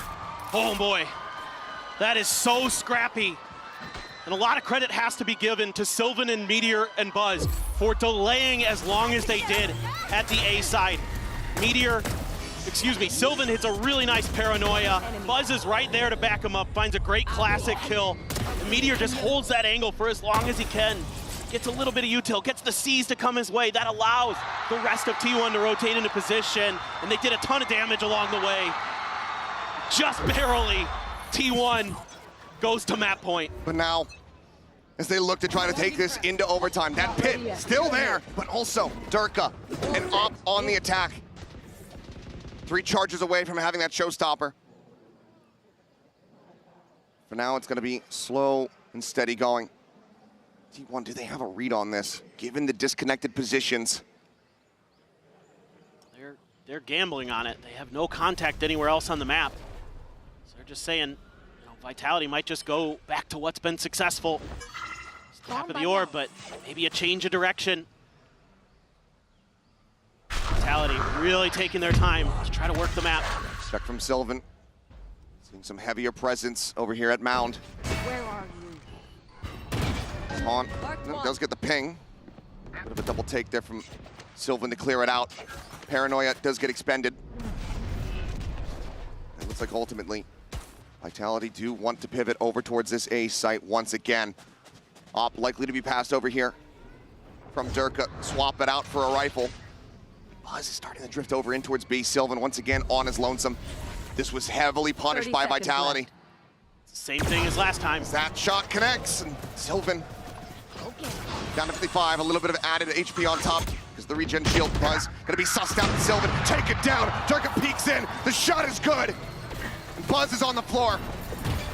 Gets locked out away from the rest of the team, but now that pit held in the back pocket for so very long finally comes into play as Vitality look to take this into overtime.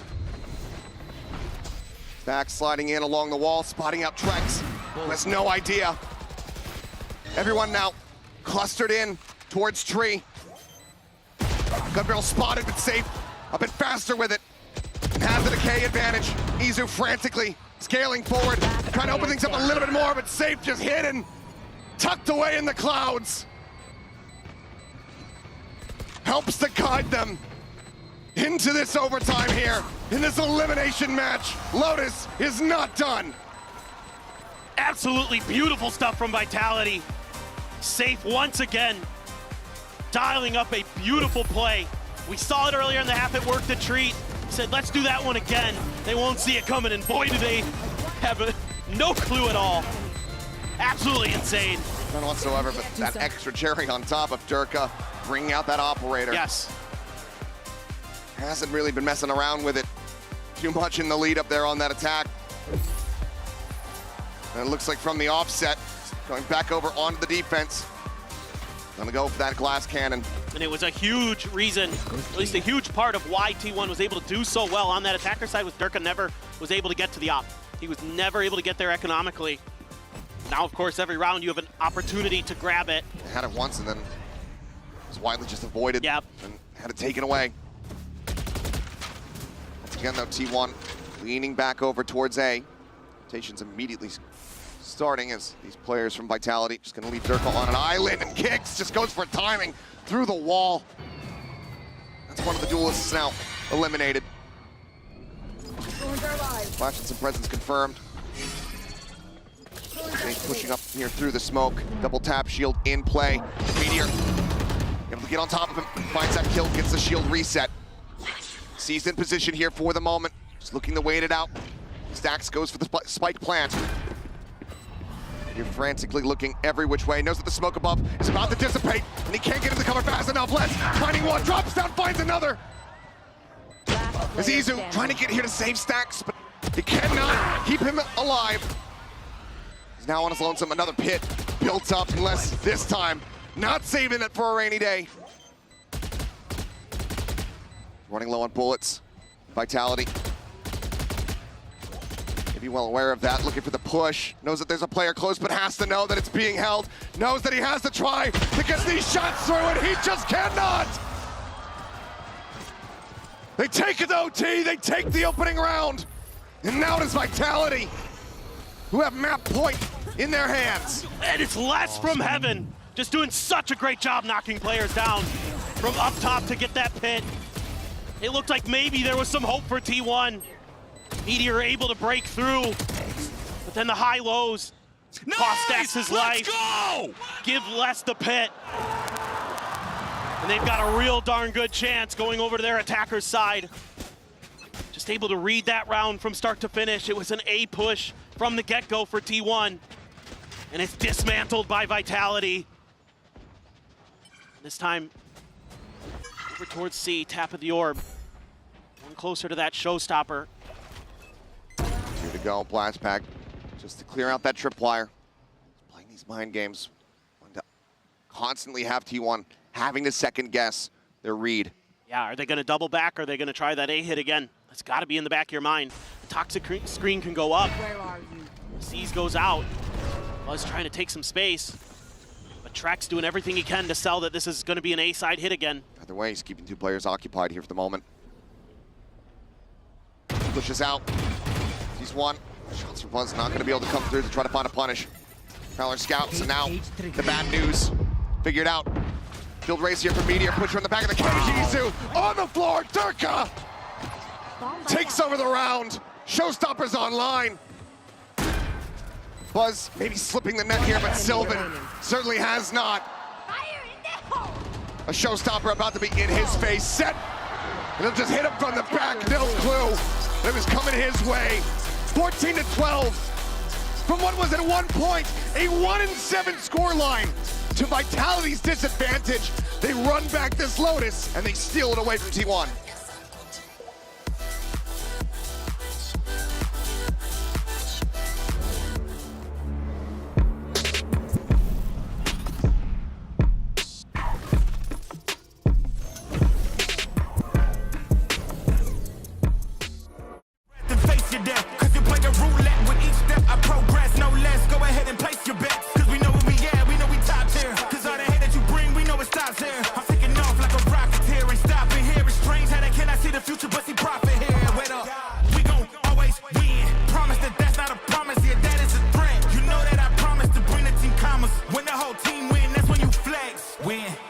And I'ma do it again.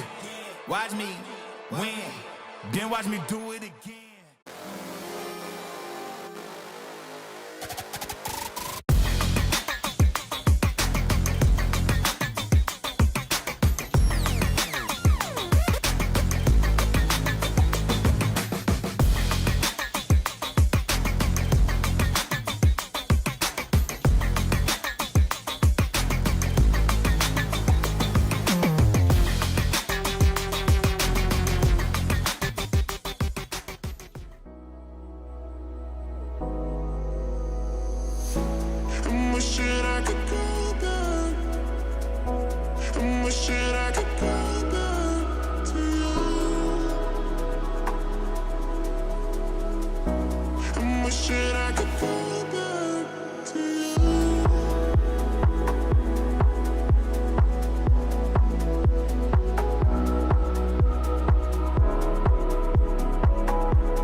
Kong, Jen Lee here with Faded now. Listen, Faded.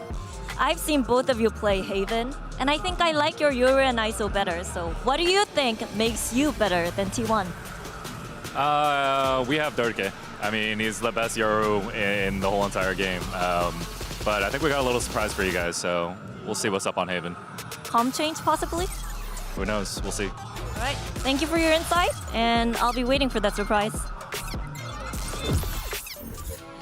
All right, there where you heard from Jen Lee. She likes the Yoru ISO on the Vitality side, and then Coach Faded says, oh wait, we got even more. And Vitality digging deep to pick up this win. Absolute, like, just what you want to see, a recovery from this team, Kukuka. And I'm going to you, because I gotta go to you. But this, we were watching it, and it was looking dire. Yeah. And then it wasn't. Yeah, and then it wasn't, but it was looking pretty terrible, right? Like, let's roll back right to the beginning, where Vitality wins the pistol. They're not able to convert the second one, and not only that, they go on a rant of just losing and losing and losing. At some point, a 4-10, but somehow they find the pacing and they bring things back. I mean, incredible. And mind you, this was off of some amazing plays, kind of like our Verizon high-speed moment of the match, brought to you by Meteor, as a matter of fact here, because Meteor using that ISO, right, gets that set up there, because this is what's going to allow him to be able to use that ISO ult, as you can see right there. And then, Sideshow, we go to the Gulag. Yeah, and Meteor's using these ults so well, it's so difficult to play against this. He grabs Durka. Durka's got a defensive showstopper, takes him out of the game. And he was doing this over and over again, winning the duels inside of there. It was 4-1 by what I tracked in terms of his win rate inside of the ISO Ultimates.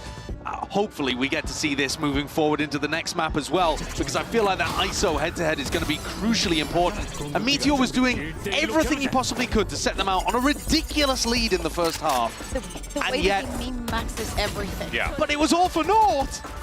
Yeah, and that's the part that stings the most, because everything was clicking, Kukuka. Yep. It looked like T1 were on the highway to success. Yeah, absolutely. You see these rounds, you see the way that it all started, but we also have to think that Vitality knew what they were getting into. They knew the strengths that T1 had and the maps that they were going to favor. That is why we saw the Lotus. That is why probably they decided to go on the Haven as well. But we have to give huge props to Les, who has made Lotus his home ground. We saw it yesterday, we see it here today again. Probably one of the reasons him and Derke, they were able to bring this one back.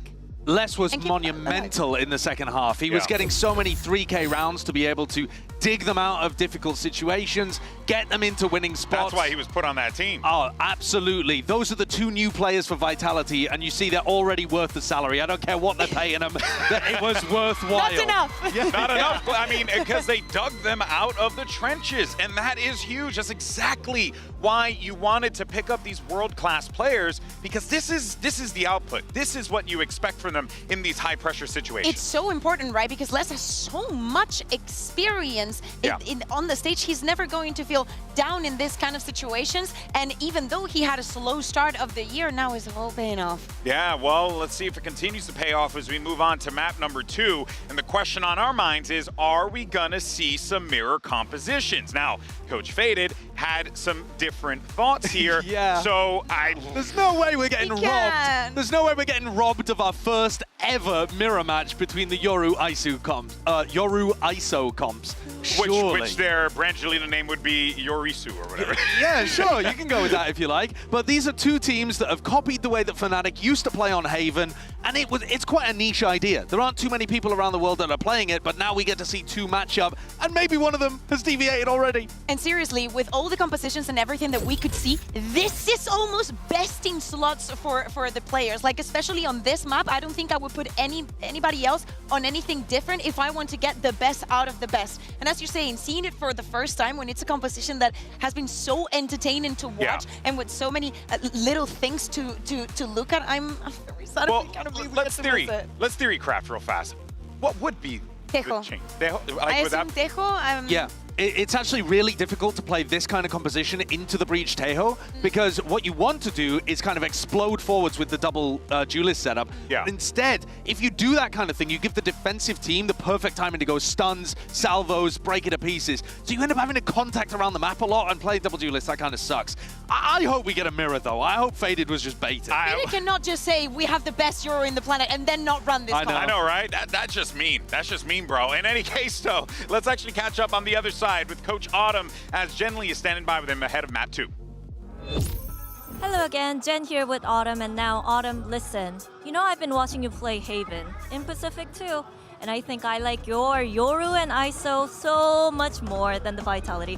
What do you think makes you better on the Yoru ISO compared to Vitality? Simple, we have Meteor. You have Meteor. Okay, Tiona's Meteor, Vitality as Durka. Wait a minute, Jen, you were just playing both sides of the field, bro. She's an absolute icon. We're just living in her world. You're a savage. Jen Lee, my goat. That's so funny. Also, I do want to preface this by saying that Jen literally predicted his answer. She said to me, he's probably going to say, it's Meteor. We have Meteor, yeah. But it's so funny that they picked people. Yoru and the ISO. We have Durka, we have Meteor, but that might not end up being actually how it plays out. Now, I wonder whether one of the reasons that Faded was talking up Durka is because they're still going to play the Yoru in that comp. Maybe, yeah, they can still do it. They might be running what G2 run, where they run the Yoru, but then they also run it with the Breach and Taeho on this map. So you'd still get to see Durka flex around on the Yoru. It's still super good. We just wouldn't get to see Safe playing the ISO against Meteor. I love that you bring that up, because throughout this tournament, I would love to see Durka even more on the operator, and on the other side we see Buzz that has been using it almost constantly. So I would love to see that head-to-head there. It's really difficult, though, to op into a team that's going to run ISO. Like, if Meteor sticks with it, it's pretty difficult. I don't know. I mean, Durka has also been able to set up tons of different, like, cross-map gate crashes where he's able to still reinforce the other site. He's brought a ton over from Fnatic and shifted a lot as well. What gets shelved here, the ISO or the Yoru? The ISO almost certainly, and you put Safe onto the Taeho run Breach Taeho. That's what I would imagine is going to be going on here. You don't even have to run the Breach, but most teams are. Yeah, you can do the double drone, you know, with the Sova and the Taeho is a lot of information, especially with a team like Vitality that like to play so incredibly slow. That's devious. We're seeing right now T1, the fastest team that we have in the 4 remaining teams that we have here in playoffs, against the slowest one. Like, even Vitality is way above the average in the time that they take to execute. So for them, using and actually taking advantage of those timings is actually really important. And if they have changed their compositions to running the Breach Taeho, that's going to slow the pace of T1 down as well, because you can't just rush in that regard. And I also think if we zoom out a little bit, the teams that have had the most success here at the tournament are the ones that are happy to change their compositions and not stick to what they've been doing all year long. Is that what you're telling to DRX? Well, I mean, DRX were on the cutting edge of the meta, and they were making some small adjustments, but I was thinking in my head more like G2 changing up their bind composition. That's fair. EDG changing completely what they were running during Chinese kickoff as well. Like, these teams that have been happy to try to stay ahead of the meta and ahead of their opponents' ante and prep, it does tend to work. And well, you saw there just a second ago what the community thinks regarding who's going to walk away as the winner of this one. Resounding for Vitality here, Cuckoo. For T1, this is so important because remember, this is elimination for them. So if a surprise comes up and they have something prepared for this Haven, I hope it doesn't throw them off. And we do not get the ISO, but instead a jet. Okay. That was not on the bingo card. It's been a minute. That was not on the bingo card. I was not expecting that at all. I mean, this composition plays, if anything, faster, but also you lose out on the ISO ultimate. I don't. Are we just going to forget the kind of I'm sorry, Safe, for putting you in the spot here. He did not have a good Swiss stage in the previous map.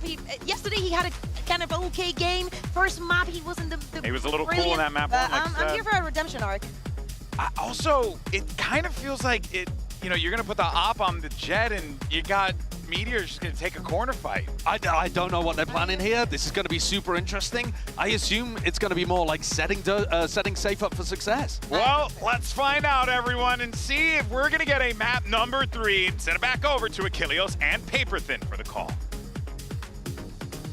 Thank you very much. Yes, some big changes indeed. Big change, I suppose. It's just the one. But it does feel like this heavily impacts the way that Vitality have been playing on this map. Safe back over onto the Jet, and as Kakuka was just highlighting, Safe hasn't had the heaviest fragging impact in a lot of their series so far. The IGLing has been great, but he has not been that tip of the spear. Well, maybe now's the time. We get to see a little bit of old school Safe before he switched into the IGL role, where he's just kicking people over with the Jet. They're looking to get a little bit aggressive towards the mid part of the map. Bit of a tricky setup there for T1. Gonna sneak Izu behind the door. Sylvan there on the other side, but this is all looking for a B hit in the opener for Safe. Yeah, he's able to find that first kill. Was only coming away with one, another pinch comes in from behind. Izu striking, finding less. 3v3. This is just a neck-breaking pace so far here in the pistol, but now with the spike planted, some smoke still waiting to dissipate, things will slow down quite a bit. You gotta win this fight against Durka. Stax can get that. They might have a chance. Frenzy, medium range. Stax will be able to find the headshot. Trek swinging out from backside. Able to find one, and now Izu on his lonesome. Quick reposition here from Safe after finding that second elimination. Izu trying to go ahead and isolate. 4 bullets left in the mag, and he gets the one tap. A 3K from Izu. Gets T1 the opening pistol here on Haven. That is a rejuvenating round for T1 and Izu in particular. He was getting beat up on Lotus in a half that was in the key of C major for the side of Vitality.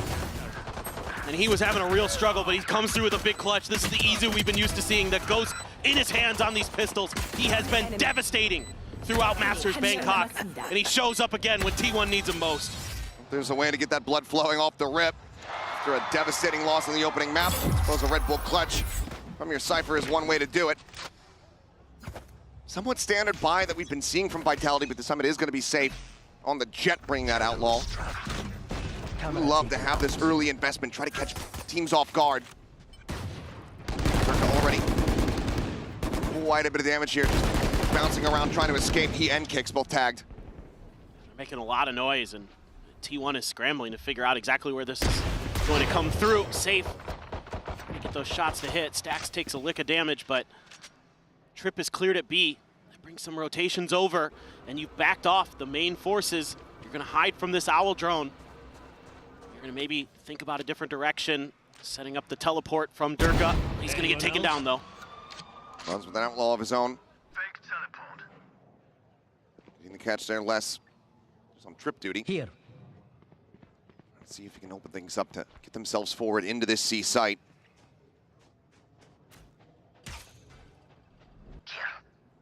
Gun barrel spotted, Izu at the ready, gets the tag there, immediately turns his sights back over in towards Garage, finds the shutdown on the 1.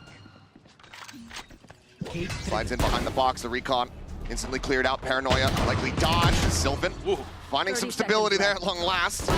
Looking a little bit wonky to begin with, but in the end, T1 pull off a flawless anti-eco. I had some concerns for T1 after losing Lotus in heartbreaking fashion. But it looks like they're okay. It looks like they've stabilized.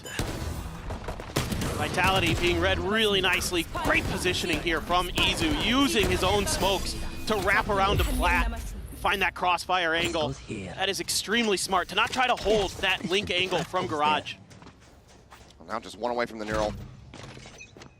Going into T1's bonus because of the prior investment and not finding much value there. Safe, just going to be a stinger in hand. Got double outlaws for this as well. Yeah. Granted, G2 doing quite well to show us that stinger absolutely can find value. Just looking to put a hold of them out of Garage, but T1 quick to go ahead and refill that position. Ensure that they have it covered. Yeah, they love to try to combo you as you come through Garage. Throw a vulnerable, throw a paranoia at you. Play off some of that contact. Over towards long. Second shot connects, Buzz. Leaves Durka in the dirt. Safe gonna be able to go ahead and pick up that Phantom off his dead teammate's corpse. Buzz continuing to scale forward. Wants to go for the second shot, swings it a little bit wider, and ends up getting punished for it. Big overcook from him, but Stax. Second shot not quite going to nail him there. Safe does survive with 10 HP. As he finds the kill onto the opposing team's IGL. Meteor gonna be good for one. Things get chaotic here inside of the smokes. Easy just strafing into the site. Looking to finish the job, but Stacks had started. Kicks now, needing to try to clutch it, but Izu's there on the flank. 7-0 and 1. And pass over the defuse here to Sylvan, and T1 will convert the bonus. This is really interesting because you're seeing very different looks in some ways from both of these teams. You're not going to often see T1 bring out 2 Outlaws. I don't think I've seen it all year that I can remember. And then for the side of Vitality, they're playing this attacker side much slower than the last time they did against Team Liquid in the EMEA Grand Finals. It was really aggressive. Like on their pistol, they went all the way into spawn. Durko was setting up TPs that went all the way into his opponent's spawn, and they were trying to just cover the map and keep you confused. Now, granted, that was with the ISO, so it's a little bit different look. Team Vitality trying to lean into what has worked for them against T1, and that's patience, misdirection, taking your time on these attacker hits, but with a weaker buy, might be thinking about something pacey. Yeah, we're talking about it here. Looks like they heard. Upping the tempo quite a bit. Stacks just going to be tucked away in this corner for now. Smoke cycled out onto Heaven. 3 players on the approach from long. Paranoia sent. Stacks needing to hold his own with the angle. Not quite cleared fast enough. Some spray coming his way. Readjust. Looks for a third. Gets the transfer back over. Fantastic readjustment here from Stacks. As Buzz finds Valiant off the operator. It's going to be another flawless round. 4-0 start here for T1. Just a great hold by Stacks. An unexpected position that isn't checked by Vitality, and they pay dearly. And that's going to bring out a quick timeout from their coach, Fade. This is nice work there. Saw the first gun barrel, was able to take down the second player that showed up, re-swung for that second kill, able to hold the line on the third. And then in classic Buzz fashion, get an off kill, switch to the shorty, and go for it. Yep. Timeout in play here for Vitality. There's a lot to consider. A buy round coming up. Narrowly off a couple of these critical ultimates. And Hunter's Fury, 2 charges. Durka, the Dimensional Drift, 1. That combo, not quite available just yet, but on the opposite side, it's there for T1 as well as a Neural Theft. Plenty to discuss. Trying to figure out how they're going to get themselves on the board. I don't think it's too much of a cause for concern quite just yet. This is the map that they've elected to go to. Yes. Saw the run back on Lotus. No. You cannot count Vitality out anymore with what they just did to you in that previous map. And the way, think about all the way back to the EMEA Finals. They were down 2 maps, and they ran it back 3 maps in a row on Team Liquid. So there's no give up in this Vitality squad. I'd like to see T1 maybe try to set up a trap play towards the top of A. Try to shut down this orb grab. See if you can get ahead of Vitality, trying to get these ults into cycle, and to use that momentary advantage you have here. You have the op as well, but looks like they're going to be content to just they're cut into main. Maybe just quick combo, 1 shock dart sent out there from Stacks, seeing if they can get some early splash damage across. This is aggressive positioning from Buzz. They pass this op over to about Sylvan. To come out through here. Durka strafing forward into garage, is able to find 1. Izu taken down nice and early here for them. Solid advantage found. Buzz, though, trying to get his way forward, but Durka peeks back out. Now that's 2 players dead. T1 not at all getting the read here on Vitality's positions. This is a hard read coming out of the timeout. Just maybe expecting a fast B hit or something. Durka, though, going to be diligent, making sure that everything is under their purview. He's going to use that Dimensional Drift. Find out that B is now cleared. Force a very difficult retake for T1. I mean, here's the question. Do you even really try to go for it? Maybe Stacks if he can find something on this lurker on the back, but looks like he doesn't want to even try to hit that trip. They still have that op that they're trying to hold on to in the hands of Sylvan at the moment with 8 HP.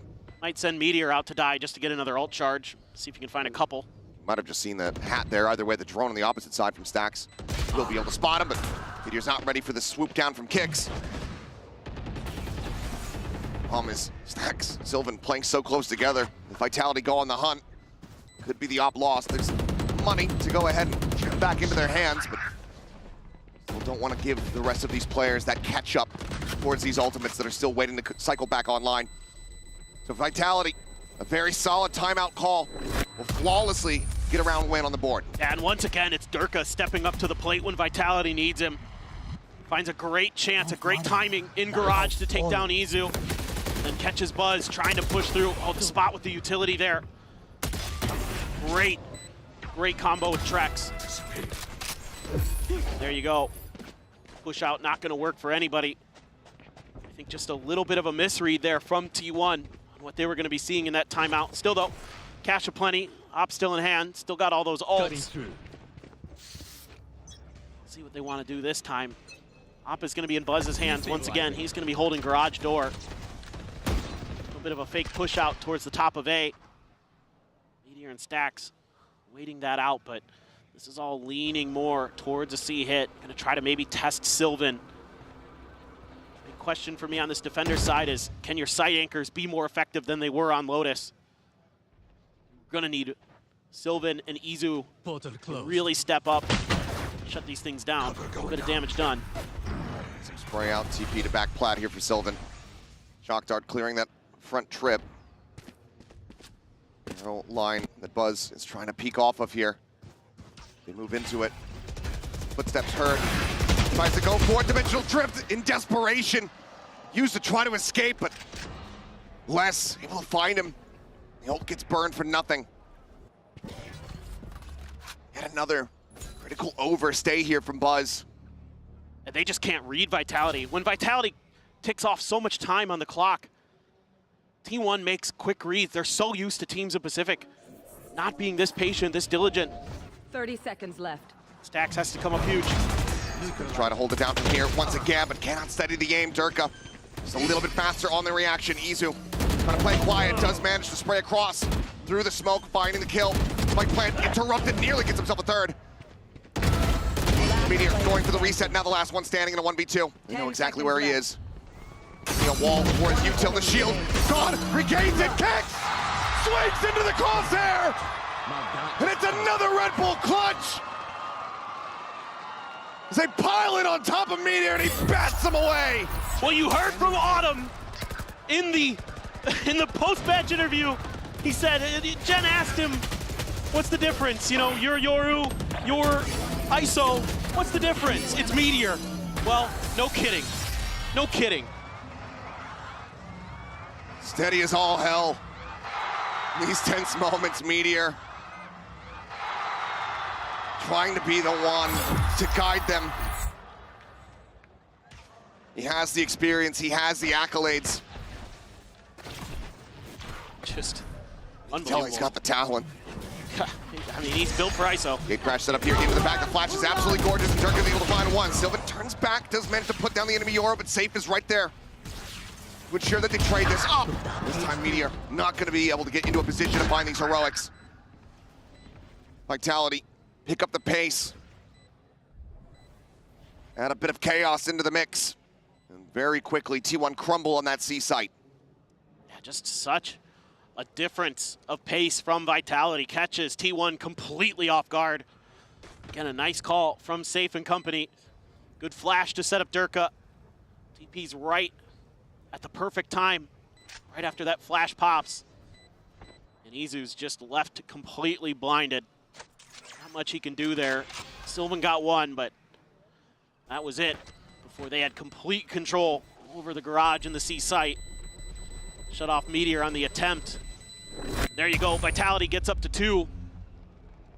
Love to see it. I love the way Safe calls. He's just so smart. You know, and if it isn't for Meteor's crazy round, it could very well be 4-3. The lob and the perfect timing from Durka.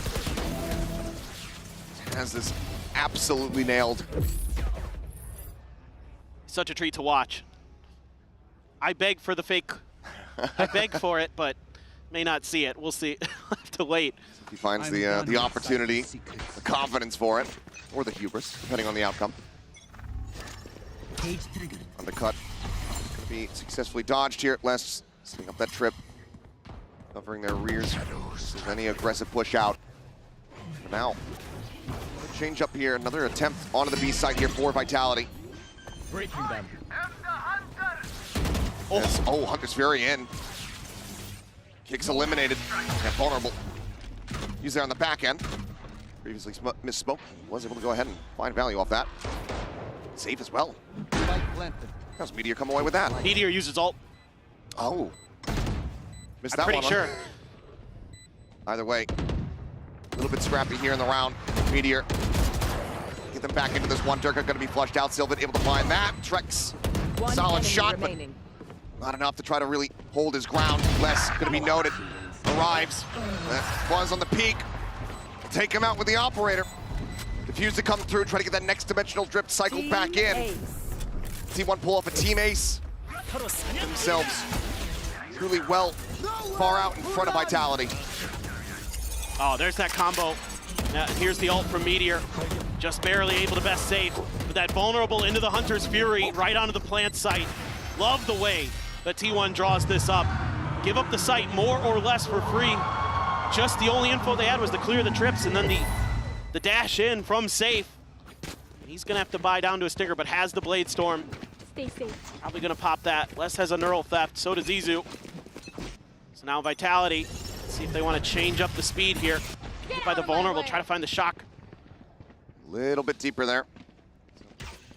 Still damage not going to be coming through. I was playing anti-flash. Trying to, but it's just enough to find less. Double tap shield pop, safe up and over the top, trying to get a break there on a Meteor, trying to go for the push here. Toss back out with the stinger, gets a glimpser on Izu. Trex and Durka, one apiece. Flash up out of the smoke. Buzz is just diving into his demise. Is this time Meteor not going to be able to pull off a damn thing? Sylvan now in a 1v3. As things start getting very scrappy. Finds the first, tucks back. Fake on the TP. Spike planted. Goes for the drop down. Nearly able to stabilize that spray for kicks, but keeps himself alive. Vitality continuing to fight back. It's just a great execute here. Stacks and Izu caught off guard enough. Safe keeping Meteor in check with those blades. Meteor tucked behind the box. Now look at the weaponry for the side of T1. Yeah, the rounds have been so scrappy. This back and forth. So they don't have too much. And Buzz, glass cannon, try to save enough. Be able to get that operator forward here into the next round. In the meantime, Durka just sprinting at him here. Dimensional trip, able to get a glimpse of 3 players, now 4. And Izu gonna be taken down, safe capitalizing.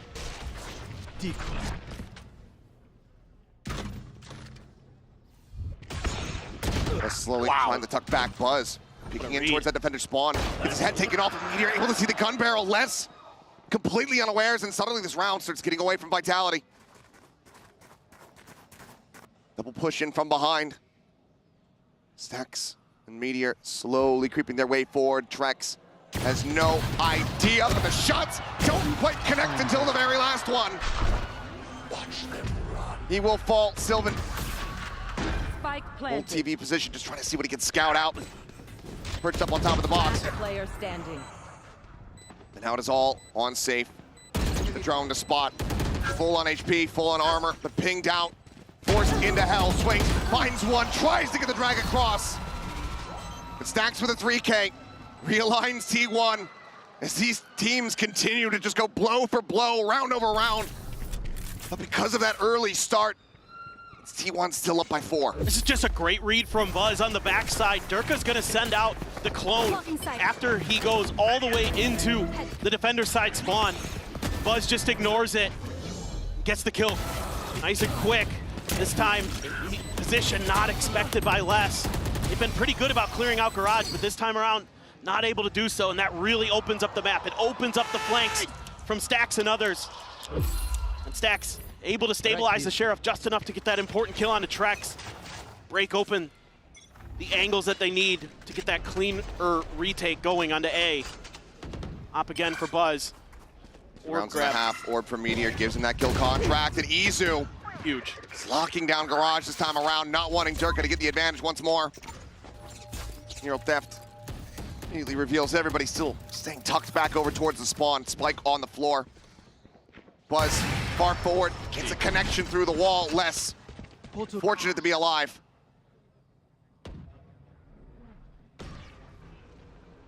This is a cheeky little setup from Meteor.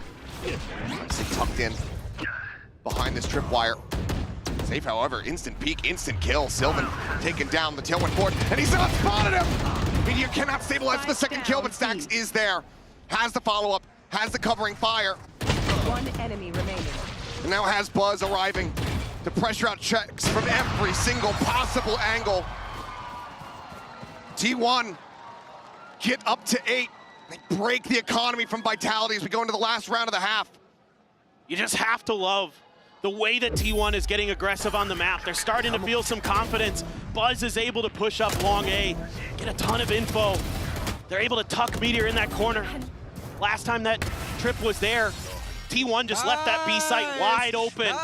Vitality isn't quite ready for it. They're able to just swing at you from a bunch of different angles, but tons of ultimates for Vitality to play around with. Another Blade Storm for Safe, Hunter's Fury. Out of my way. Safe is able to push a weapon over to his teammates.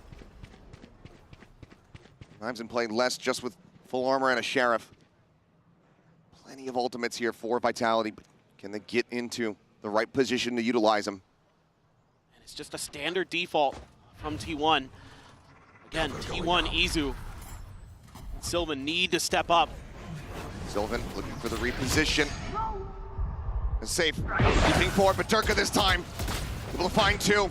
Breaks things open. It looks like they read this. They should have known exactly what was coming their way.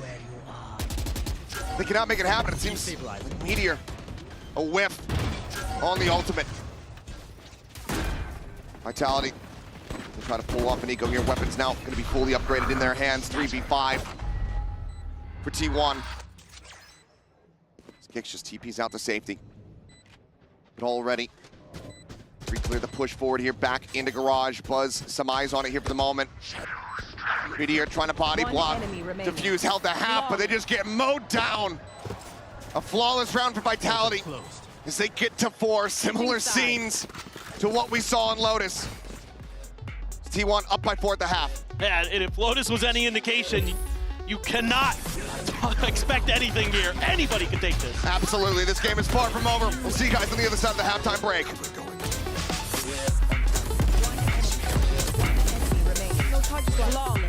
Nice.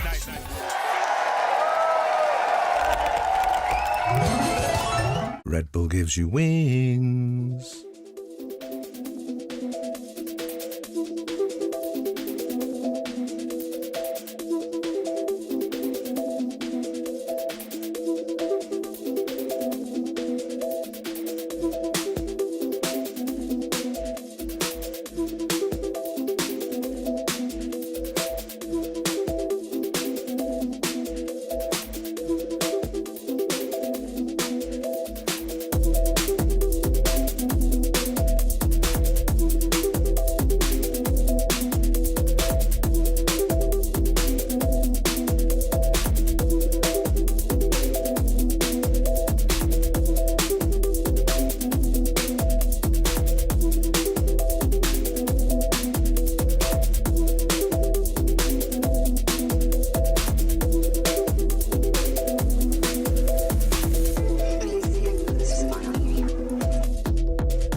We're about to go into the second half here on Haven.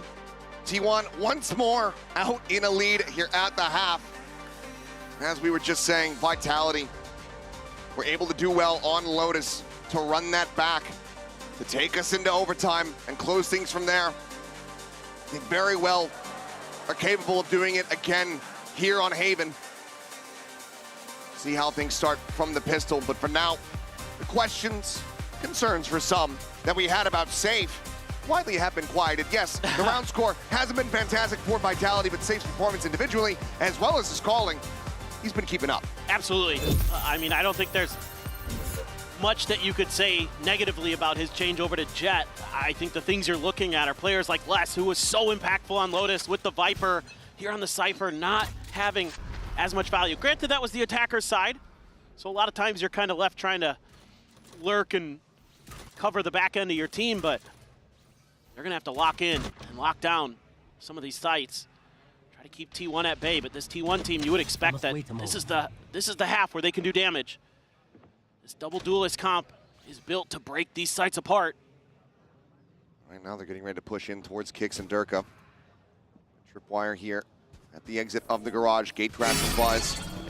A shield at the ready. Kicks thinking better about sending that paranoia. Turns back over to the side. Is able to find one. Looks for a second, but Izu swooping forward to shut him down. And Meteor collects the enemy Cypher. Safe in Trex now to try to turn the tides of the round. Tripwire, however, does have to be broken. No one popped. No one giving him line of sight whatsoever. Intelligently played so far here by T1.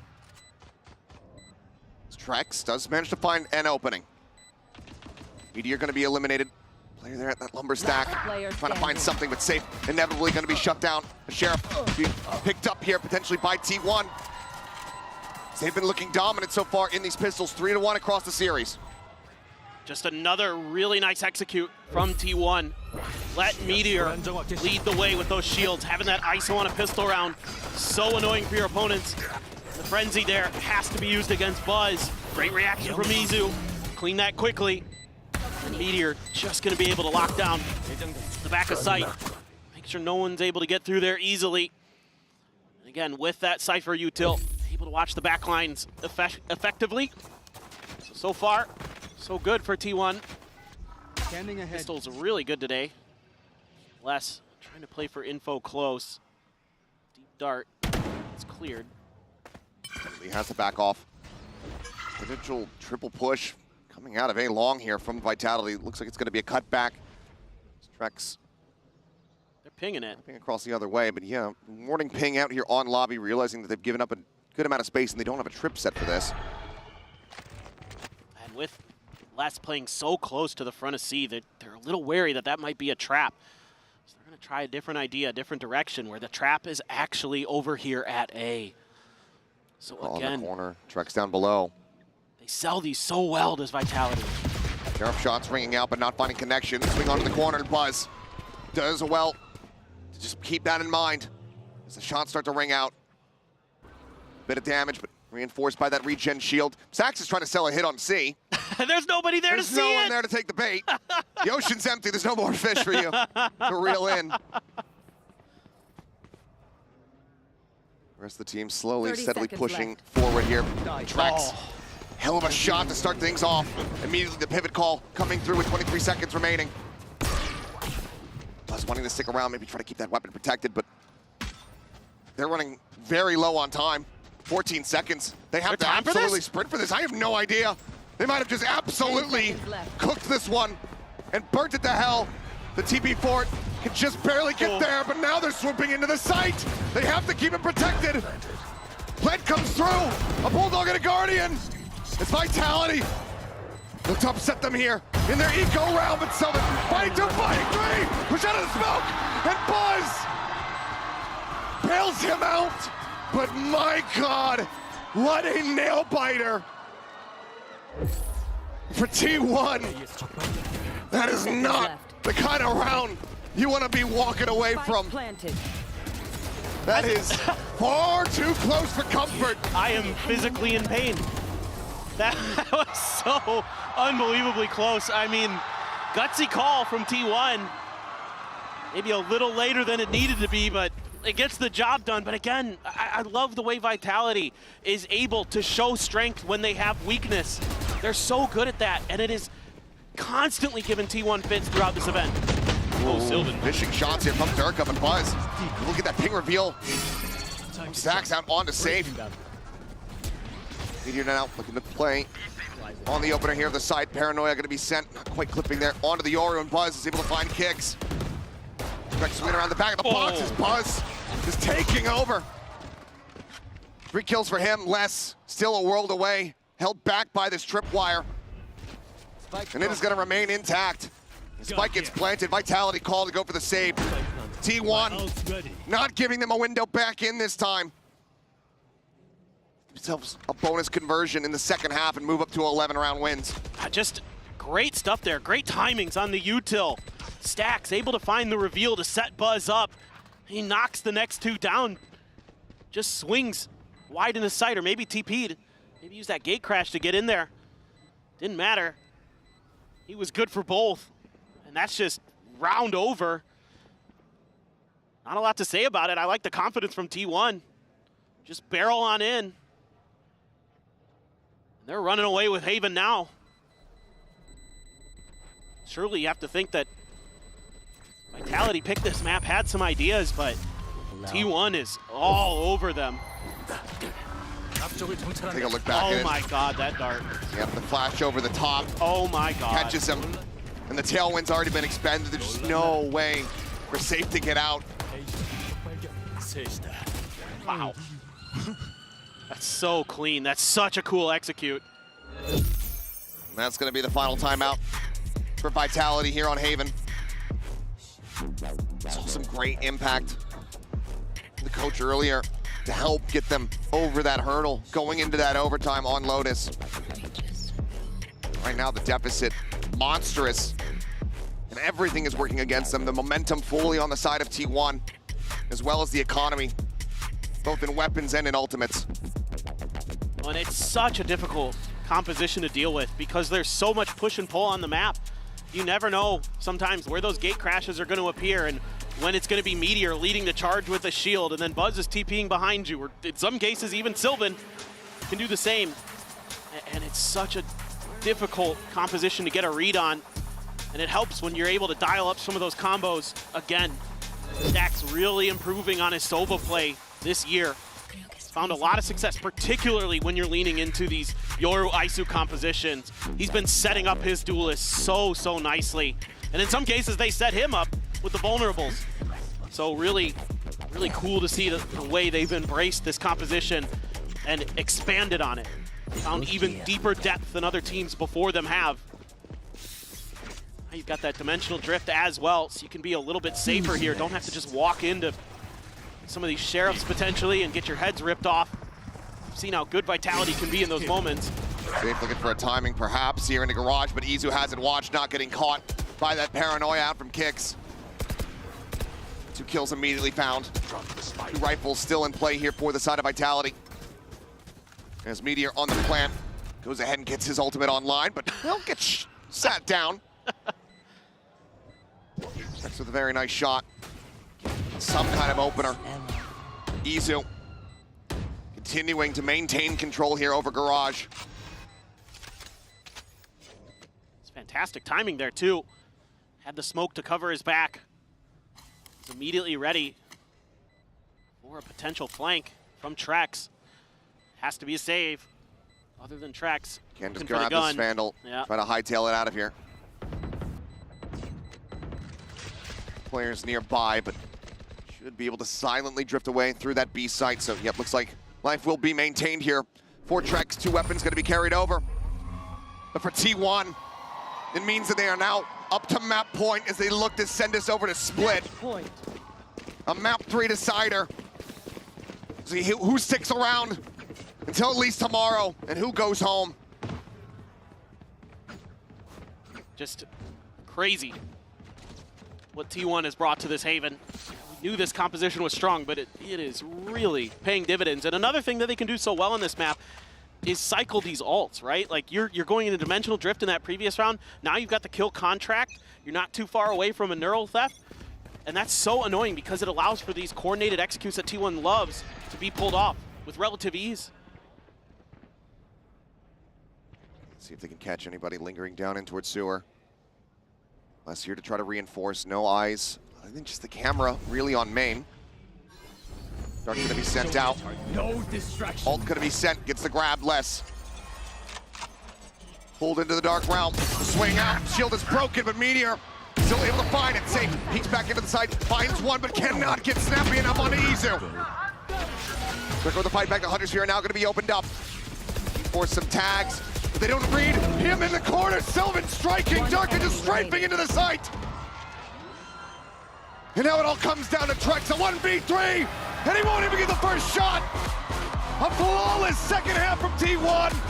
13-4. They say you opted into this. You chose this. They come roaring back into the series after the loss on Lotus. And now we have Split to decide it all. Don't go anywhere. We'll be right back.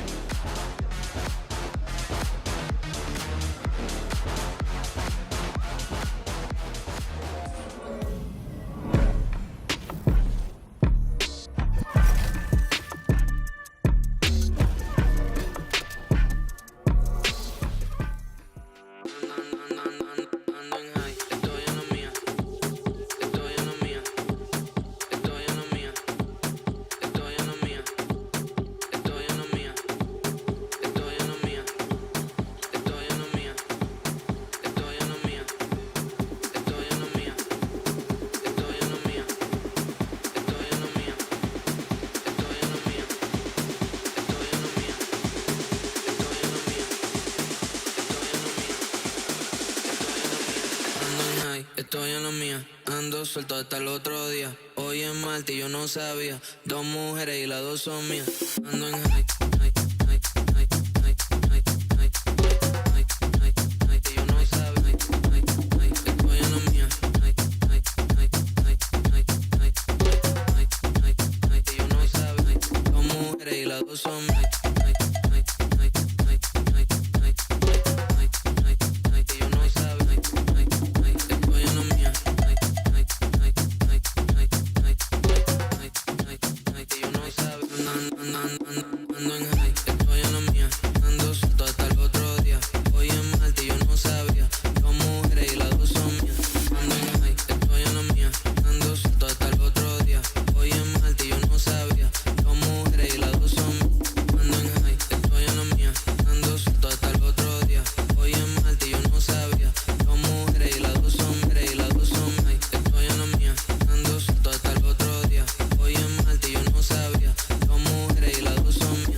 Nice!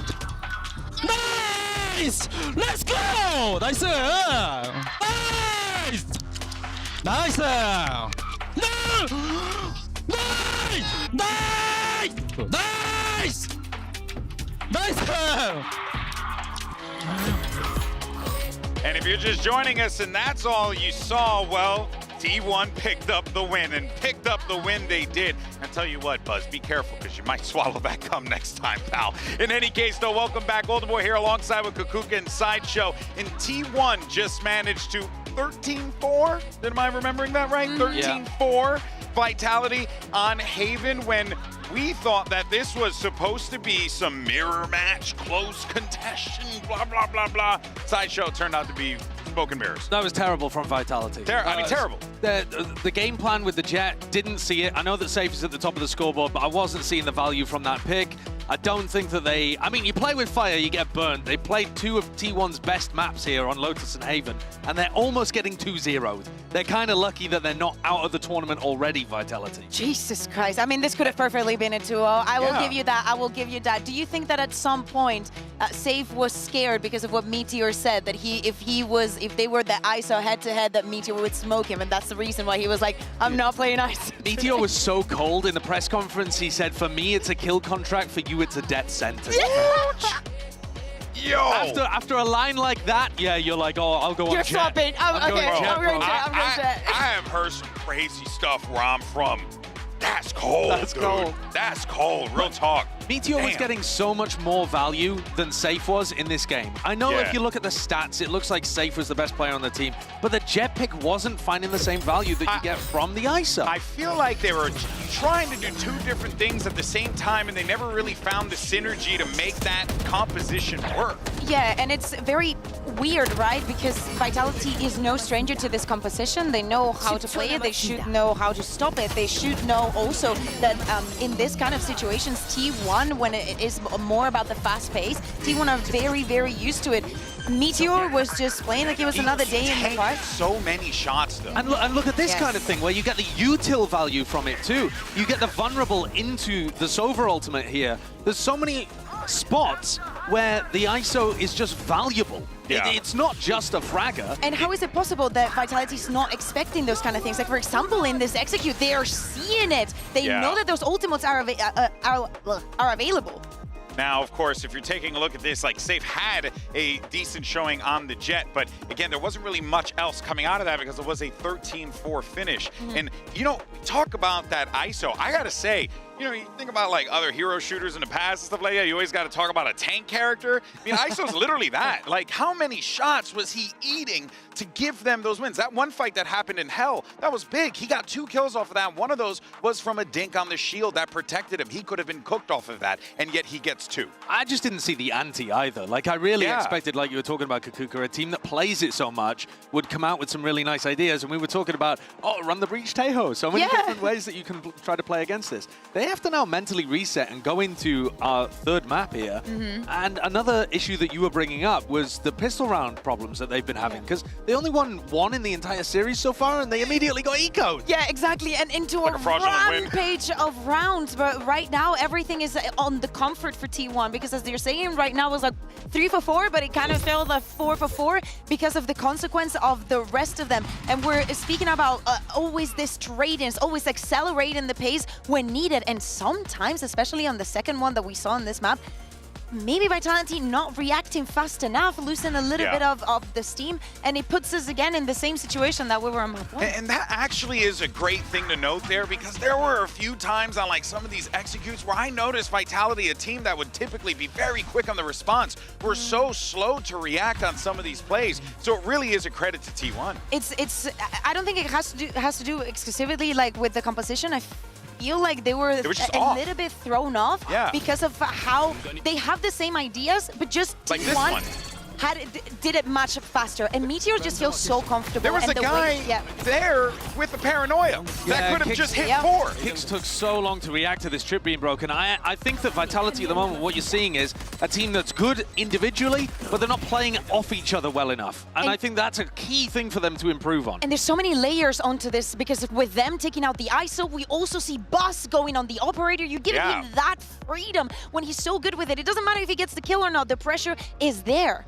Vitality have got a lot of pressure on their shoulders now. It's, like you said earlier, a bit like free money for T1. They've done an amazing job showcasing that they're a good team on Haven, able to get the win, and now they've got a chance not just to be the top Korean team, but become top 3 in the world in this first tournament that this roster's going to this year. That's incredible. And correct me if I'm wrong, but where were they ranked on the power rankings? Oh, like the bottom. But like, of course they were. I feel like you look at this team and what they were showcasing coming into the tournament, they've grown, developed, and also their ideas have been proven to work. They've got big stage players. Buzz and Meteor are out there putting up big performances when it matters, showcasing that kind of tenacity can take you all the distance. You also have veteran leadership there in Stacks, who you can always turn to at a moment's notice. Like, there's a lot that T1 can lean on here. But on the other side, though, what does Vitality do? Because Kakuka, they got to shake things up here. Back to the drawing board. For T1, they narrowly lost the first one. They managed to close very cleanly on the second one. It's about forgetting everything that happened. This is all that matters. This last map. Izu now going on the Euro. He's been having a good performance on Haven. He was feeling it, and with this double duelist, is going to be even better. T1 plays an unusual style on this map. They play heavy anchor on the sites rather than playing pretty like off-site retake setups. Meteor tends to, in the first quarter, anchor towards B quite a lot. If Vitality have done their homework, they can come up with some really good specific game plans, but I'm not confident because of what we saw on Haven. Yeah, my eyes go to Kicks, #1, because I think that this is one of his best maps, and to Les as well. Such a good first map, and a little bit of a sink down on the second one. He's most definitely going to need a recovery for sure. Vitality want a chance in this one, folks. It's all coming down to this. You got one map to determine which team moves on to tomorrow's lower final and which team goes home. We're sending home a region. Here's Achilles and Paper Thin for the call. One map to determine it all. As we go into split, team play will rule the day, something that was lacking from Vitality. On Haven, something that T1 had in spades. But how do they fare going into this? A long series, an overtime to start things off on that first map. A bit of a breezy one on the second. With the veterancy on the side of Vitality, you have to suspect that they're going to be able to get that mental reset, to come back into this, to make up for those shortcomings in that last map. For sure, there's no give up in either of these squads today. They know what's on the line and they're playing like it. Well, we're not gonna get a spot here. Desk was highlighting it, we've highlighted it. Pistols, something that Vitality has very much struggled with. The one win immediately got echoed in the next round. They're showing a bit of a different look early. They're trying to create some attention towards B. The last time they played this against DRX, they just went full A. Reposition though, Meteor getting a bit of damage in. Sends out that bite.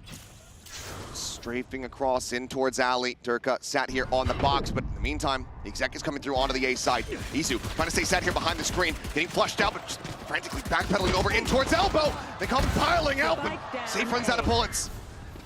Buzz now here, Spike on the floor. Trex dead. Durka still slowly trying to creep his way across. Just now past that defender spawn, working his way towards screens, but eyes tied there by Sylvan. Now they know both player locations, but less. Fantastic headshot. Takes out Buzz, takes out Isu. And now it comes down to the 1v1, and Les has got it! Whatever he was lacking on Haven, he's got it back. A 4K to get Vitality their second pistol win. Just put the man on Viper and he's good to go. Absolutely disgusting stuff. I mean, this should be T1's round, but Les is gonna snatch it away from them. Sylvan goes for the swing and pays the price. Cinema. Yeah, starting to get their energy back here. T1 looking like basically just a shorty on the commitment here. Smattering of utility. That was a pretty good read from T1 in some ways. They were able to react quick enough. Shut that fake down. That's, yep, Isu just TP's out. Doesn't TP very far. Does he? Ton of damage, 24 health remaining on him. They know he likes to play around that screen, so I'm getting pre-fired through it. Yep. Well aware. T1 was kind of curious coming into this if they were going to change comps again. I was with that shorty. Double push into the smoke. It is. Kill found on the Durka, but no weapon to be found. Just playing forward with that pistol. The other players, the ones with the Bulldogs, the Phantom, was able to get a reposition here. Reading the lurk from Les. Butch coming in. He does manage to take him out, but once again, no weapon upgrades available, but it's still decent damage here. One more kill for T1. That's gonna hurt the bank. They're quick to rotate over. What do they call here? Paranoia to try to slow off the back of the Prowler. Cover going out. Paint Shell similarly lobbed in, just keeping things delayed. 22 seconds left here for Vitality. Pawn going out, going to be cleared out here from Meteor. They know that one's going to be over at default. Flower to the check, the push out of the smoke. Trex instantaneous with a headshot, finds another. Buzz up onto the Raptor! Able to find two! As Kicks with just a few seconds to spare. Will be able to get the spike planted. Tries to drag across. Whittled away at down to 63 HP. And aftershock, a couple flashes, but nothing can be done! Out from Garage, T1 once more. Give up a pistol, but clap back in the eco. And what a round from Buzz here. They set him up nicely for the first kill in the mid. Trex does a great job breaking through the defenses on site, but Buzz is on the rafters, and he's making it rain, baby. Woohoo! Round two, the final map, to see who qualifies into the lower final tomorrow. T1 respond with a MasterCard Thrifty. Looking like maybe some mild buys here for the side of Vitality. Durka, Bucky. Kicks trying to make up his mind as far as which weapon he wants. This is gonna be tough. T1 playing with Great patience. Again, some of those trap plays. T1 loves to run, giving value. Durka trying to put this shotgun to good use. Buzz letting him know, yes, I am running away from you, in fact. It's a swing out here. In towards ramp, but kicks. And Stinger able to come up with value. Weapon now going to be scooped up here from Les. It's Vitality. Look to thrifty them right back. That's the last person you want that Phantom to be taken by. It is so scary. They're maintaining nice control of A Heaven here. This gives them a good opportunity to break through onto the site. The question is with Izu right underneath, are they going to be able to anticipate that position? Stack's playing an elbow. Still has to be worried about an angle out here from main. The Prowler going to be giving it away. Takes the TP. Trying to sell that he has, in fact, repositioned. Trex bouncing his way up the ramp. Izu now striking. Comes away with the Elim. 35 seconds remaining. The push forward, Meteor. Takes a second, but aligns it. Kicks on the corner. Whittled away out even more.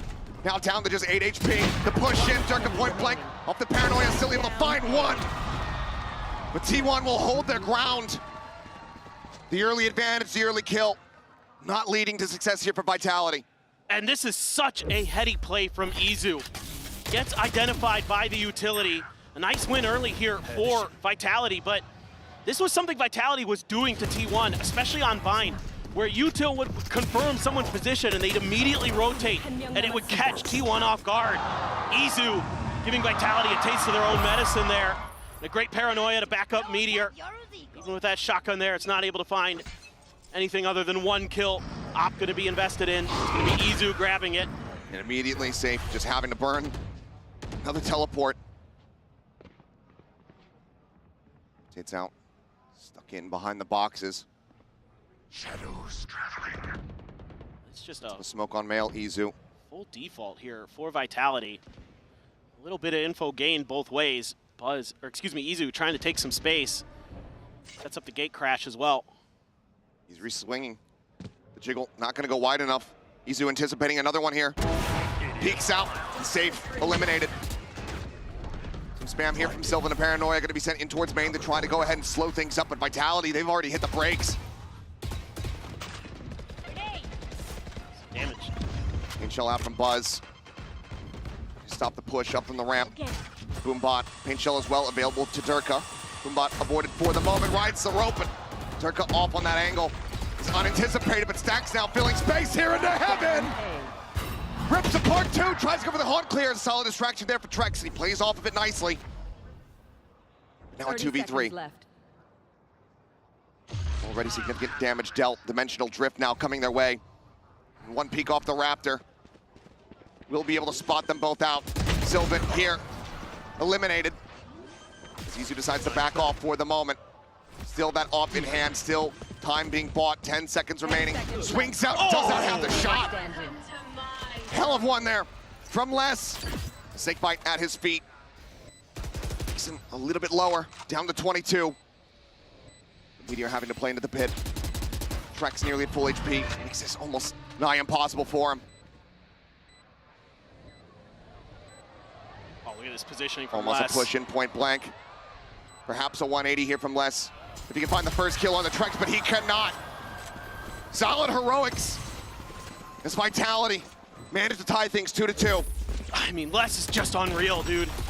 He is so, so good. Nice hold here from Stacks. Great play by Trex as well. Playing right off the back of his haunt. Accidentals. I love it. You know, sometimes jump for joy. The way they use the peak timing there. Someone jumps in front, the peak's behind. Dimensional drift, not able to get the value you'd want, and Izu gets beat by Les with the crouch peak. I thought perhaps Vitality would look to try to take that operator here in the attack half for them, but instead it's just going to be a send from T1 out in the main, and this time Les not going to be given any chance to have those heroics, to have that bailout. Taking that off the rip, but Durka answers one back, one away from a showstopper of his own as Meteor will fall. Viperless are the teams. Trap set up around the corner. Izu using that gate crash. It's just a Guardian. Yep. Not the greatest to try to shut down full garage push flood. So far, Durka able to dance around these shots. The Prowler not going to be checking this corner. He plays it patiently. The paranoia is waiting for it to expire. Sylvan into garage. Mo's down 2. And the trap works a treat. 3-2. T1 narrowly back into the lead. But for Vitality, a couple of these players, the economy, just a bit all over the place. And these are ideas that weren't working for T1 against EDG. EDG was so good about sniffing these out. This is just so well played. The patience there, the paranoia timing, so good from Sylvan. And then they're able to follow up nicely. Showstopper off the rip as well. I mean, if you can get less, take that every time. It's going to be a weaker buy for Vitality. Maybe going to turn up the tempo with the Showstopper to boot. Nightfall as well in play. One away from a Rolling Thunder. 4 kicks. Izu just somehow getting just a wallbang headshot there on a save. Turn to the flash from Buzz. Another one going to be layered in, but save. Just bouncing forward, classic in hand. Buzz is getting picked off. The weapon here at the drop. Stacks here to try to protect it. Rides the rope back up to the opposite side. A bit of a jump scare there from Les, perhaps. Finds the one, but Durka out of range with the Stinger. Does manage to bring this back to parity. The one weapon recovered. This is so tough for T1 because they lost Heaven control and they're not able to re-clear it. I know that Durka has that ultimate. Sylvan desperately trying to stay alive. The Haunt able to get the reveal. Durka flooding forward, chasing in, seeing the Tracer, trying to find him. Does get that kill, but now Izu dropping down. Already has the spike out in main. And T1 will stabilize, persevering through scrappy round after scrappy round.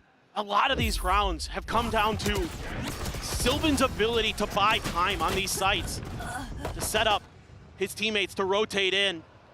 A little bit of frustration there from Buzz. All's well that ends well. Stacks has stepped up, doing a great job working around the ropes, working around A Heaven. Stinger so nasty in the hands of Vitality, but able to weather the storm. RT1, operator in hand again. Stun there to back it off, a TP out. Don't want to mess around with it too much. A little bit of kind of a differentiation here for Vitality, anticipating that Izu might be there with that op again, using that stun to back him off, to gain that space, to gain a little bit more map control. As again, they're trying to show some presence over towards B. Buzz has to be very cautious. Want to try to check, he stays tucked in behind the box. The Jiggle Peak not spotting anything. Looks for the swoop out, and so damn snappy. Less on the floor, Durka trying to reply. A couple shots through that wall. Nothing to write home about quite just yet. Like the proactivity from T1. They get their kill and they don't overstay their welcome. They don't try to hold down for the hero play. A lot of mid-aggression. TP from Sylvan, checks forward and towards main. Boombot, sent Meteor, tucking back into Mail. Able to avoid this. So smart. The push coming through, and it is not red. It is not giving credence. Kicks on the floor, Meteor overextending out into mid, does end up getting punished. A bit of an opener now. It's Izu tucking back. Paranoia hits, but he still has the shot! Showstopper out! Durka finding one. But Izu continues to massacre! One after the other! He beats them back! That is unbelievable game sense from Izu. He reads this play so well. Did he have a glimpse? Maybe he did. Might have just been a timing. Meteor placed that smoke so well. Nope.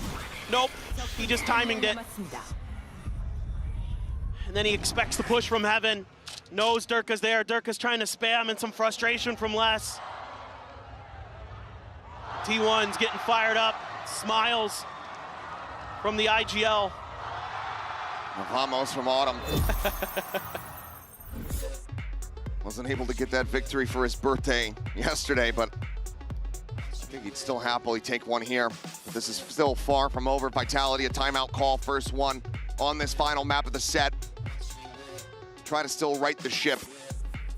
Plenty more rounds still to be played, but they need to find an answer on how to break through this defensive line.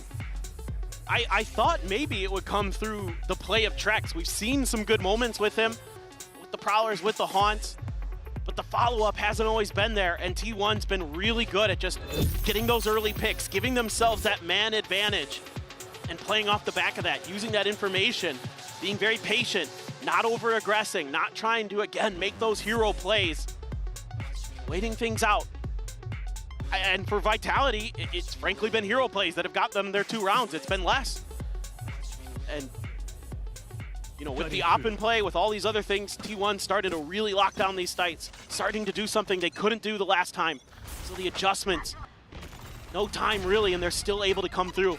HL right at Turk's feet, yeah. Tears him up.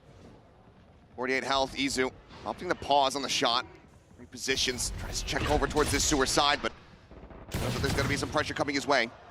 And as he arrives over at screen, he's able to get a little bit of damage across. But Buzz now, once again, repositioning. TP forward into the side from safe. This is going to have to be a full flood retake here for T1. Buzz's position identified. Can't find Durka. Here, there on the left, but as he peeks out, doesn't get that kill. He's made an attempt. Buzz says, "I'll give my life for the cause!" He comes away with 2. Easy with a shorty in hand, able to find less. Meteor going to be taken down now. A frantic pivot called. But they're so far separated, worlds apart. Just a stinger and a frenzy. Should be able at the very least to get the plant on B. Your question is how much more damage can Safe do? Izu waiting, lurking. Prowler spotting. It's not going to be a plant on B. Trex was trying to rotate back around, catch them off guard here at Heaven. Seems like T1, well, they absolutely know now. He's going to hightail it away, try to go for that money. Try to give himself some kind of odds here in this round, but it would truly be miraculous with that stinger and 25 HP to pull off anything, because there's stacks in Heaven. Spike planted, yes, but round in the hands of T1. They're just making great micro adjustments, our T1. Buzz in his position at the top of ramp, avoiding the re-clear attempt, the util that came out from Vitality. Misses the mark, and he's able to find 2 off the back of it. The paint shell's there to clean him up. Izu just waiting with the shorty. What are these timings? No. Might have gotten a little info from somebody in Heaven. I heard something either. Either that. Either way. 6-2. Cash aplenty for the side of T1. Vitality just continuously getting knocked back, needing to find a little round win streak to try to close out this half. I feel like it's got to be here. Oh, what a shot from Lass. That is a nasty one. Operator dismantled, reading it perfectly. That's the kind of punish that we were seeing happen to T1 versus EDG. That overextend, that confidence from Izu, getting punished in main. Now you've got 2 big ultimates for Vitality. You've got the Nightfall, you've got the Rolling Thunder. This has to be your round. Up back into the hands here from Buzz. Where do they send the ult from? Lug to get into the cubby here. Les, can he do it again? The answer's not quite. Elbow spotted. Buzz on the re-peek. Now goes up the showstopper! And Kicks is dead. Ults be damned! Buzz will not allow them to use them.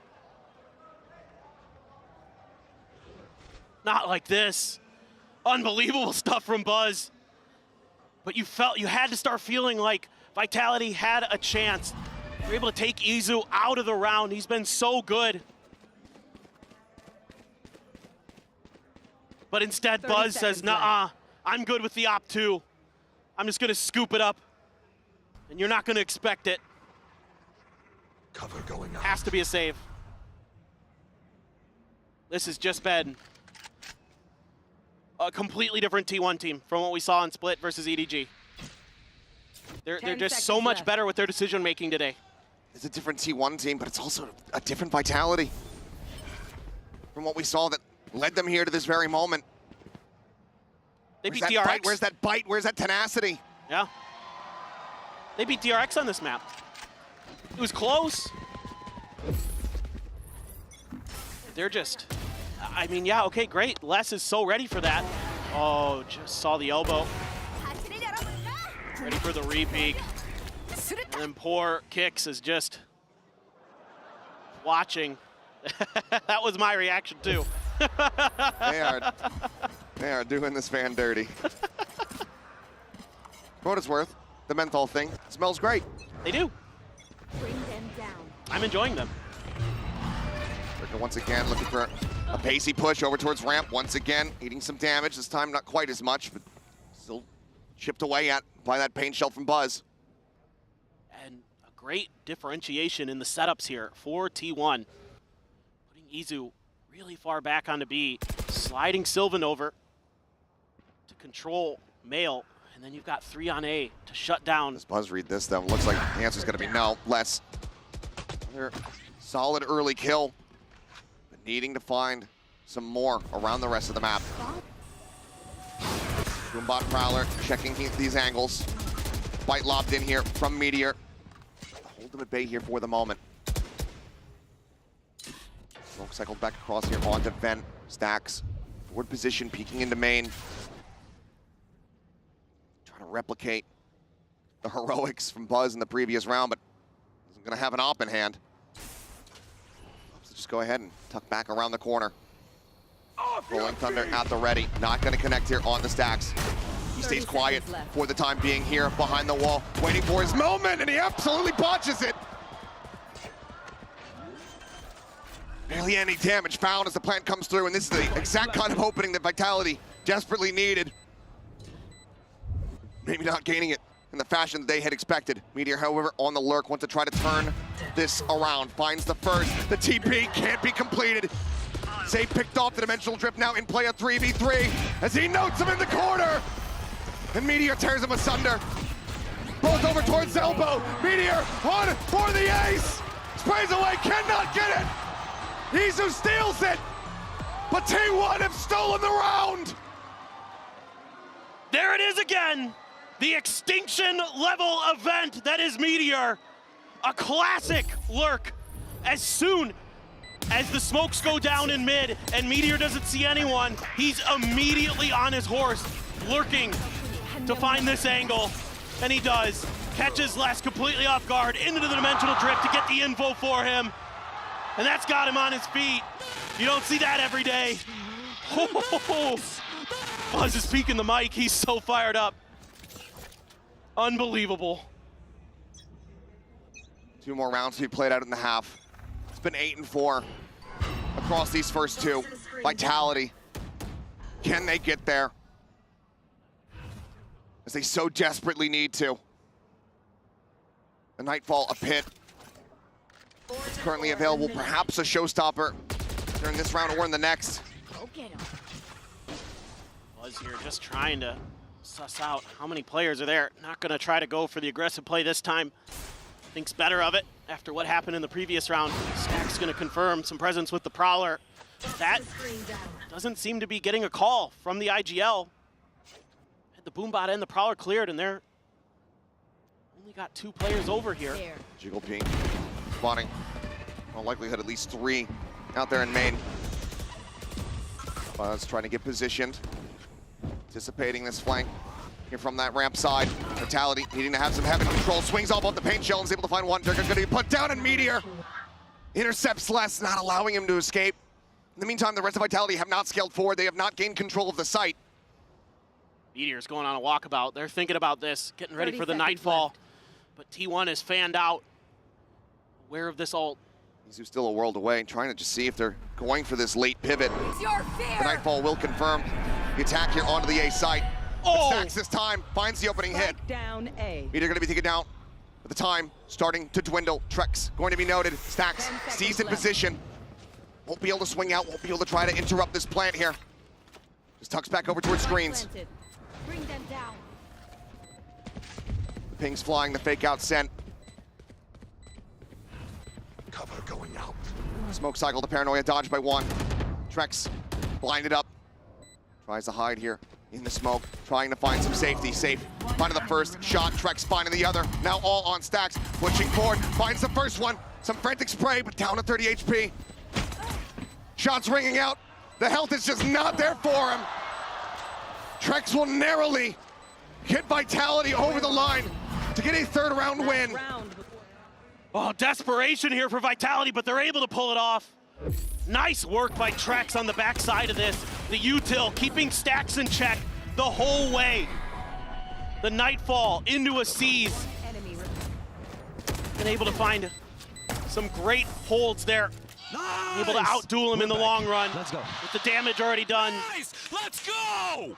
Coming through and faded. Trying to will his team to victory. 8-3, and like you were saying, it's been 8-4 every time. Buzz with the op. Sees the jiggle peek. Durka didn't catch enough of a glimpse, and it was a very risky jump back across. But just gonna go for the weapon swap. It's not much info given over for T1 with the way that Vitality's been playing. They're so hard to read. Doesn't clear him. And Izu, he's able to find the jiggle. Expects another player. Fault line will confirm it for him. It just takes the gate crash out, and that means that that pit cannot come into play. It cannot be a factor in Vitality getting up to a fourth round win in the half. Trying to find a way to break through the defenses at mid, but T1's got everything here. Some minor damage there. Once again, on to Durka. 2 kills to try to find a showstopper.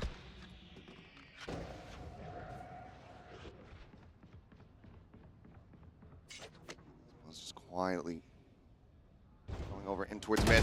The double peek. 30 seconds left. So that's going to be the lion's share of the team. Durka trying to scale forward here. Buzz takes position inside of the smoke. Some shots frantically coming through. Goes for the peek out. Trex is there with covering fire on the exit out from sewer. The Nightfall goes across. The decay is in, and Durka gets picked off on entry. Time now dwindling. 10 seconds remaining. Meteor able to find one. Sylvan gets rid of Safe. And Trex needs to be the hero.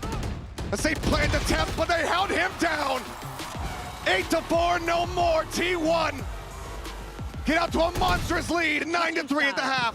And T1 trying to show Vitality the door out of this tournament. Can they do it? A 9-3 lead, is that good enough on split? We will have to wait and see.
We are back. T1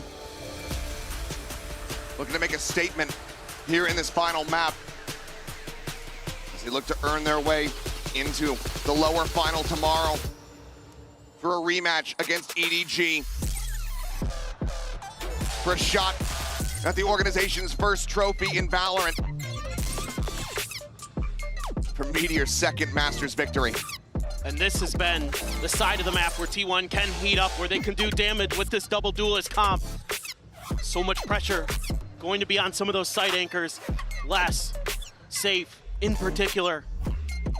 We know they can step up to the plate. We know they can do it, but they're gonna have to dig deep, deeper than they have this year so far, to try to find a way back into this.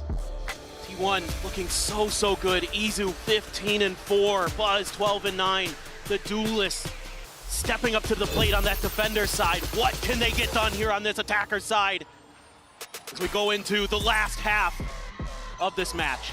And Vitality not only need this pistol, but they need to not drop the anti-eco on the other side. Buzz very quickly storming his way forward. Will get the catch on the kicks. What a trap play! As the floodgates are blown wide open. A lurk from Safe here on the site. Within the smoke, there's some noise heard, but less caught off guard. The push out, the triple kill. Another pistol to T1. 4-2. And now 10-3 here on the final map. And what a combo that they set up to break through Mail. It is Afterburners engaged here for T1. Buzz just bypassing all that util, and then they're gonna completely crunch them. That Frenzy working a treat here for Sylvan, and he's so ready for Les's timing to come out of that smoke in B Heaven. Just great awareness. T1 is so mentally prepared for this map and the way that Vitality wants to play. Gotta give some credit here to the coaching staff for getting them ready, because they look so strong. Still some work to do. Vitality, can they find an eco of their own? Can they turn this map around? Have to be on the back of Les. Has that Sheriff in hand. Had that 4K to start off this map, but 2 players down. Les will find a very solid headshot. Stack's gonna be on the floor. Further damage will hit the economy here for T1. They're gonna make a wrap off of this. Try to come from an unexpected angle. Still have a little bit of util to use. Prowler in a C's. Trex is gonna be needing some attention pulled in the opposite direction. He's just quite low on health. Paint shell set, Buzz swinging out. He'll get taken down, the paint shell. Able to find one. It's Sylvan. It's been so damn clutch here for the team before. He's looking to do it again. But this time he cannot. Vitality. What an answer back. Pulling off the eco. Just disgusting stuff from Durka.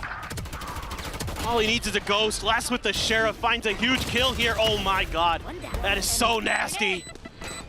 There's a great paint shell to flush Sylvan out, and he knows it. Is that the old content edition? I would like to think so, but that'd be a deep cut reference for this crowd. Who knows? Either way. Bucky, Guardian, still some heft behind this from T1. They've been so good at pulling off these ecos. They want to try to do it again. Completely turn this on its head and not allow for an in. Safe, however, very snappy to readjust. Finds the kill onto Stacks. Durka on this lurk, but Izu has managed to find one. Chase is coming in. Buzz with a Bucky. It's been his gun of the tournament. And as he goes storming forward into B Heaven, he will get taken down. Spike, though, still left in Ramen. As Meteor is going around the world on this one. Sylvan's going to pick it up, try to make his way all the way through, but I think they're going to hear this. Footsteps should be able to be noted here. Meteor's position, highly unlikely. As the Clash comes in and Kicks does get the better of him. Phenomenal read from Kicks. Absolutely necessary kill. As for Sylvan, from here, doesn't even want to go for the orb tap.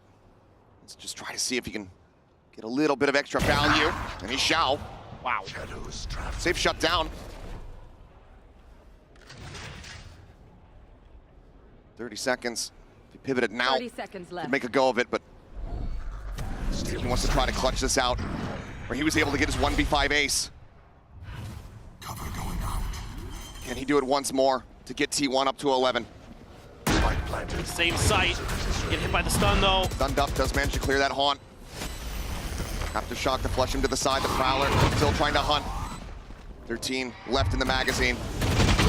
Finds the first, but kicks out in front of the spray. Will be the sole survivor on Vitality to get their first consecutive round win on Split. The gap now 5 rounds. A lot of damage done by T1 here. Safe, though, doing a great job holding down that B push. Then he's the one up here in Heaven, waiting. Buzz with open arms, shuts it down, and that's just phenomenal awareness from Kicks. Meteor was on alert from the get-go. You're taking so much space. That's how Sax was believing in it. Yep. Trusting that Sylvan would be able to work his magic once again, and he does get damn close. Showstopper for Durka. Gotta keep your eyes on that. They're looking for this trap play. They've got the breach up top. Sent in, but it's gonna go for the gate crash target, and Sylvan on the peek out. He's able to find one. Trex! He's just storming into the garage, delivering his own demise. Desperately trying to trade.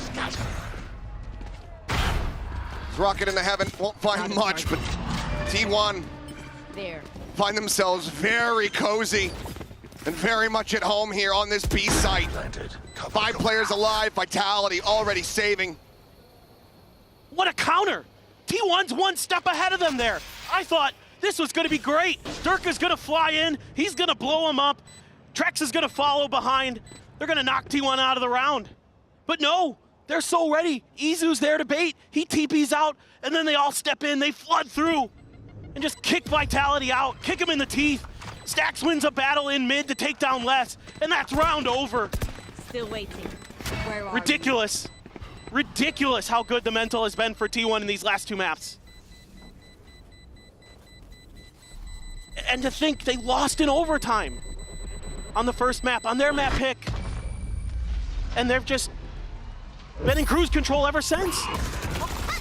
This is not allowing for any chance for Vitality to get steadied. I mean, Sylvan he's stunned up, but he's still able to find that headshot. You can see the desperation, and Trex just trying to get himself over there, to get something back into their favor. See the disbelief there on our co-streamers' faces. Believe me, I'm feeling it too. I could not believe that. I thought T1 was in trouble. They had him red. Clear the bot.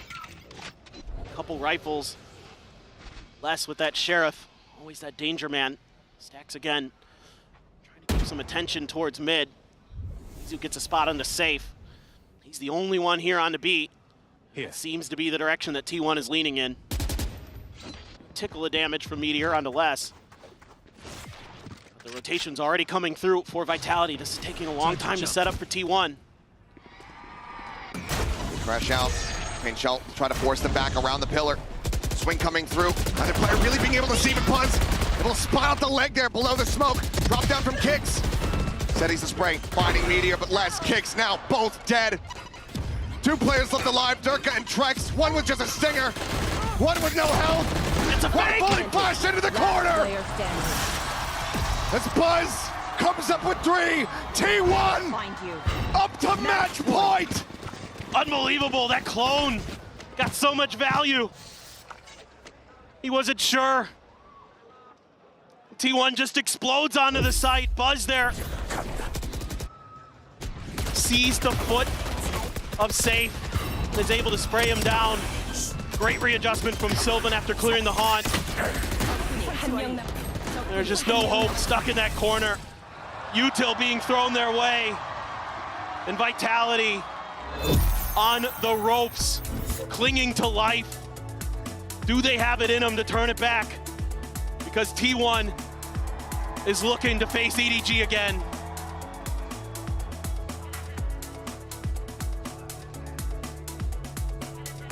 Everything comes down to this last timeout. From here, the players are sent out to pasture by the coach to fend for themselves, to try to run this back. We have seen miracles on the global stages. We have seen teams overcome immense odds and deficits. But given the way that T1 have been playing this, the way that they've been playing Vitality like a fiddle, I'm not sure if they're going to be able to make it happen. But it has to start from here. Some critical ultimates nearly there for Vitality. If they can get that ball rolling, if they can get that 6-round win, there's a chance to try to snowball this into another overtime. Bring them down. Can't even pull by. Guardian and a Bulldog. Safe and Trex respectively. Izu's clone gonna be cleared. Stacks one away from a Nightfall. No charges. And that sees to buy a little bit of extra space. Izu gets shot at, trying to tap the spike. Gonna return in kind. A little bit of fire. A lot of attention, again, trying to showcase they're going towards B, but TP over, excuse me, move over to the other side, and here we go, T1's chance. NHL over towards that screen corner, keeps kicks back, out into the open, and Meteor takes his head clean off. First kill advantage, now the second. As Meteor looks to take over the round. Buzz fighting one, Meteor up for three, safe, the IGL, the captain, the only one, and he cannot get it done! 13-5, T1 earn their position in the lower final.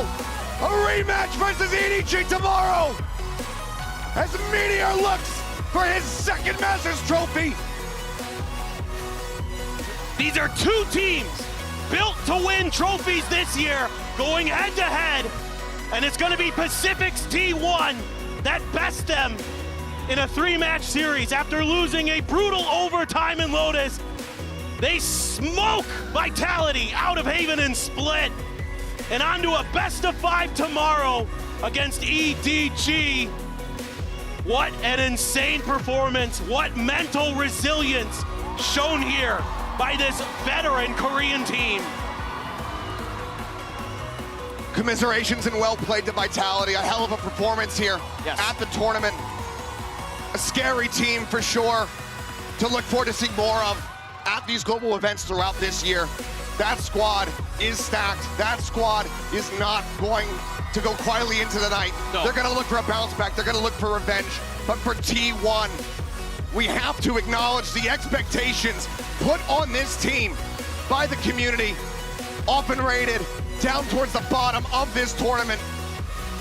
But the lineage of T1, of SK Telecom, throughout their history in esports, it's the definition of excellence, of dominance, of bringing home trophies, and my God, they may just be able to do it if they can get through EDG and get a crack at G2 in that grand final. Think about this, for Buzz and Stax, those two players on your screen right there, a chance to best their best performance ever at a global. Third place at Istanbul, and they have a shot now. It's gonna be a tough one going up against EDG, but they have a shot to finally make a global championship, a global grand finals. Can they do it? Can they muster that strength again? Matching the previous achievements is not going to be enough for these players, especially for Stax, somebody who was absent for so very long from the global stage after his departure from DRX. The T1 did not be able to qualify for champions at the end of last year.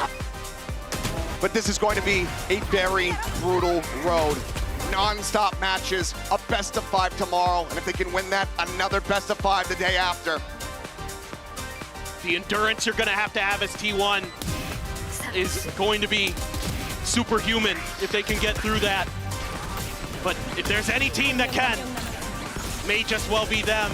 But what they showed here today, there's no give up in this squad. They aren't going down quietly. They're coming in with fire. They're coming in with passion. And it was a team effort today. I really want to say this. Absolutely. Everybody stepped up on T1 today. Everybody had their moments. He absolutely did. Sylvan continuing to look excellent. Meteor, much more comfortable, much more at home. Yeah. It would seem on that Viper here on Split. Buzz and Izu, so good on those duelist rolls. Meteor on the ISO. Stax had some huge multi-kill rounds. Just gotta like what you're saying. The thing I like the most though is they're making good reads. They're not often over-aggressing.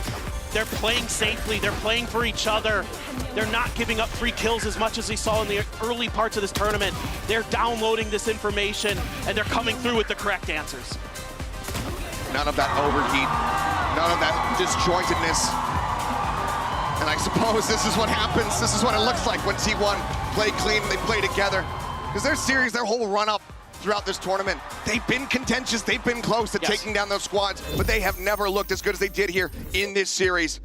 But he has had a hell of a performance. He's recently back on the squad. We're gonna hear from Sylvan now in a Verizon post-match interview. And walking away victorious tonight is T1!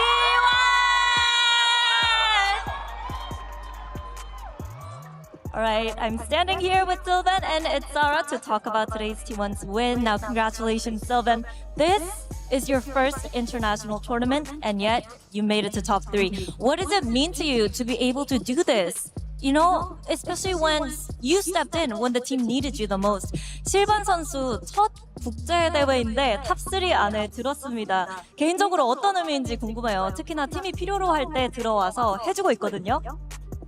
일단은 탑3까지 들어가 있는데 이게 이제 프로를 해야 되지 않나, 이제 뭐랄까 프로 게임의 이제 계기가 된 프로 게임을 이제 우승을 하고 싶어가지고 한 거라서 탑3는 일단 의미 아직 잘 모르겠고 저는 꼭 무조건 우승을 노리고 있어가지고 탑1이 되겠습니다.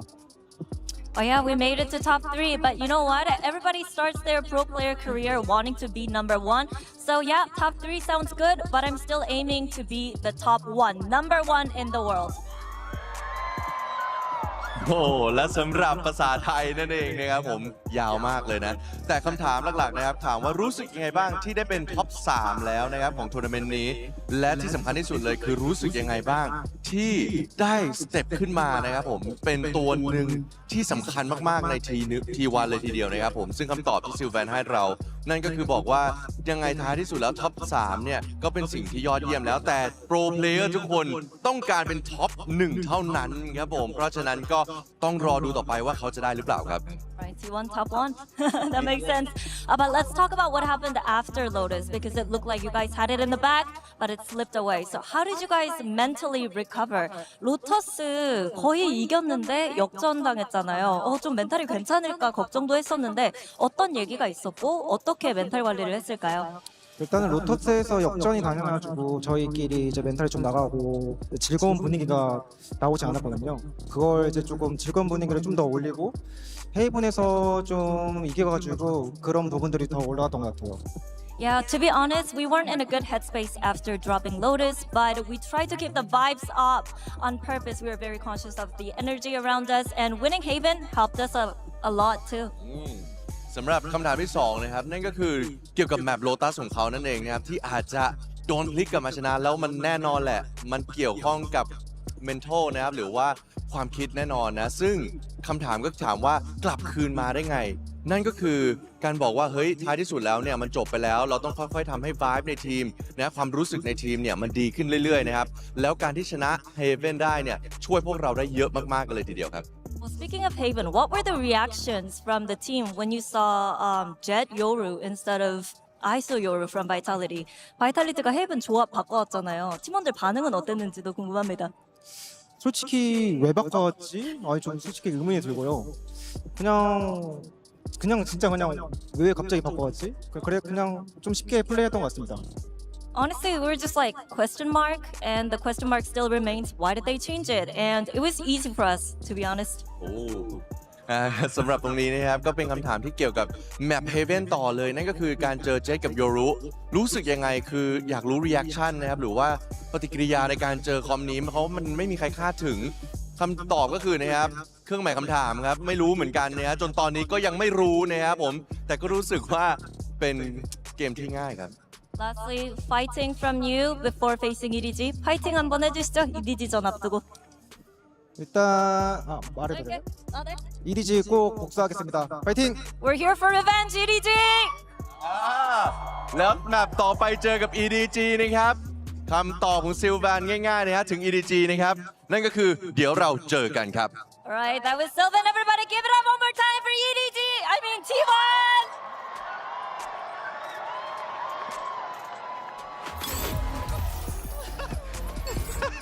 EDG fighting! I love Jen. You're just, you're the best. Best in the industry. Best in the industry.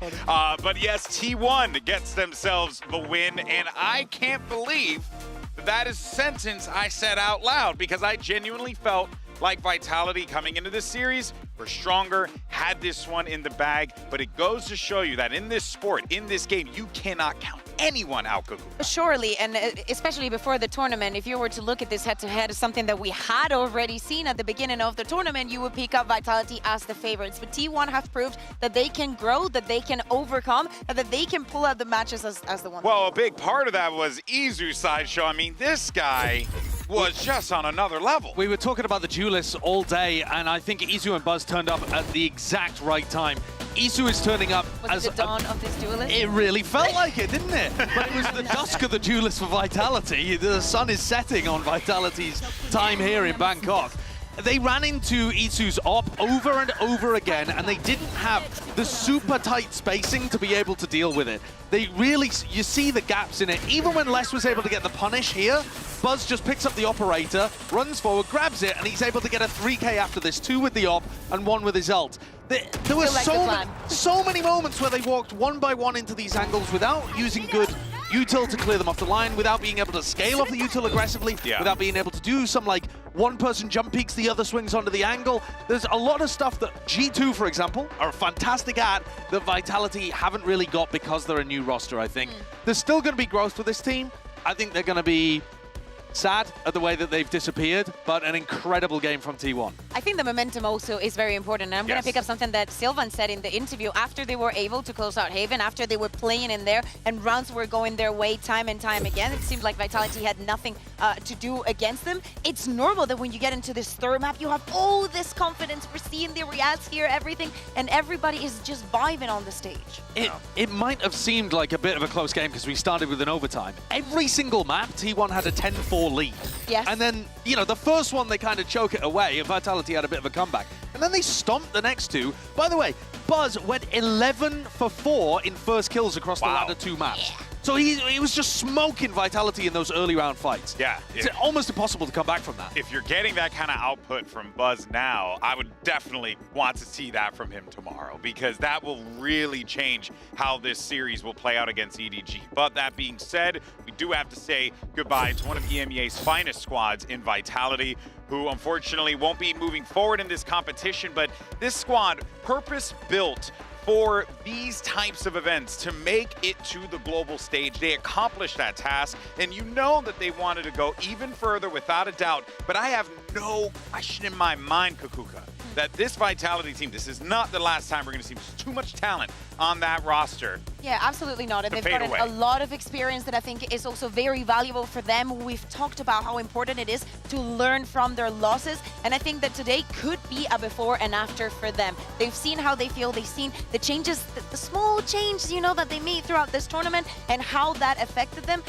And we'll see how they do when Stage 1 starts. They're going to view this as a stepping stone to go forwards onto Toronto, onto Paris, but I think they need to maybe speed up a bit their macro and work on their micro, learn from teams like G2 and EDG to tighten it up. Yeah, for sure. There's definitely a lot that a lot that Vitality can continue to grow with, and we should most definitely see that in Stage 1. But for now, though, as we take a look at the bracket and where we are down to our final 3. G2 is awaiting the winner of EDG versus T1, a game that we have seen, a match we've seen quite a bit. But hey, maybe history could change a little bit. Yeah. Maybe something could come from this. Absolutely, absolutely. T1 is already making history. EDG has had their first loss since they globally since they won that trophy. It was again since like the last one against G2. So probably we're going to see the best quality that we can get. It's so good. So we have Seed 1 from Americas, Seed 1 from China, Seed 2 from Pacific. I'm happy with this. I feel like that we've had enough upsets, and I'm still happy with the results. Sideshow. But I know you're not. What do you mean you know I'm not? I know you're not. There goes the Vitality Copium. Give it one last sniff. No, huffing. Really, okay, there was no one there. Sideshow, are you looking forward to seeing T1 going up against EDG tomorrow? The last time they played, it was a barn burner. It felt like it shouldn't have been. We were all expecting EDG to handle them with ease, and yet it wasn't. It was sloppy. There were thrifties all over the place. EDG really struggled with what T1 were throwing out there, and also the maps tended to favor them. Now, this is going to be a BO5. It's going to really test map pool depth That, I think, is one of my biggest questions for T1, but they've shown that they have the quality to be able to at least bring it close to a team as good as EDG. They're playing so much, and they know what it is to lose. Yeah. They know what it is to bounce back.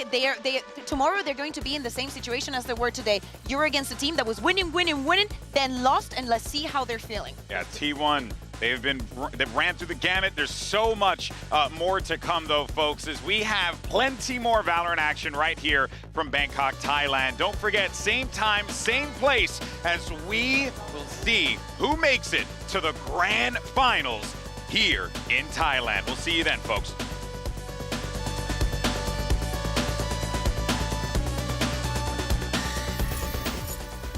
You got a G2 that is hungry for that grand finals, and EDG that wants to make history. The pressure is on for both of these teams. It's going to be awesome. Stop it, it won't happen again, right? Not like this. Kangkang already going to show some dominance towards CT. Sides on in. Yeah, they're not taking any chances this time. Kangkang! It's the name up in lights! It's a scrap through and through. This is a bloody battle from start to end, down to the 2v2. There's a late flank coming in from G2 as well. Oh, Who's one in main? There's no way. They thought about it, Leaf thought about it, but Jaw on the other side! He's got it! A safe pair of hands for G2 today. Get no chances here. They want to bulldoze forward. Oh, I told you about these stingers, and maybe it's true. Smoggy has to pull this off himself, and the time is ticking. G2! The stinger in hand, more than enough to close out map 1. I can't believe it's going down like that. The gap is closing, the vice is coming, G2. They're right behind you! Leaf tears him apart. They've got TP on Smoggy, but does Leaf let him leave? He doesn't! He keeps him tethered! He keeps them down! G2 smothering EDG. He'd need help from someone else, but maybe Simon can do it all on his own. Jaw's gonna take away nobody. You can see the damage, but G2, punch for punch, blow for blow. Smoggy takes the TP, now knows. Oh, G2, the Ascension Dreamers, reaching new heights, locking in the grand finals. Do or die for both of these teams. The Pacific Squad, the only #2 seed in the top 4. And here comes the juggernauts known as Vitality. Showstopper, they're trying to flush him out. It doesn't get the kill, but Stax is there. They keep him covered. The fight about the fly. The swing in. Stax manages to find the blow. Another 4K from the IGL. Spotted over towards A. Stax just going to be dead. No assisting util. And Season similarly just going to be absolutely torn to pieces. Wanting to take absolutely everything from them, everything out of their hands, and they shall. Vitality 1 round away from tying us up. Will not be able to find it. Hawk going to be cleared. Izu able to find kicks. Taps the spike. Trek's going to be eliminated. Their captain with 2 health remaining. Gets a solid read, but Izu to defuse and gets T1 up to map point. Field race here for Meteor. Push her in the back of the cage. Izu on the floor. Durka takes over the round. A showstopper about to be in his face, and he'll just hit him from the back. No clue. A 1-7 scoreline to Vitality's disadvantage. They run back this Lotus, and they steal it away from T1. Meteor going for the reset. Now the last one standing in a 1v2. They know exactly where he is. Only a wall for his util. The shield gone. Regains it. Kicks. Slides into the crosshair, and it's another Red Bull clutch. Look to upset them here in their eco round, but Sylvan fighting 2, fighting 3. Push out of smoke, and Buzz bails him out. My God, a flawless second half from T1. 13-4. They say you opted into this. You chose this. They come roaring back into the series. Bit of an opener now. Izu tucking back. Paranoia hits, but he still has the shot. Showstopper out. They're finding 1, but Izu continues to massacre one after the other. He beats them back. The TP can't be completed. Save picked off. The dimensional drift now in play of 3v3 as he notes him in the corner. And Meteor tears him asunder. Both over towards elbow. Meteor on for the ace. Sprays away. Cannot get it. Izu steals it. But T1 has stolen the round. Keeps kicks back out into the open, and Meteor takes his head clean off. First kill advantage, now the second, as Meteor looks to take over the round. Buzz fighting 1, Meteor on for 3, safe, the IGL, the captain, the only one, and it cannot get it done! 13-5! T1 earn their position in the lower final! A rematch versus EDG tomorrow!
Say